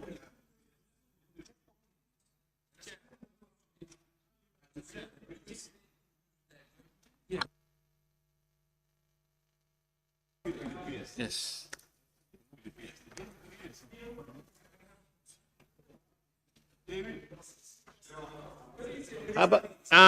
She's saying senior officer.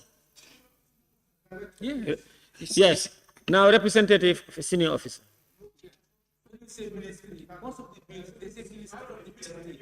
The ministry is going to send a representative. Senior.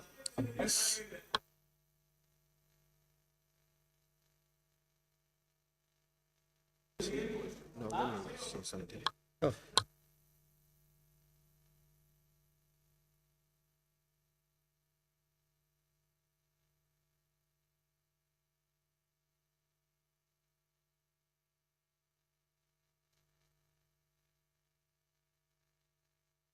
But you don't.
Now, can someone move a motion to rescind our that earlier decision? Yes, I move a motion that we rescind the decision that we made on clause 35. Huh? Authority, the standing order. Unless you help me. Best practice or precedent that we set here in this parliament. Based on the best practice. We also set a precedent And I here. remember, please, allow, just don't listen to it. Allow them to make their solemn noise there. The second. Seconded. But Chair, I'm going to put a point of order on you. Chair. Chair, I'm going to put a point of order on you. It is moved and seconded that we rescind our earlier decision on clause 35. Those in favor, please say aye. Those not in favor, please say no. The ayes have it. Now the proposal is that to limit the representative of the minister, of the permanent secretary, to be representative of the permanent secretary or to be permanent secretary. Permanent secretary of the ministry. Permanent secretary can delegate anyone. The proposal is that clause 35, composition, as amended. It is proposed that clause 35 as amended stands part of the bill. Those in favor, please say no. Aye. Those in favor, please say aye. Those not in favor, please say no. The ayes have it.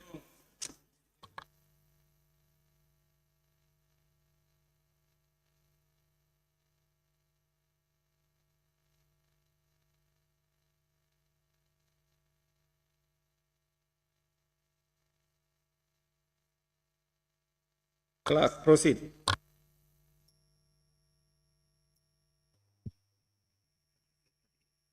Clause 38, restriction. Clause 38, restriction.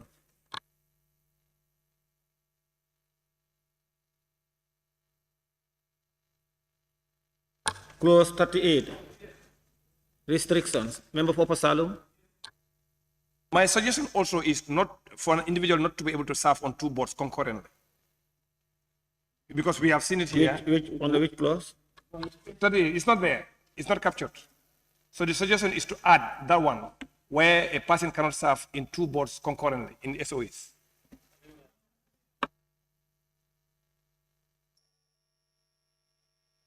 On 38 restrictions, a person is not eligible to be appointed to a board if he or she is proposing we add cannot, yes, to serve as a SOE. Is that okay? It is proposed that, yes. Let's see.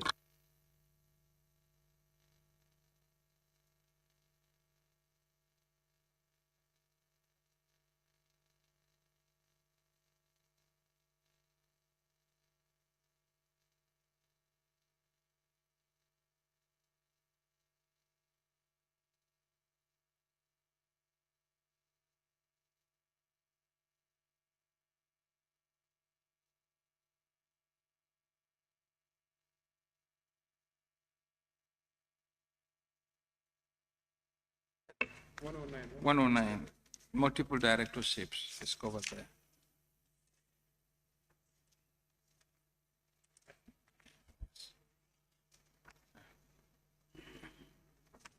On page 48. Where a person is a director on the board of more than one state enterprise, the person shall not use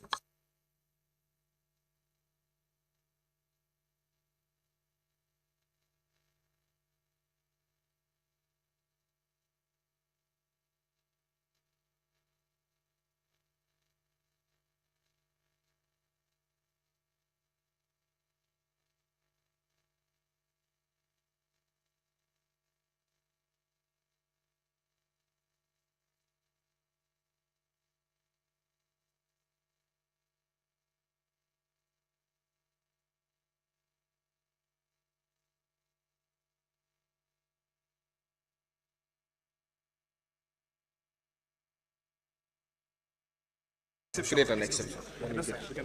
Honorable members, the proposed amendment by the member for Upper Salem is been addressed in clause 109. It is proposed that clause 38 stands part of the bill. Those in favor, please say aye. Those not in favor, please say no. The ayes have it. Clerk. Clause 39. Term of office. Clause 39, term of office. Chair. Honorable Chair, we replacing the word eligible for appointment for appointed for reappointment. The committee proposed that the word reappointed to be replaced with reappointment. Reappointment instead of appointed. Subject to subsection 35, a director shall hold office for a term not exceeding 3 years and may be eligible for reappointment. Instead of reappointed, should be reappointment for a further term. Clause 39. Yes. Member for Woolies. My problem is the may there. The eligibility is. The person is eligible.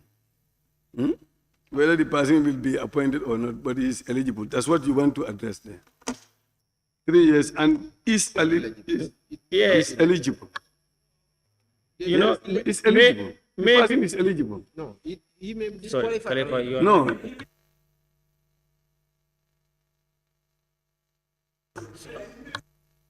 Woolly is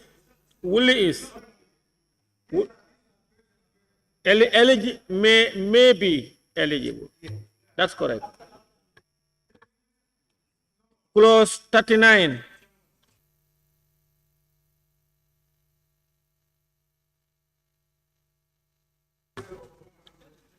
You know, honorable member, along the way maybe the person may be disqualified or may not be eligible. Clause 39.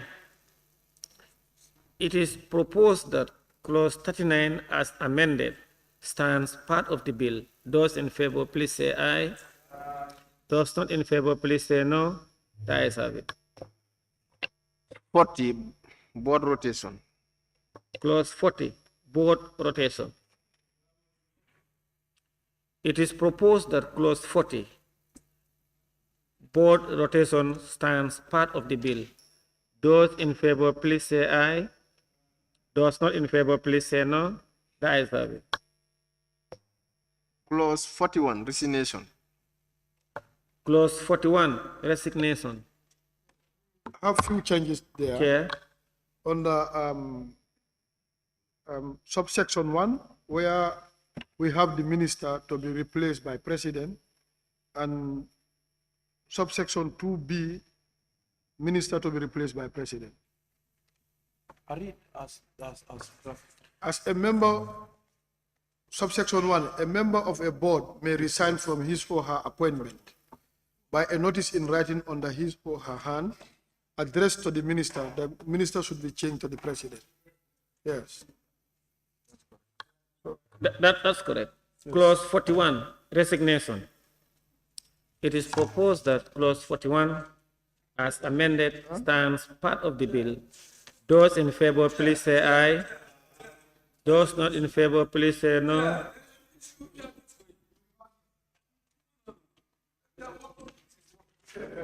Yes. Please, I beg you. I beg you. Willis. Yes, you know, if you go to the number 2, clause 41(2), if a director resigns from office before the expiration of his or her term, he or she shall continue as a director until the earlier of. What does that mean? The earlier of, can you put it? Until the earlier of A, the appointment of another director in his or her place for the remainder of the term and the expiration of 45 days after the director submitted his or her resignation to the minister? Yes. Unless if you think 40 days is too low. 45 days. 45 days. In the event that they could not appoint his successor, after 45 days, he should cease to be a director.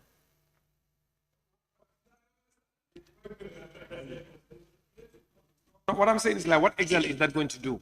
Opasalum? Yeah, I say, what exile is this clause going to do? Because if you resign before 45 days, and for example, if you resign due to a health condition, Minister, you are unable to perform any duties. What Minister, exile is this clause going to do? Minister, can you please respond to the member for Opasalum?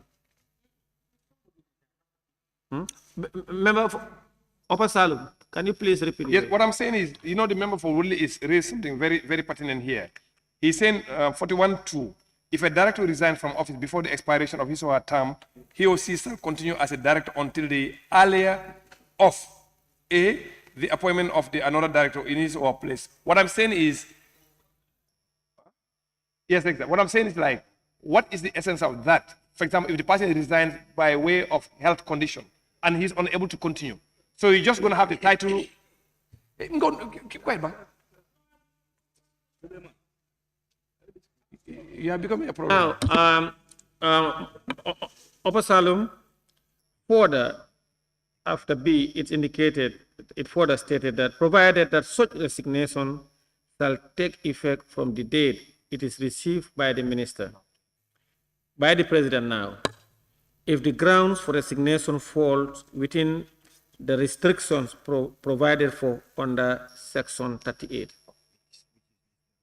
Yeah, that Section 38 includes unsound mind, is an undischarged bankruptcy, or convicted, has been convicted, except, those kind of things. It's all right. Clause 41, resignation. It is proposed that clause 41 as amended stands part of the bill. Those in favor, please say aye. Those not in favor, please say no. The ayes have it. Clause 42, director duties. Clause 42, director duties. Clause 42. We have some amendments. Chair? Yes. Clause 42, subsection 2C, the committee recommends that the sentence should be reframed as use any income generated from the SOEs to cover its operation. Like you look at that, use any income generated from the state-owned enterprises to cover its operations.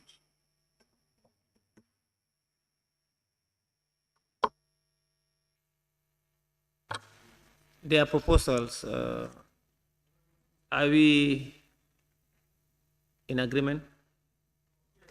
It is proposed. Who is actually director? Opasalum. Yes, who is director? Yes. Okay, let's go to the interpretation, yes? The interpretation. Can you show me exactly? Yeah, can you show me? Allow him to show him first.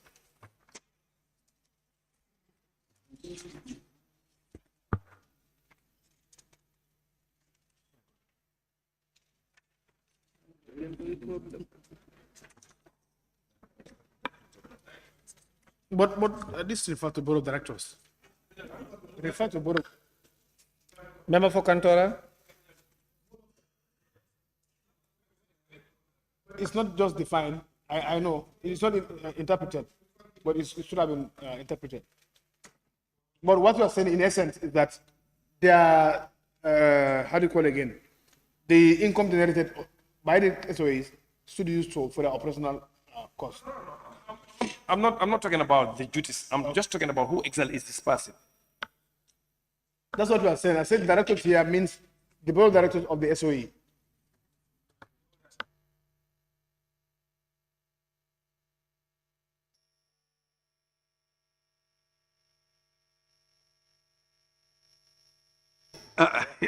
Sorry.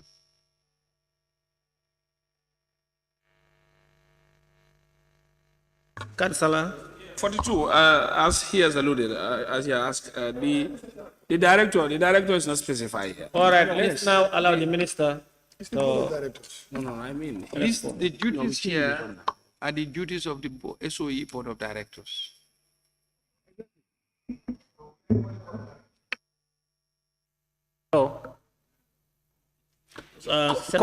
Yes, common understanding. We are talking about the board of directors. So once you see director duties here, you should know that it's board of directors. Clause 42. Clause 42. It's board of directors we are referring to. Because there could be directors in the institution, which is not talking about those directors. We are talking about the board of directors. So let's indicate board of directors. Clause 42. Yes. The member for Upper Salem is proposing that instead of director duties, to say board of directors duty. Board of that.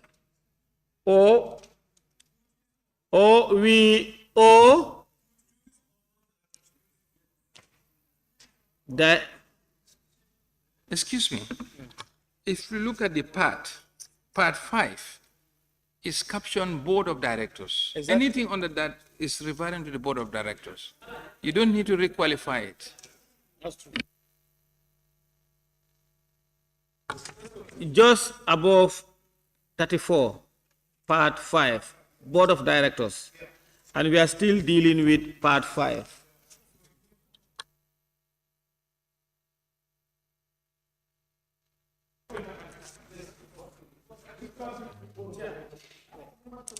No, it's the same. Nominated member Kebalang Fofana. I'm saying we can change it to duties of the board, because if you go to the interpretation on page 5, I mean, it's clearly stated there that board means the board of directors of the state-owned enterprises. So we can just change it as duties of the board. That would qualify. No, but, yeah. You know? Yeah. Hello, Keba. Please. Uli is. I'm saying if you say duties of the board, but you know there is a position left for the director. There is a director. We must separate these two. Because if you go to 43, it's a duty of a director. Yes, that's different. Yes, so we must differentiate these two. Is it the board that we are talking about?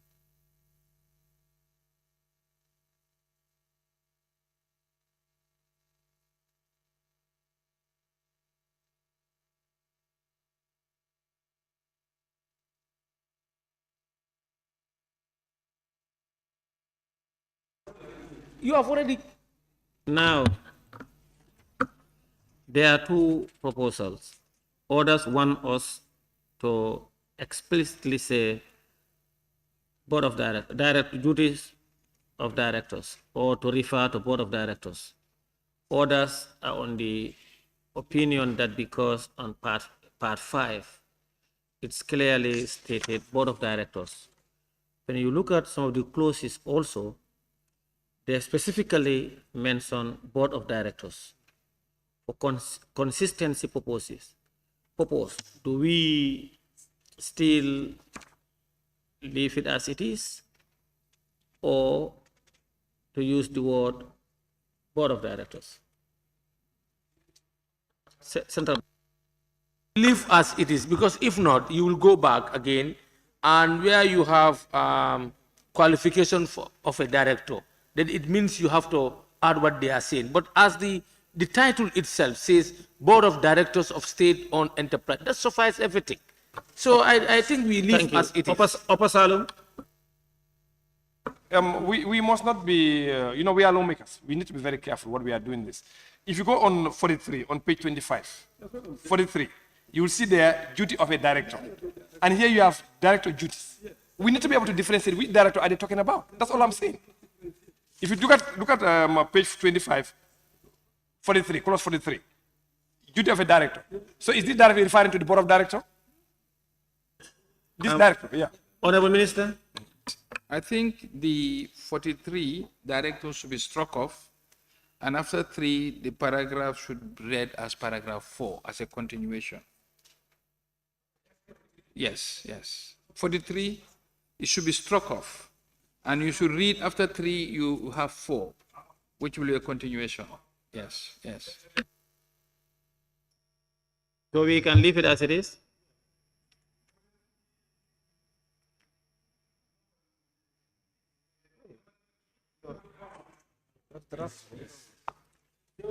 It is proposed that clause 42, director duties, stands part of the bill. Those in favor, please say aye.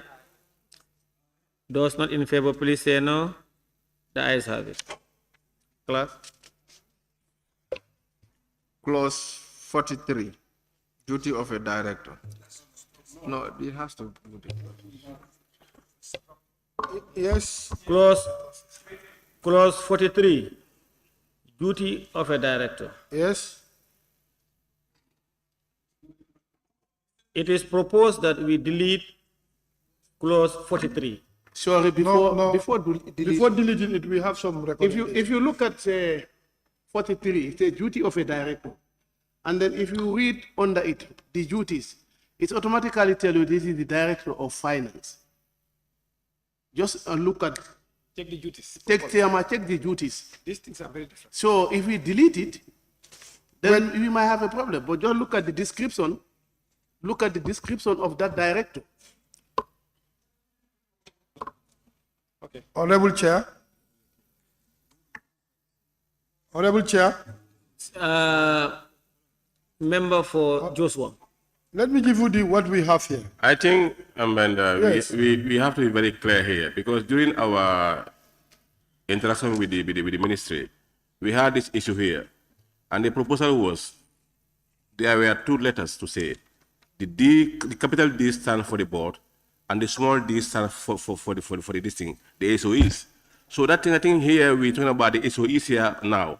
It might be a typical error to say it's capital D, but there have been small letter d. That's what we agreed.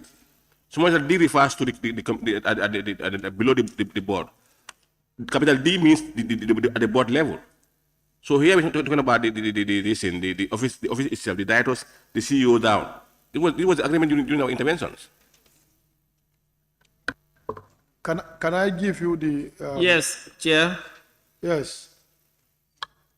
Honorable Chair, on the 43, we agreed with the ministry to expunge the subheading director, duty of directors, and 1.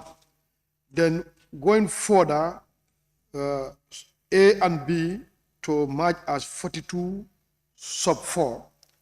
Then C and D to be merged as 42.5. This was what we agreed on. Obasalum. So are you then saying that the board of directors shall account for all monies over the director of their control? Is that what exactly you're saying as the duty of the board of directors? Because here what it's saying is like they should account for all the monies. The board of directors, it really is should they account for all the monies of these institutions? Because I don't think this is the duty of a board of directors. I don't think this is the duty of the board of directors. Yeah. Can they look at properly? Yeah. Honorable Minister. Yes, these are typical responsibility of a board of directors. As a board of directors, you have a fiduciary role. So fiduciary means any asset under your custody should be accounted for as enumerated here. Just that people think that as a board, it's only ceremonial. But that's the function of a director. Now, there is proposal to expunge 43 and to merge A and B as 42 sub 4 and C and 2 as 42.5. Is that okay?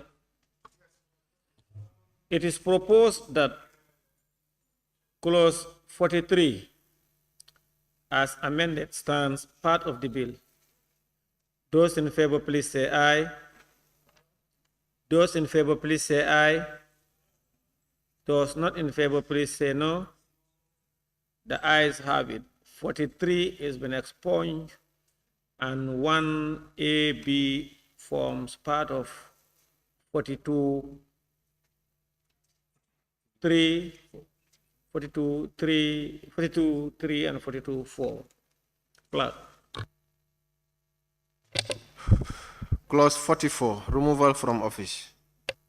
Clause 44, removal from office. Yes. Chair. Yeah, we have some recommendation to that one too. Notwithstanding section 38 and 39, a director may at any time be removed from the office by the president for inability to discharge the functions of his or her office, whether arising from infirmity of mind or a body or any order. We remove this any order and put in consultation with Public Service Commission.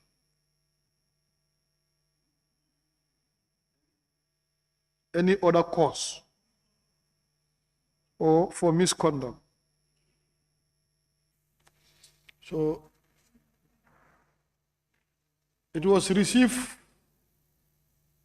let me give the justification. It was received in evidence that phrase or any other clause in this clause is vague, and it was further recommended that the phrase be deleted and the addition of in consultation with Public Service Commission. Are we together?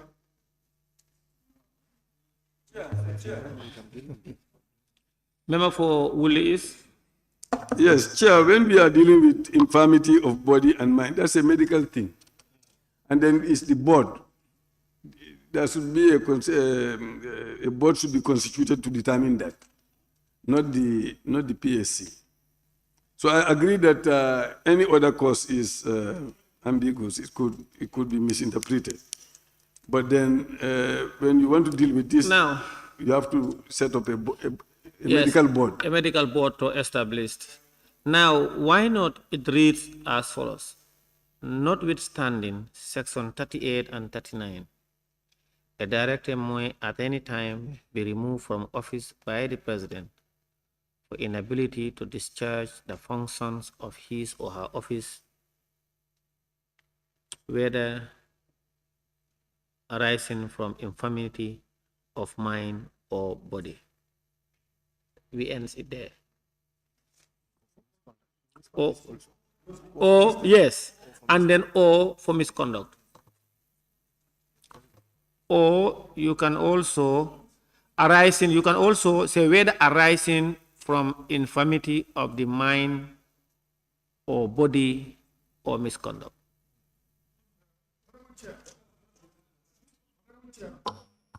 Yeah, yes. There is one thing we have to factor. We have to look at the entry and the exit too. Like this, the board of directors are appointed by the president in consultation with the PSC.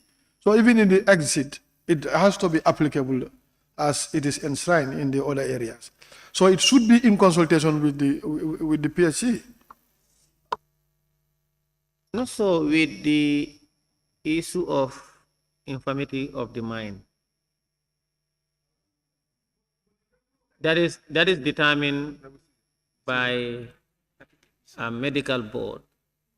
If you consult the PSC, the president consulting the PSC on that particular, they will give a medical report. They don't just jump down. Why are you consulting? For you to further investigate, or you take it to the medical board to examine, and they will advise. Now, the proposal is that clause 44 to include in consultation with the Public Service Commission. Are you in agreement? Now, clause 44, removal from office. It is proposed that clause 44, removal from public office as amended, stands part of the bill. Those in favor, please say aye. Those not in favor, please say no. The ayes have it.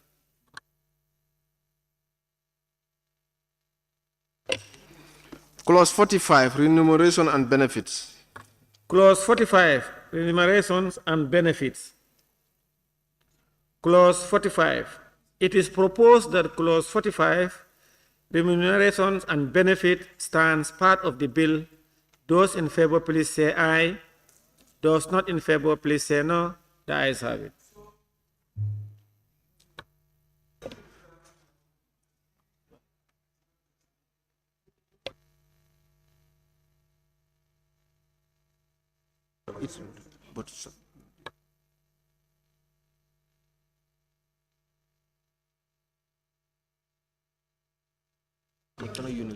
Willis, please use your mic. The commission Minister? determines its own benefits. You leave it to them alone, directly to do that? No, the commission will determine the remuneration for the board of directors of the SOEs. Yes. Yes. It's determined by the commission. Go further. Okay, the state-owned enterprise shall pay remuneration and provide benefit to its directors. You are referring board of directors? Yes. All right. As may be determined by the commission. Yes. Okay. That one is correct. Yes. All right. Clerk.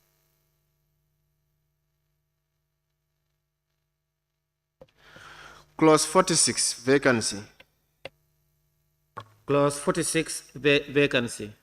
You know, we already have, I already put the questions and it was answered. And the ayes had it on 45. So there is no need to put the question again. Just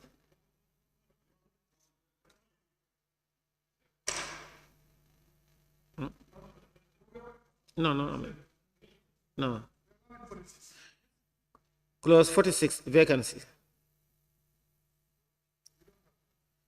It is proposed that clause 46, vacancy, stands part of the bill. Those in favor, please say aye. Those not in favor, please say no. The ayes have it. Clause 47, chairperson, vice chairperson, secretary. Clause 47, chairperson, vice chairperson, and secretary.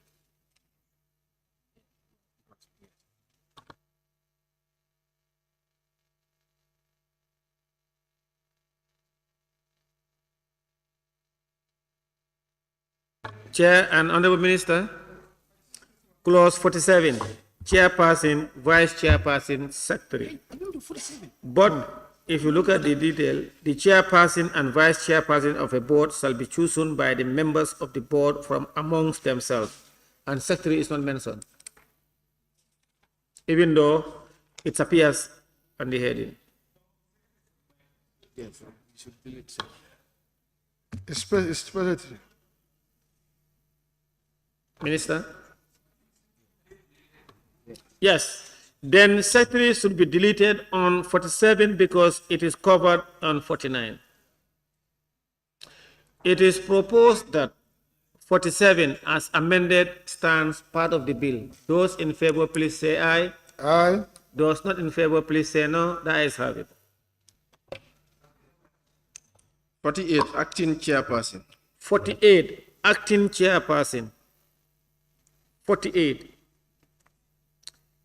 Acting chairperson, if the chairperson is absent, unable to act or vacant, the vice chairperson shall act as chairperson. But in the definition of a vice chairperson, it should have been the chairperson in the absence of the chairperson, the vice chairperson. You need not to put these things here. The bill, there are a lot of redundant clauses. Yeah. Willis.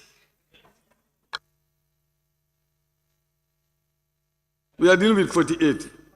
If the chairperson is absent, unable to act, then you say, or vacant.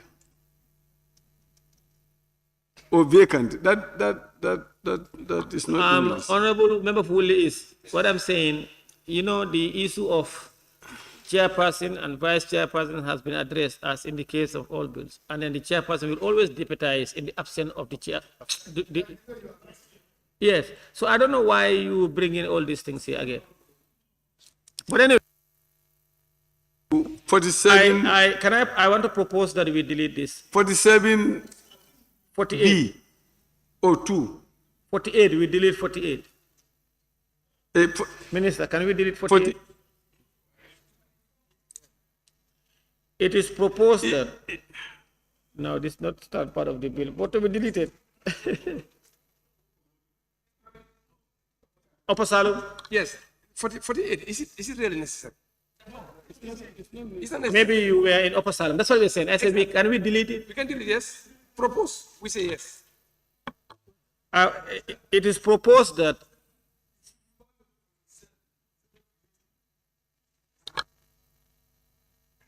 Well, it's necessary there. They want to clarify that if this one is not there, who should be there? That's what they want to put there. If it is going to be there, it should be in 47.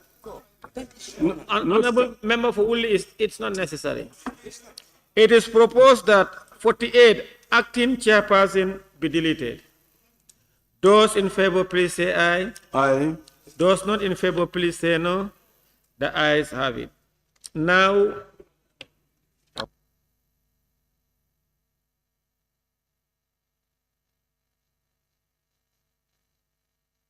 Clerk. Clause 49, Secretary. Clause 49, Secretary.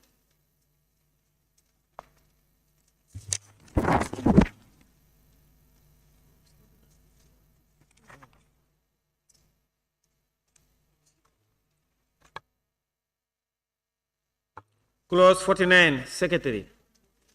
It is proposed that Clause 49 stands part of the bill. Those in favor, please say aye. Those not in favor, please say no. The ayes have it. Clerk. Clause 50, meetings of board. Clause Chair, 50. Can you look at 2, please? Huh? Look at 2. Secretary. The secretary shall be a person qualified. When you say qualified, what qualification are you looking for? Huh? Yeah, but not because whether BA or BA diploma or what? Huh? Now, you know, LLB or what? Honorable Member. Yes. Yes, practice law is you must have a bachelor's degree in law and do the LLB, the bar. You must have done the bar for you to be enrolled.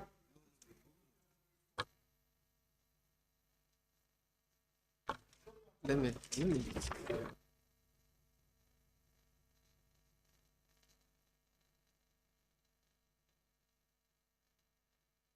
Minister, why the secretary of the board is restricted to legal persons?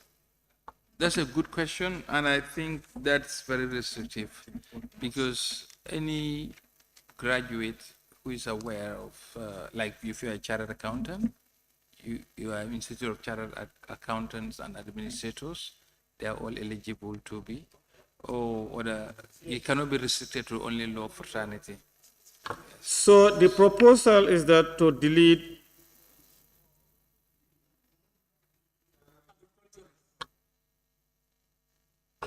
Opasalum. Yes. Why not? It has to be coined. Let your expert help you for us to recast it so that we remove. Chair, I was just going to suggest, yes, I was going to suggest that the secretary of the board be appointed from the SOE itself. Yeah, the secretary of the.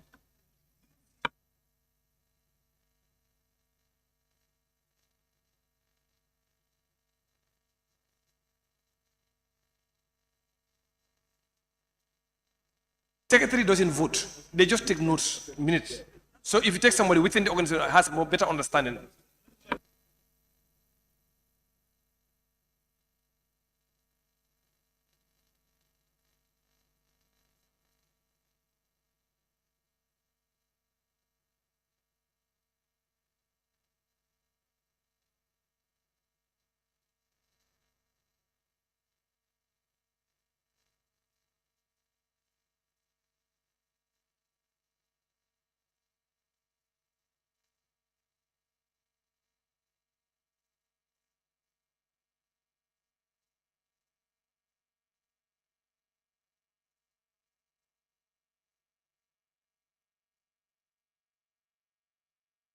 Chair, do you get me?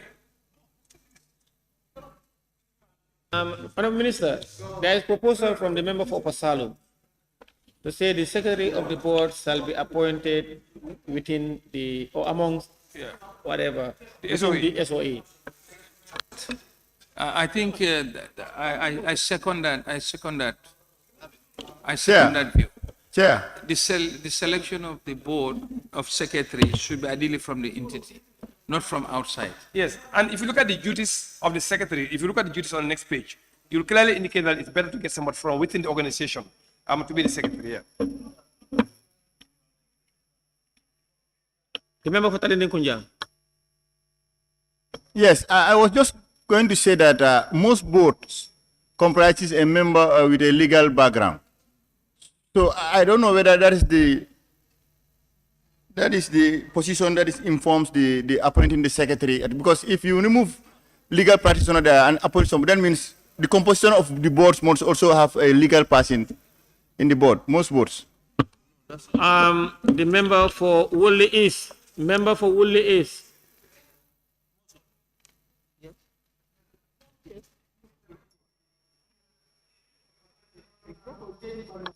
Minister, yes. Minister, what is your proposal? Secretary, ideally. Honorable members, please let's listen to the proposal from the minister. Ideally, the secretary to the board should be from within the enterprise. Thank you. It is proposed that the minister is proposing that, as the member for Upper Salem did, he is supporting the proposal from the member for Upper Salem that the secretary of the board should be appointed by a board of directors within the enterprise, the SOE. And that also, there is another proposal also to delete auto recast and remove qualified to practice law. It is proposed that clause 49 as amended, that secretary stands part of the bill. Those in favor, please say aye. Those not in favor, please say no. What is the amendment? The ayes have it. The amendment is that the secretary to be appointed within the SOE. Okay. And also on the qualification restricted it to only legal practitioner to be removed. Motion. Yeah. Chair. Chair, I have a motion.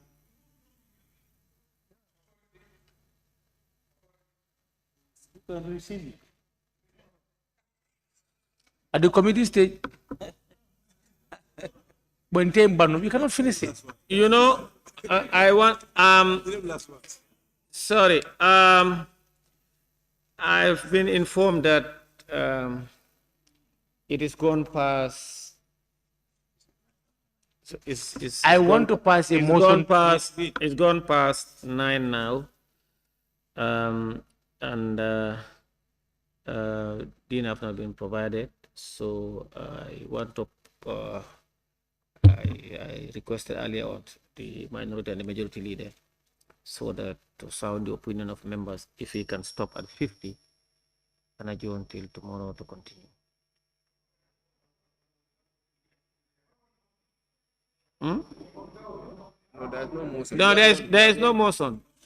There is no motion. Earlier on,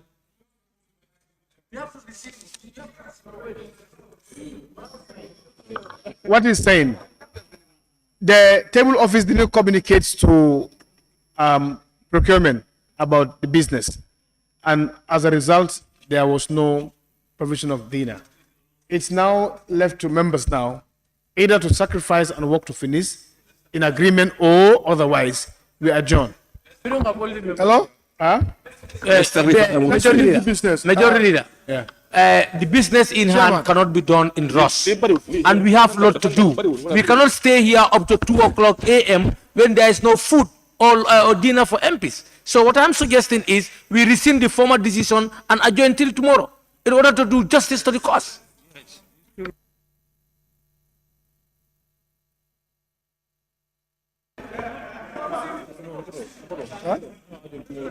So empty.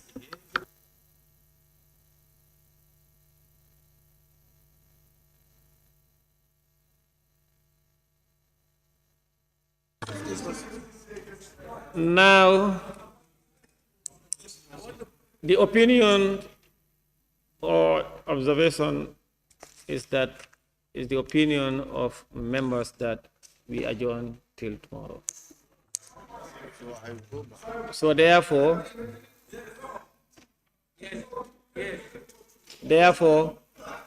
we will suspend the consideration at clause 49 and the House resumes.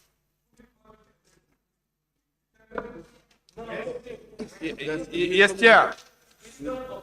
Chair, you need to also make clarification on the earlier suspension of the anti-corruption bill. What is the situation? Give us a situation.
The House resumes.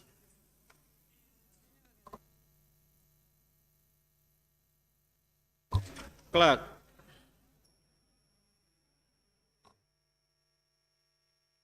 Clerk.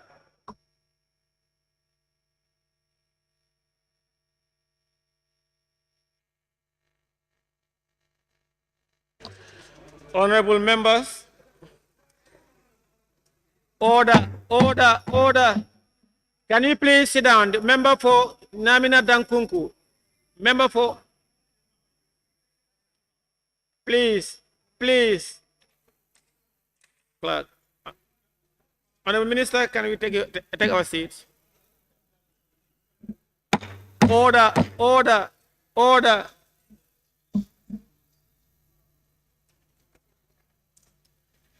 Be it resolved that this August Assembly do stand adjourned until Tuesday, 21st March 2023 at 10 a.m. to continue from where we start.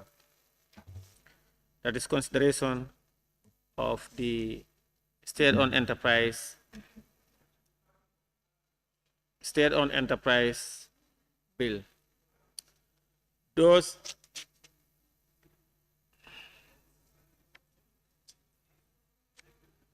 order the issues surrounding the anti-corruption bill, to what level or stage it is, will be communicated to honorable members tomorrow. But for now, we'll adjourn till tomorrow and we will continue on it. Be it resolved that this August Assembly do stand adjourned until Tuesday, 24th March 2023 at 10 a.m. Those in favor, please say aye. Those not in favor, please say no. The ayes have it. The Assembly now stand adjourned until Tuesday, 21st March 2023 at 10 a.m. prompt.